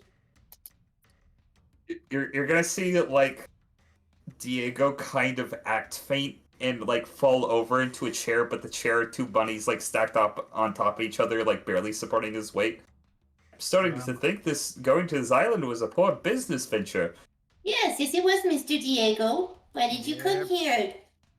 I thought there would be a lot of money and treasure to support, our entrepreneurial business, but, oh, it seems like it's just full of ruffians and murderers and monsters and, how No terrifying. kidding. That's the whole point of this thing. Mm.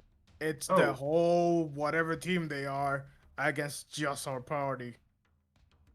And Wait. they are, well, the only person they can't kill is Grifter. You're different. They can't kill any of us. Even if they tried. And they have tried. Shouldn't you call your compatriots and make sure none of these ghastly things have gone after them? How? Oh, Lucky. the radio. Who has? Yeah. Wait, they didn't tumble off that radio. There was an extra one. I left it. Yep. No, I take the radio.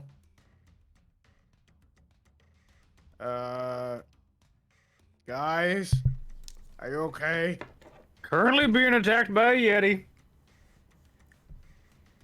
Just finished dealing with a yellow-suited idiot. Are you guys okay? Same here. Oh, great. Did you guys deal with yours okay? Kicked its teeth in. Grifter, you dead? So, my fight was in a different timeline. Oh. I would say, because of, like, you guys traveling through the desert, it would have matched up. Ah. Yeah. Hanging on. Also, We were- yeah. No. Someone sent someone to take us out. They failed. Someone. And if there is a Francis Marlowe listening in on the comms, your desert boy failed. Okay. Also, apparently there are some rats killing the buns out That's here. him. Wait, rats. Huh? You have to explain. Wait, who's that guy? Oh, don't tell Wait, me. Dan, you might have cut out. I don't know if you're saying something. No, I'm saying something now. Okay. Rats. Mr. Francis Marlowe, if you are around, if you are listening in on any of this radio chatter, apparently all 3 attempts you've made on this party has failed. They will continue to fail because we are going to get through this. Wait, who's this guy you're talking about? He was at the Hunter exam. Oh. And he's looking for a good deal of us. Wait. Does he have a party with a big guy and a lady and he's like not that big? Bingo. Oh, so he was the one who wanted to talk to me and I just said no bye. That was very good thinking, Seox. I mean, I just want to get the tier, but okay. Then he's just outside. Great. Heads up if more of the yellow things show up, Seox. At least we are in a good position. Besides, the yellow things are human, but not really. They're being experimented on and stuff. So I figured as much, but if you need to deal with them, and I'm not happy to have to relay this, so please don't ask me how I know. Dissolve them from the inside out. okay, great. I don't have any way to do that, and we're stuck here because of the rats down there. So Or, feed it to the snake. The stomach acid of the snake will do it. Or use the snake's venom if you can get some of it. Although, thinking about it, neither of you two attempt to get snake venom if I'm not there, because that'll probably end badly. Usual trick of punching things till they die. Then. Lightning worked pretty good too. We hear something about a Yeti. I think yeah, you're right. we should end right there when you said, did you hear something about the Yeti? You hear like a loud roar come over the intercom. That's where we're gonna end. Very faintly through the intercom, you just hear "Hey, as it rushes towards Dustin. Tune in next time when we get ready for the Yeti. Apologies for this long session. I just saw the thing that Chibi sent me. It's not much No, longer no, than if we wasn't normally gay. go for one. Yeah, we've been going for quite a while. Not as 4.5 long as hours. Apologies. It's fine. Alright. Adios, y'all. Bye. Adios.